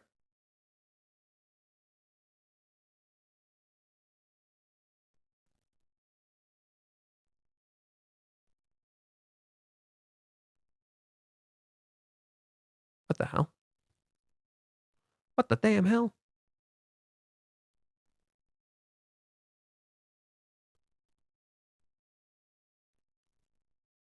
Damn, I gotta close some of these.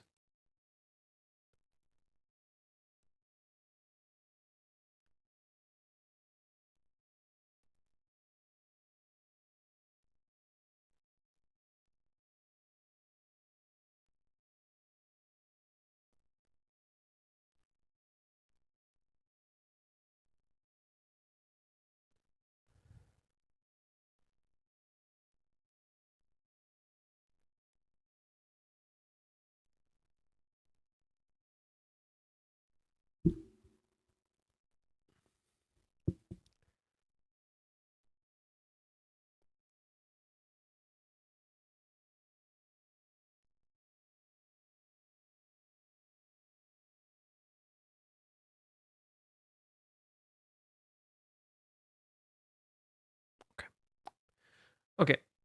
Sorry about that. So, just as this chapter starts with, don't worry, I don't have any doubts either, but Kazuya says these exact words right here. I don't have any, there's no doubt my feelings didn't get through to her. So she doesn't doubt his feelings, but they didn't get through. So we got an answer for this scene that Kazuya's feelings did not get through to her, despite the fact that she doesn't have any doubts about them. Okay.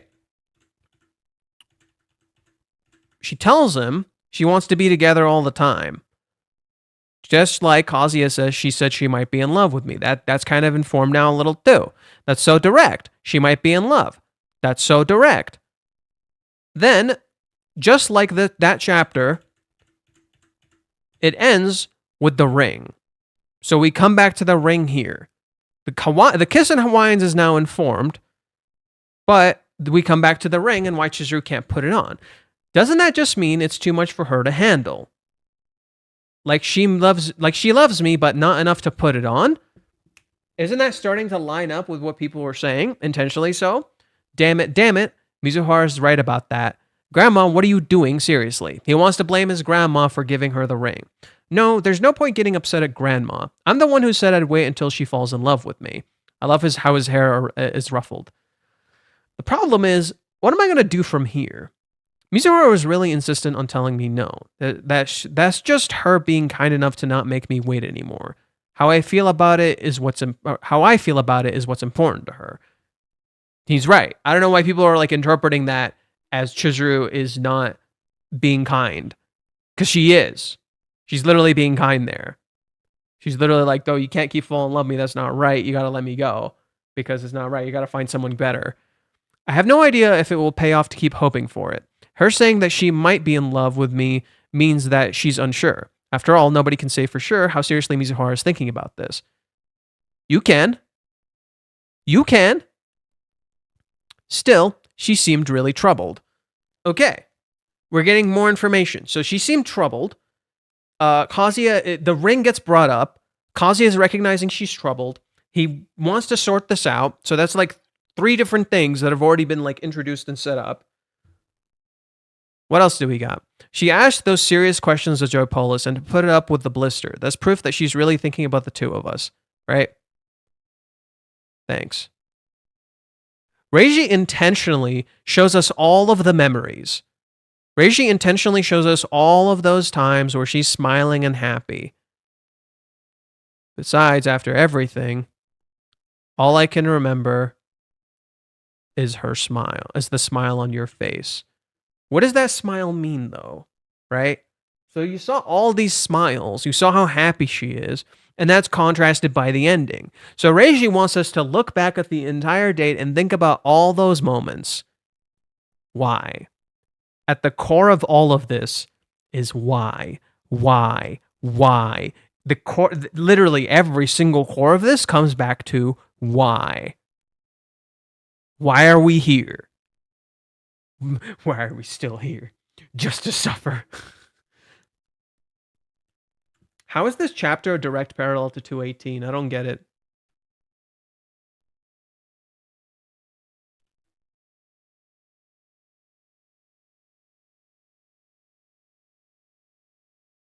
He saw her smile. When did he smile? He smiled. Just not... Here. There's one right here of him smiling. Here he is smiling again. Kazuya smiled. It's not that he didn't smile. I think there's a misunderstanding here, Verkez. It's not that she didn't make him happy. It's not that she didn't make him happy. That's not the issue. I'm starting to like realize that now. It's not the issue. Not that she didn't make him happy. There's more to this. There's more. Reiji's intentionally saying there's more to this. It's not that she didn't make him happy. No. There's more to this. There's more at play here than just she didn't make him happy. No, she can make him happy. That's not the issue. Him lying down, rejected, remembering the memories they shared on the things different than rejection, but its foundation is the same. No, I would say this chapter is closer to...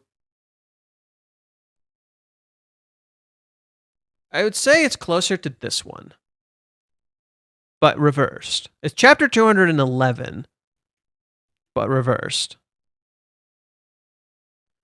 Right? He wants to give up. I'm done.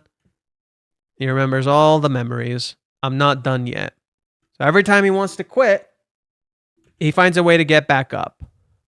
This feels more like that scene rather than chapter 218. This feels more like that. Now, I will look at chapter 218, but I'm going to be careful not to show any footage because I don't want to get demonetized. Here's the one that every YouTuber loves to use.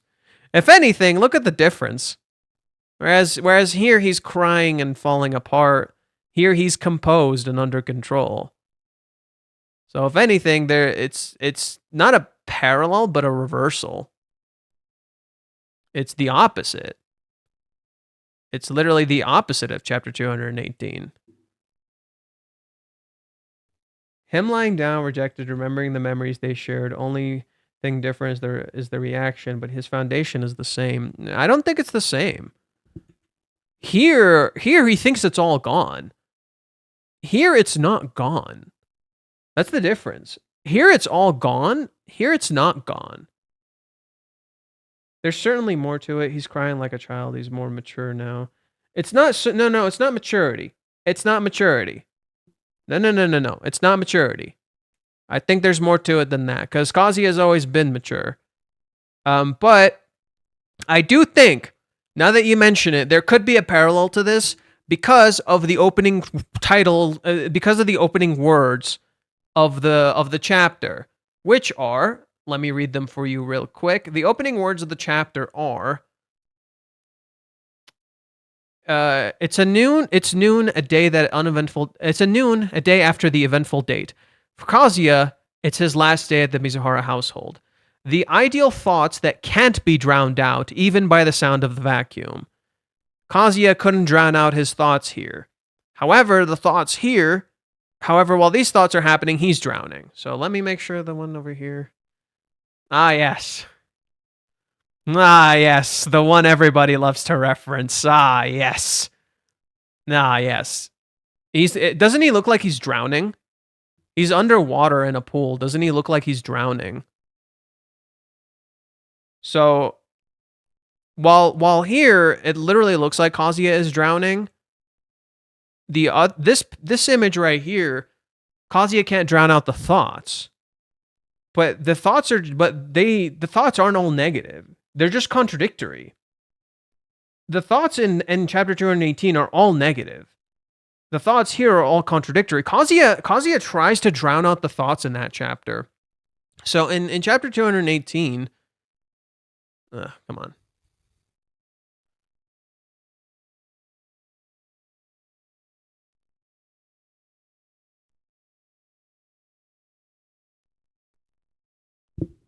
Yeah, in chapter 218, Kazuya tries to drown out the thoughts.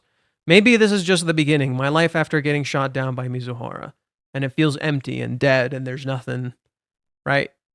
One final act of me being unbelievably pain in her ass. And then he hears, I love you, from Ruka. So literally what happens in chapter 218 is that Kazuya keeps hearing the things he wanted from Chizuru from Ruka, the person he doesn't want it from. This is ridiculous. Cute girl like her saying she loves me. I should feel like the luckiest guy on earth, and I don't. Because you don't love her. That's not how it fucking works in life. That's not life, dude. That's not how it works. And then he says, "Don't worry about it. Let's hang out with let's hang out without her." So it's very intentionally that he tries to be without her. Kazuya isn't trying to be without her here. Kazuya is not trying to be without her here. Kazuya here is lying to himself. He's telling himself he's okay without her. There was never any love between us. He keeps lying to himself. That's why the chapter happens. He keeps trying to deny it. In reality, it keeps coming back to haunt him. It's a very emotional chapter and very visceral. And there's a reason his mind does this to him, and it's because Kazuya is a dreamer. So naturally, his immediate reaction when rejecting himself is for his body to turn on him. That's the point. Kazuya tries to rob himself of agency because he believes he has none. So his mind and heart turn on him, including his body. Everything about him turns on him, and it reflects his self-loathing. It reflects Kazuya's self-hatred. The idea that when people hate that chapter, the sad truth is that the chapter is about Kazuya hating himself. And so if you hate Kazuya or if you hate Reiji when you read that chapter, congrats, you did exactly what Kazuya felt. That's literally how Kazuya feels. Like straight up, that's what he feels in that scene. He hates himself. So if you hate him, yeah, that's how he feels. Congrats, you literally hate him like he hates himself. That was the whole point of that scene. This isn't that. This isn't Kazuya rejecting himself. This isn't Kazuya hating himself. This is Kazuya embracing himself. This is the opposite. This isn't the same chapter. This is the chapter parallel but inverted. This is Kazuya embracing himself, not rejecting himself. This is Kazuya accepting himself, or at least starting to. Like the thoughts aren't negative because he's not denying them. Like he knows what it meant to him. He's not denying the thoughts. If you hate Kazuya in chapter 18, you hate yourself deep down. I don't know. I don't think so. But the chapter is about Kazuya hating himself. And so if people started hating Kazuya from that chapter, then you proved his point. He hated him. You literally hated him like he hated himself. So if anything, it reflects a lack of empathy, that you didn't realize what was happening in that scene, that you would see it that way. And that you were blinded by the depiction of sex in media, because that's a common thing that tends to happen. When the first episode came out for season 4, it literally starts with Kazuya beating his meat. And people are like, this is the worst thing ever, when it's like, no. Just because the story depicts sex doesn't mean it's bad. Anyways, Kazuya confused as he is piecing things together. Yeah, Kazuya is not rejecting himself here. That's the big difference. That's literally the big difference between this Kazuya and this Kazuya. This Kazuya rejecting himself just as he was rejected. This is Kazuya possibly wondering he might not be rejected. Like even though it's over, he's not given up. That's the difference. 1, 2, 3, 4, 5, 6, 7, 8. It's only 8 pages. It's only 8 pages, and people made it like a massive deal about it. He's lying there. He wants to hug. Okay, Kazuya is in the process of being enlightened right before the big realization. Kazuya is trying to find out how to move forward with Chizuru. Yeah, Kazuya in that chapter is trying to move forward without her, but he's just forcing himself. Like literally, Kazuya in chapter 218 is trying to do what people are telling him to do here. Kazuya in chapter 218 is trying to do what people are trying to do to Kazuya here. He's trying to let go of his feelings for her. And his mind, body, and heart hurt him for it. Because it's like, no, how dare you talk about your feelings like this? So everything he is turns on him. His body reacts to something he hates. His mind shows him something he hates. And his heart is destroyed. Right? He rejects himself in the end. And so his heart shatters. So everything about him turns on him in that moment. Because that was the whole point of that scene. Here, he's trying to move forward with Chizuru. He's not rejecting a part of himself. He's not rejecting these emotions he feels. That's the difference. In chapter 384, he's lying there, hug someone. I don't know if he wants to hug anyone. He's just lying there. Nothing about this is telling me he wants a hug. He's just processing it. Maybe he wants to be with her, but I don't know. If he okay, read that. Kazuya did not give up on Chizuru. Yeah. Isn't Chizuru feeling like he did in chapter 218? She's the one who has to think about how to live without Kazuya now. Chizuru also hates herself right now. Yeah. Maybe Chizuru is going through her own chapter 218 right now. He's lying there like a defeated soldier in battle, maybe. Not defeated, just down. You're not beaten, you're just down. You can get up. This chapter is hour 218. I don't know. Maybe. I don't know. I don't think so. Our shadows often provoke a violent reaction from us when someone shines a light on it. If you hate Kazuya, it's because he's a character that shines a light on our own personal shadows. Well, I don't disagree with this. I think it's not that simple. I think the hatred Kazuya gets stems from a misunderstanding about how we are, how of people in general, and how people are and how people should act. And that misunderstanding can stem from the self, but it can also stem from external factors. That's why I'm not content with saying Kazuya is just a reflection of us. That's why you hate him. Because when you say that to people and they don't understand that, they'll never accept it. That's never an acceptable thing to say to these people, because they'll be like, my life is nothing like him. I don't act like him. I don't do any of the stuff Kazuya does. Therefore, I'm not him.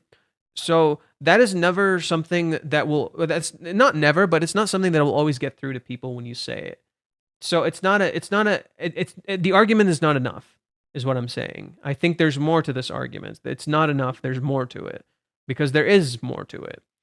I also don't have clarity about how he thinks he can evolve from now. They will not get moments together if they aren't in the same house anymore. I don't know. It's almost 2 o'clock. People argue that Reiji reset the square one, but people cannot see the forest for the trees. Huh. You've seen that on Reddit post where they made Chizuru version of 218 where we had Umi x Kazuya. That's funny. Well, Kazuya needs clarity. He's gonna get sooner or later. We're reaching that point of clarity to the reversal of everything we've understood up until now. Let's see what some people I know have said about chapter 18. Oh no, the sad Kazuya face. Reddit discussion trenches. We will never find a more wretched hive of scum and villainy than the Reddit trenches. But at least he still has hope. He does. He understands her and the wall more.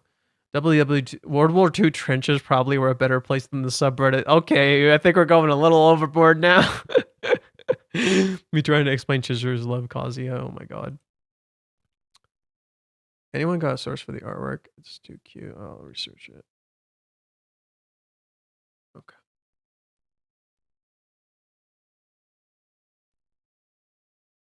Kongen. It's hilarious to see people were shaming Rag last 2 weeks and now very quiet, or at least I haven't seen one of them making a post on the latest chapter. How do we tell them, fellas? This is on our Discord. How do we tell them, fellas? How do we tell them it's about to start all over again? Oh man.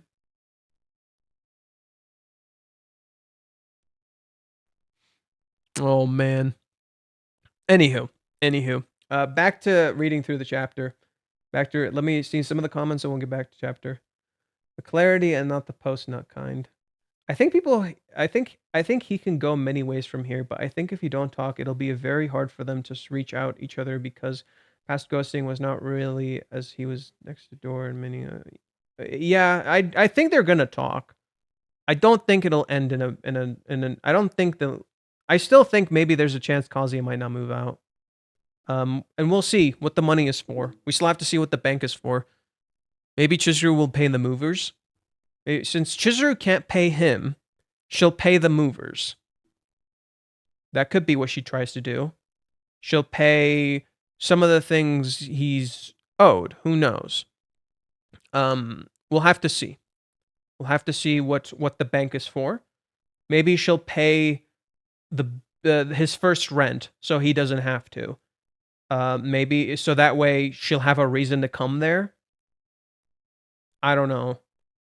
I'm really not sure what the bank thing is, and I doubt it was 100%. I doubt it's going to be what we think it is. I don't think the bank thing is going to be what we think it is. I think it's not going to be what we think it is. It's going to be, it might be something different, or it might be the same. If it is the same, we'll have to know what the point was. Why did Chizuru mention the bank? Right? Did Chizuru even go to the bank? What if Chizuru never went?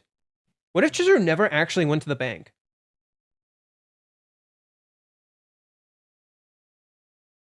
Right? I just realized that. What if the bank thing never actually happened? Why did I never consider that? Wait, why did I never consider that? What if the bank thing never actually happened? Like, I could be wrong, of course. We could totally be wrong here. But what if the bank thing never actually happened? She never went anywhere, because we don't see her go or do anything. We never see her at the bank. She only mentioned it once offhand. And Kazuya seemingly didn't know when she went or when she came back. Like, did he ever hear her leave? We don't know if she left or didn't. Kazuya never mentions her leaving. He only mentions if she came back, which does imply she might have already gone. But we don't know if she did or didn't. So we don't know that. She should be home, right? She's pretty quiet, though. She said she'd be here on moving day yesterday. Well, a lot happened yesterday. I guess it'd be awkward. Is she avoiding me? Regardless, the movers come at 4 o'clock, but my things will be moved from Royal Hills, so I'll need to be out of here by 3 o'clock. I'll take the stuff I have here by taxi.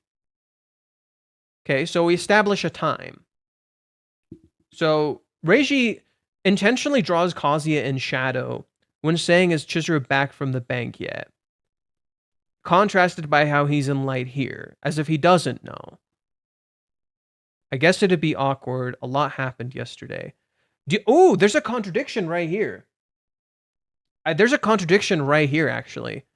Kazuya says, is she avoiding me? I guess it'd be awkward. Walks out, and then he sees her act like the Iron Lady, and that contrast makes no sense. Is she avoiding you because it's awkward, or is she not worried about it because she's the Iron Lady? Which is it? It can't be both. It's almost like this Iron Lady thing is literally her hiding herself. It's Kazuya is this close to piecing it together. Kazuya is this close to piecing it together. He's like right there. He's on the fucking edge. I wonder if Mizuhara is back from the bank yet. He's in shadow because he doesn't know.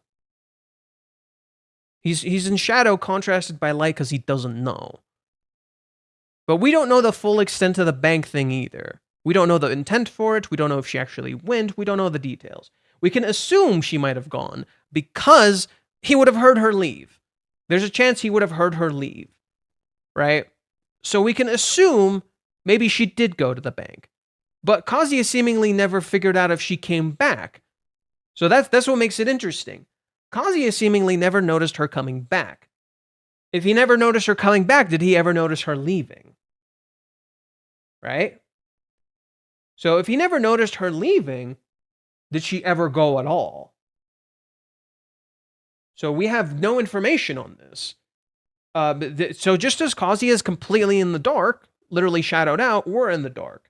We don't know. We don't know what the deal with the bank is. We don't know if she went. We don't know when she came back. We don't know anything.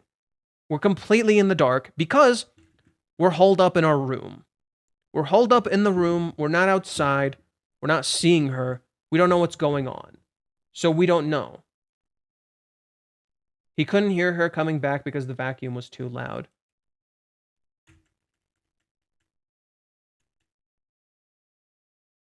Could be. Could be. So the vacuum that he was using to try to drown out his emotions ended up blinding him to what was already in front of him. So he never heard her leave and he never heard her come back because the vacuum was too loud. Or he just never heard her come back. Maybe he heard her leave. Either way, it's intentionally vague. So Kazuya blinded himself because he was trying to drown out his feelings by doing this task, but there's no drowning them out, and he's not even like focused on the task. In so doing, he's distracting himself from everything around him.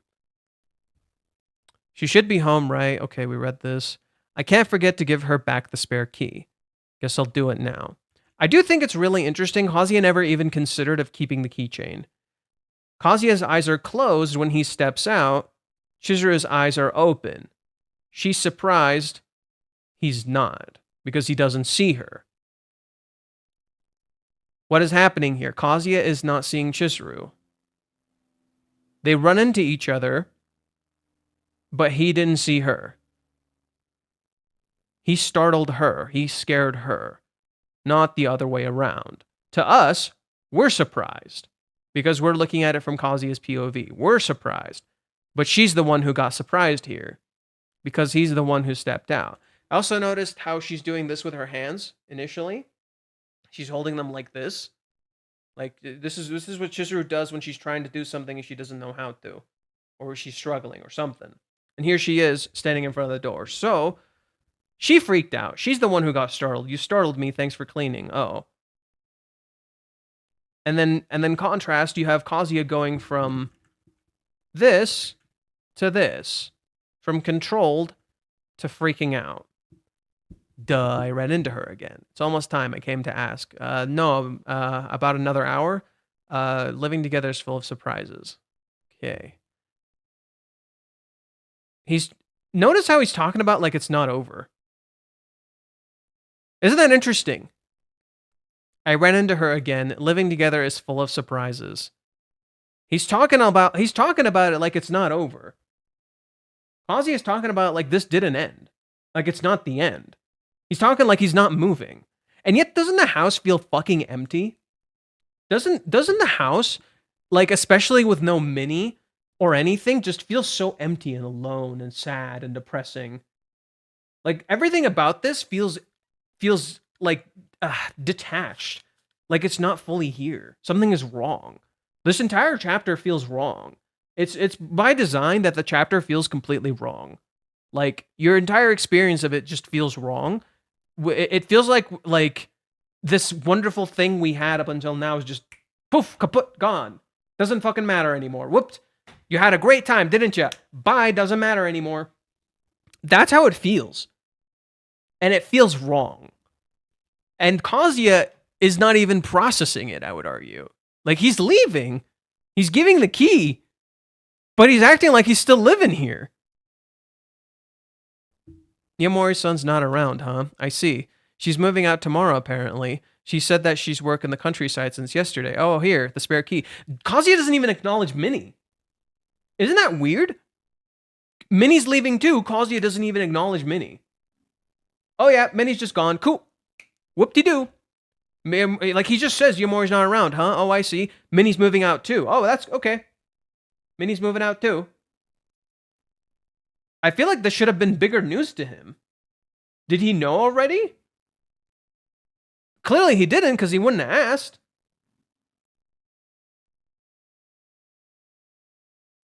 Everything about this chapter feels off by design.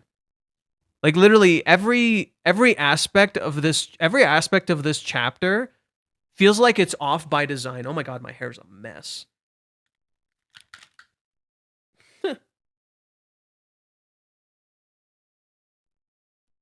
Oh, jeez. Oh, jeez, my hair's a total mess. I didn't fucking clean up at all this morning. Jeez. Okay, yeah, every aspect of this chapter feels off by design. Something is wrong here. Everything about this feels wrong, and it's intentional that it feels so wrong. Like, what the fuck is going on? Yeah, you really helped me out.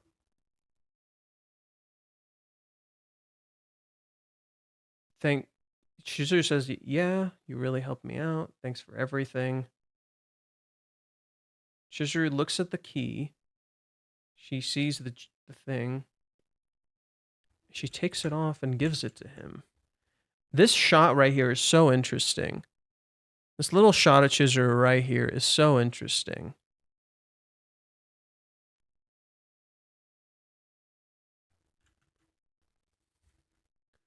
You can have this. Not, I want you to have this. You can have it, which gives it a kind of detached feeling. I think the last vertical phrase in the JP version explains that all is wrong at the moment in the chaotic. What Japanese? What are you referring to? Are you referring to right here? We'll get to it in just a sec. The keychain. You know, I'm curious. Just random curiosity. I'm going to look something up.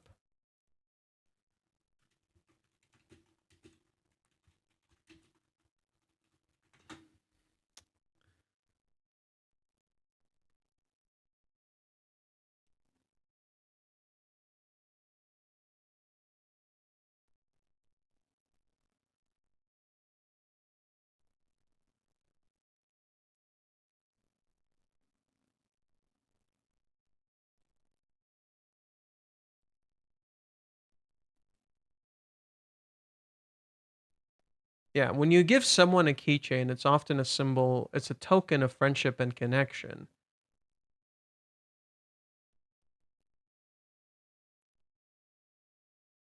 Yeah. But she's only giving him the keychain.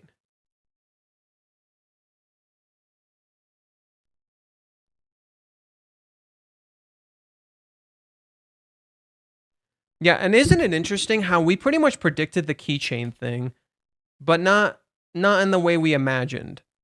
So I was right in my prediction for the keychain thing, just not in the way I imagined. When we were reading the Ruka chapter, we were talking about this. We were reading the Ruka chapter.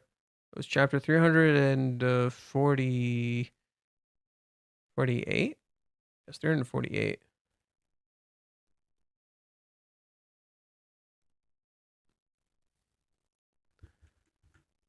Ruka buys him a keychain, and it's a ribbon.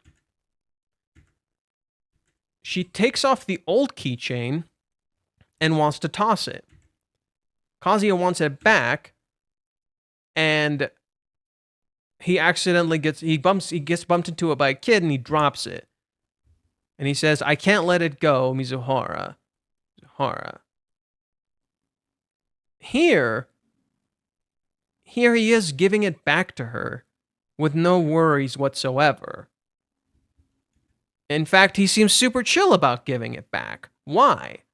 Why is Kazuya so chill about giving this back? Why is Kazuya so okay with just giving this back? So what does Chizuru do? She highlights an important start of the series that Kazuya was questioning. She highlights an important start of the series that Kazuya was questioning. When we started the cohabitation, and Chizuru gave him this thing, what did Kazuya say?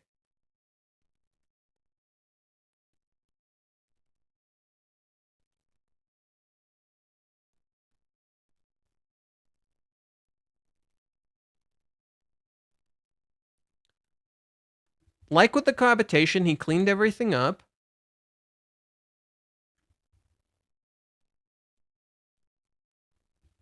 She gave him this thing. Shirley has an eye for stuff like this. Does she really buy this for me? I wonder if a blue something spare key trust. I cannot betray her trust. I'll show her I'll become someone worthy. So he got a key that symbolizes trust. And he wondered if she bought this little thing for him. He gives her back the key, and she sees the little jingle, and she gives it to him. She wants him to keep this. You can have this. Why? Really, are you sure? I get it, you don't need it after all, more or less. Is she giving it to him for herself? Or is she giving it to him to get rid of it? That raises a fascinating question. Did she give it because she wanted to? Or did she give it because she doesn't want it anymore? We know the reason. We know the underlying reason. She wanted him to have this. We know the underlying reason. She wanted him to have this. And this kind of communicated that she does care. But Kazuya doesn't see it. He's hidden in shadow. He doesn't understand the intent. It's not made clear. Just as he's hidden in shadow, so too is she hidden in shadow. You tell me when you leave, okay? I'll be over there. I want to be there when you leave. Like, it matters to me. Like, it's important. Yeah, I will. Isn't Mizuhara acting a little too normal? As if everything yesterday never even happened. Again, very familiar territory. Super intentional, very familiar territory. God, really? I have no idea what's on her mind. This is why she's the Iron Lady. Nothing about this screams iron. Is she upset at herself? Does she not know why she made that choice? We don't know. Nothing is told to you. It's not clear. You don't have clarity. The chapter starts with the sound of the vacuum and Kazuya's silence. In contrast, it ends with Kazuya's talking and Chizuru's silence. Like Kazuya is the vacuum. Like Kazuya is the loud noise that's distracting you from what's right in front of you. Like Kazuya is his own vacuum, if you will. Kazuya's head is the noise that's distracting him from what's right in front of him. That she literally mirrors him. That she's literally the same as him. Damn. It's like she's waiting for him, almost eavesdropping. I doubt it. We don't know what Chizuru is doing. The 3-dart silence expression. What if the ticket is for Minnie to come back? That doesn't make sense because it's specifically for Kazuya. Doesn't make any sense. Cat and Pigeon in the opening page, like they can't talk with each other even if they want to. And Peter lives in the Ichinose house where the pigeon will fly its nest like Kazuya. That's my interpretation. I don't know about that. Bring back Fate's Reverse Cheer Update arc. Kazuya is holding it in like Chizuru did until 164. Imagine them next chapter saying in a tiny text box, oh, they had sex already. That's why they're so chill. No. What the fuck? This love story is so complex. Yeah, because love is both complex and simple. And this is what this is. It's simple yet complex. I'm feeling a little tired. Tad bit famished. I've yet to eat breakfast.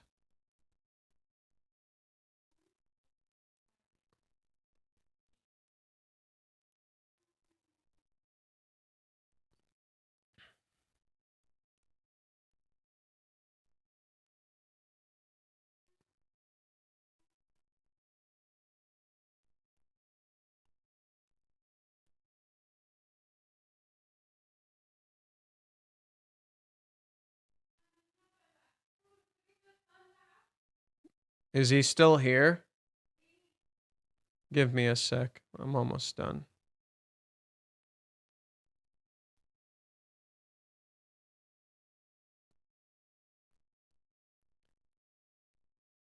All right. I think it's a good spot as any to stop. I'm gonna stop here for now. I'll probably stream later in the day tomorrow. Maybe like 1 o'clock or something. I'll let you guys know. But I think it's a good a spot as any to stop right now. I don't. If anyone has anything else to add, by all means, go ahead. The last panel, we can see Chizuru with short hair. I don't know what you're talking about. Oh, if Kazuya realized that Chizuru was hurting despite her mask being up and giving her the hug to get her to confess for real, that would be peak. I think they gotta talk, bro. I really think they gotta talk. Reishi's intentionally putting on this thing that we fucking hate and is telling us it sucks and they gotta talk. I'm just fascinated by why Chizuru looks kind of upset here, kind of angry. Maybe it's how easily Kazuya gave the key back. It could be that. Could be how easily Kazuya gave the key back for someone who spent the night saying how he can't stop loving her, and then here he is giving the key back. Maybe that's what it is. That could be what it is. It's how easily Kazuya gave the key back, and so she wanted him to keep this thing because he said it mattered to him. So it's her giving that to him too. Maybe this is Chizuru frustrated. Maybe this is Chizuru getting pissed too, getting frustrated at Kazuya for seemingly saying he cares, and then here he is giving the key back like he doesn't care, when the key is supposed to represent their connection. So she gives him half of the connection, the thing that keeps them together. Like, why doesn't Kazuya want to keep it? Why doesn't Kazuya want to keep it? Right? Why did Kazuya just give it back so casually? Why is Kazuya so okay? In that sense, here's another argument we can make. Why is Kazuya acting so okay?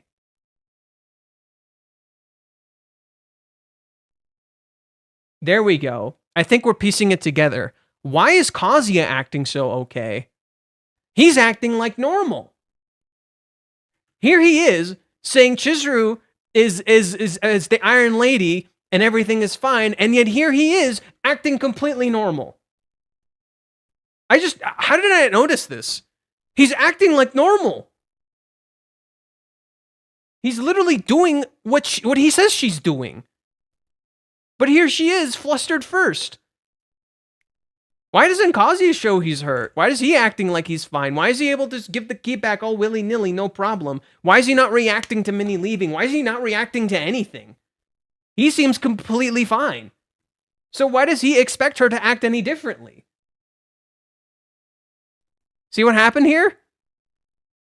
That's why she's frustrated. That's why she mirrors him. She's frustrated and showing emotion. He's calm, cool, and collected. He looks totally normal.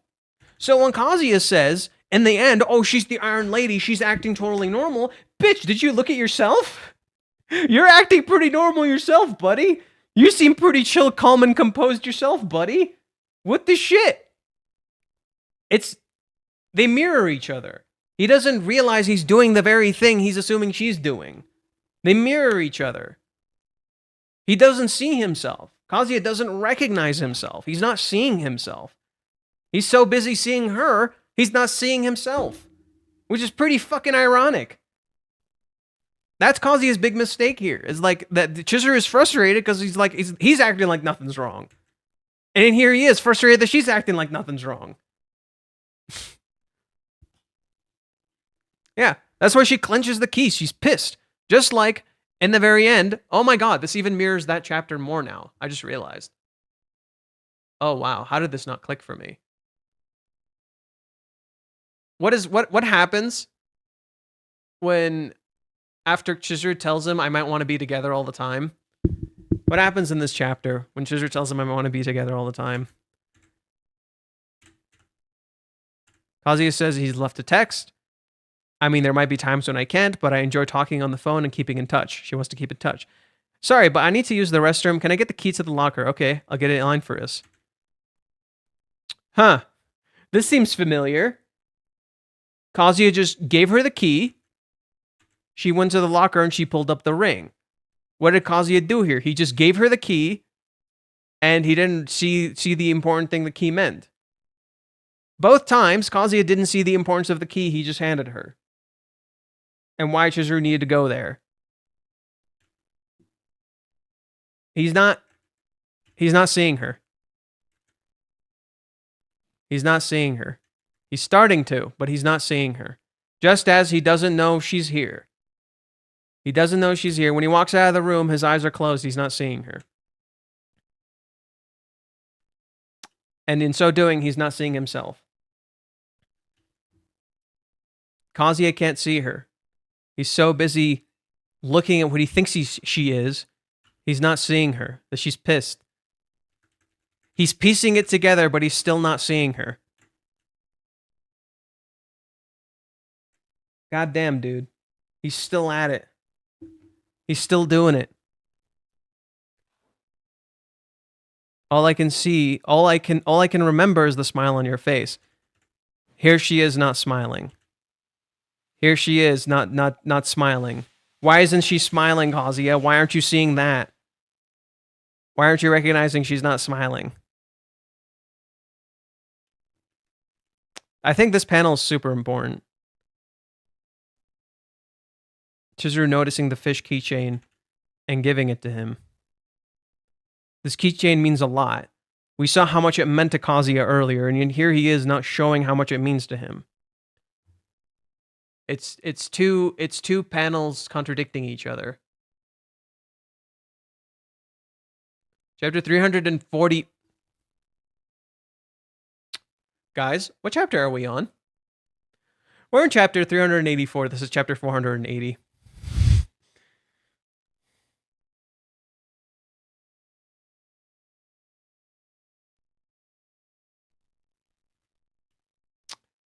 The chapter where Chizuru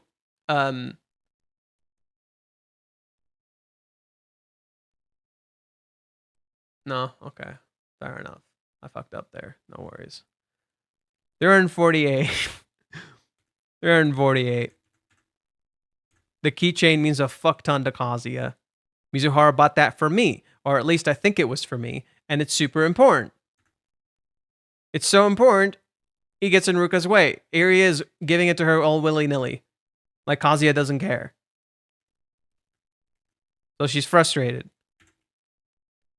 Contrasted by Kazuya, who seems chill and normal, and there's nothing wrong. Bro. Our perception is blinding us to what the fuck is happening in the chapter. Let's go to 358. See what's in 358. What happens in 358? They go shooting. Kazuya messes up. You can clearly see the gap in skill between us. Are you upset? He hides it and pretends like he's not. And she helps him walk forward. Chizuru recognizes he's upset in chapter 358. What if Kazuya finally recognizes she's fucking upset in the next chapter? What if Kazuya finally sees her upset in the next chapter? Like, actually fucking sees it. That would be kind of nice. About damn time, bro. Yeah, okay.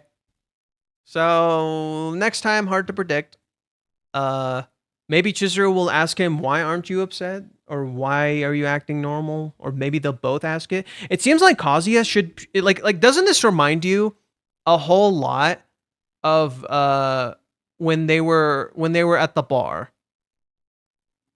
Doesn't this remind you a whole lot of when they were at the bar in chapter 252? Where Kazuya... Chizuru asks Kazuya what him and Minnie were talking about. If there's something you want to say to me, why don't you go ahead and say it? I don't remember having set any such boundaries, and it feels like you're being overly considerate. She doesn't even understand how I feel. She's way too laid back. Yeah, bitch, that's how she feels.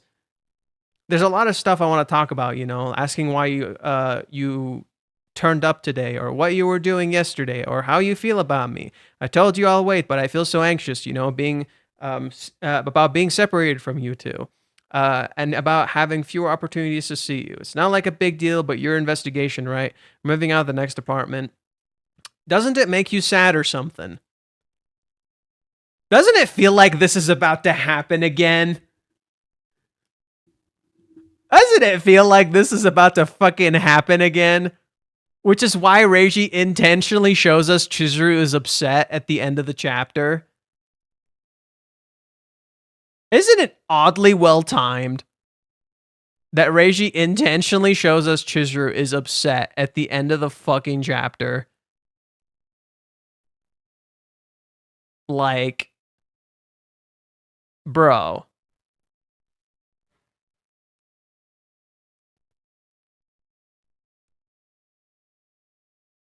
Yeah. Isn't it oddly well timed that Chizuru's seemingly upset at the end of the chapter? In chapter 358, which should be the flip of this chapter, Chizuru recognizes Kazuya is upset. Kazuya can't seem to tell she's upset.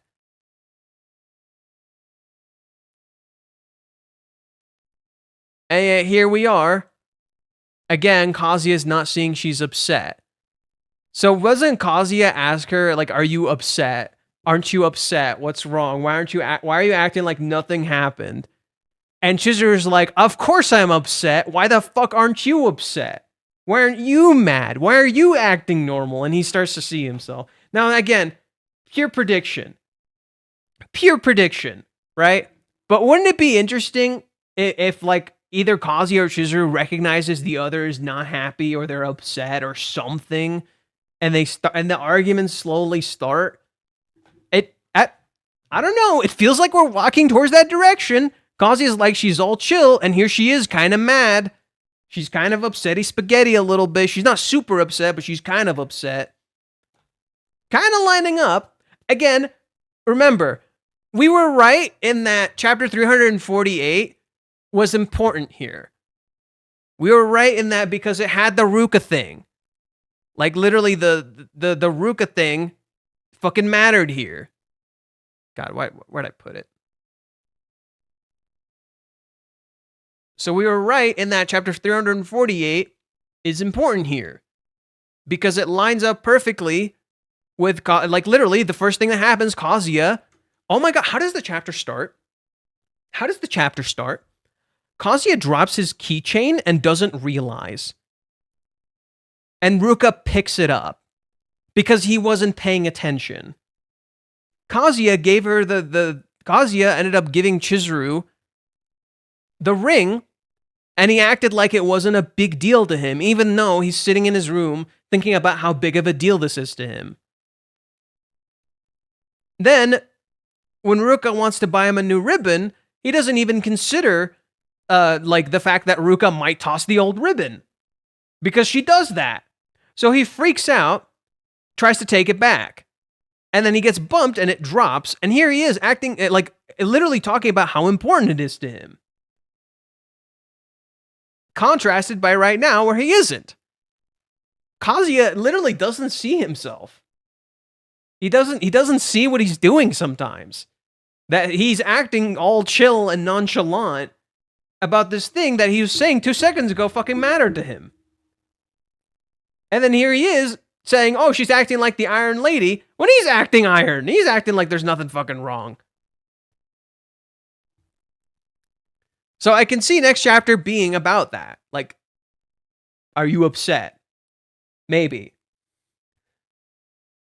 I'm getting a sense of resolve from Chizuru in the last panel to, like, I'm doing the right thing, what needs to be done, maybe. No, I think there's more. I see resolve, I see frustration, I see anger. I see like the blushing also adds to that. It's like I gotta, like, I can see that idea of resolve. I've got to do this kind of thing. But she's also cracking. The blush shows that she's cracking. Her being upset shows that she's kind of cracking. And it's intentionally supposed to contrast Kazuya, who looks chill and nonchalant. Like, it seems very intentional to contrast him. So I don't know. The contrast seems very intentional. Chizuru can allow herself to give Kazuya the keychain, but not the key. This was the border between rental girlfriend and real girlfriend she was talking about in chapter 365. Yeah, I can see that. I get it now. Chizuru is bothered with Kazuya moving out. Well, yeah. And I don't know why Chizuru is wearing the cat balloon hoodie. She should have worn her sorority hoodie. No, the cat hoodie makes sense. It's also not a sorority. It's her agency. It's not a sorority, it's her agency. The other one she wears, I'm pretty sure, is her agency. No one is interrupting them. No mini, no cafe patrons. Funny enough, the cafe date is with them in a taxi, and the taxi is looming near. The cafe date doesn't end with them in a taxi. What the hell are you talking about? They walk home. The fight's already happening. They're not talking to each other really. They're avoiding a lot of the couples give each other a silent treatment when they fight. Cold War happening. Yeah, I can see a fight starting soon. I can see them really kind of getting into a fight soon. Just remember, who was the motherfucker who called a fight? Me. It was I. Watashi. Watashi. Okay. I think now is as good a time as any to stop. I'm a little tired. I need to eat some breakfast. We talked about the anime. We talked about the manga. We talked about a decent amount.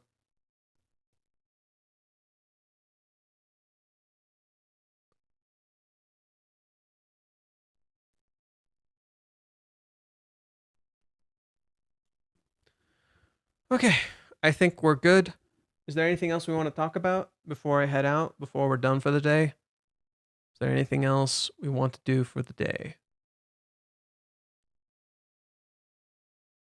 No? Are we all good? I can end it right here. Okay. I come in and fate leaves. Hey, man, I've been streaming for... How many hours have I been streaming? I've been at it for 5 hours and 30 minutes. That sounds like a you fucking problem. It sounds like a you fucking problem. I've been at it for 5 hours and 30 minutes. We've been going at it. Bad timing. Yeah, tell me about it. Anywho, I think I'm done. I think I'm done for now. I'll see you guys tomorrow. I'm gonna go eat something, relax, and then see if I can edit these videos and go from there. A lot of writing to do too. All right.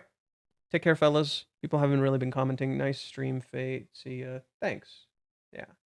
We'll have to see. I think patience is going to be our big virtue here. So I need people to just chill. Try not to start fights with people. Try to not, like, pick a fight, get started, and all that stuff. Just take it easy. And for anyone who's watching this, please stop being assholes to Reiji, dude. If you don't like this story, you can leave. You have that option. You don't have to go and be rude as shit to him every time he posts anything, because this is how artists don't engage with us in the future. Okay, this is what happens. We constantly sit down and we constantly yell at artists for not giving us what we want. Okay, so yeah, just be kind and respectful. It's not that difficult. It's really not that difficult to be kind and respectful, even if you don't enjoy the thing. Nobody's holding a gun to your head and telling you to be an asshole. That's a choice. You're making that choice. So just be respectful, be kind to each other, and even people here who are watching this, please be kind to even the haters. Like, I get it. I get upset, but I try to be as respectful as possible. I got dragged off to search through storage, and now I missed the rest of the stream. Oops. Sorry about that. Well, I'm done, so we'll come back another time. Okay, fellas. Thank you guys for watching. It's been fun. And if you like this video, please subscribe, like button, and the bell icon, keep up with the uploads. If you would like to continue talking and stuff, I do have a Discord. The link is in the description. There are some posts there, as well as threads on Twitter. And finally, consider supporting me on Patreon if you would like. It would mean a lot. All right. Take care, fellas. And remember, let's mosey.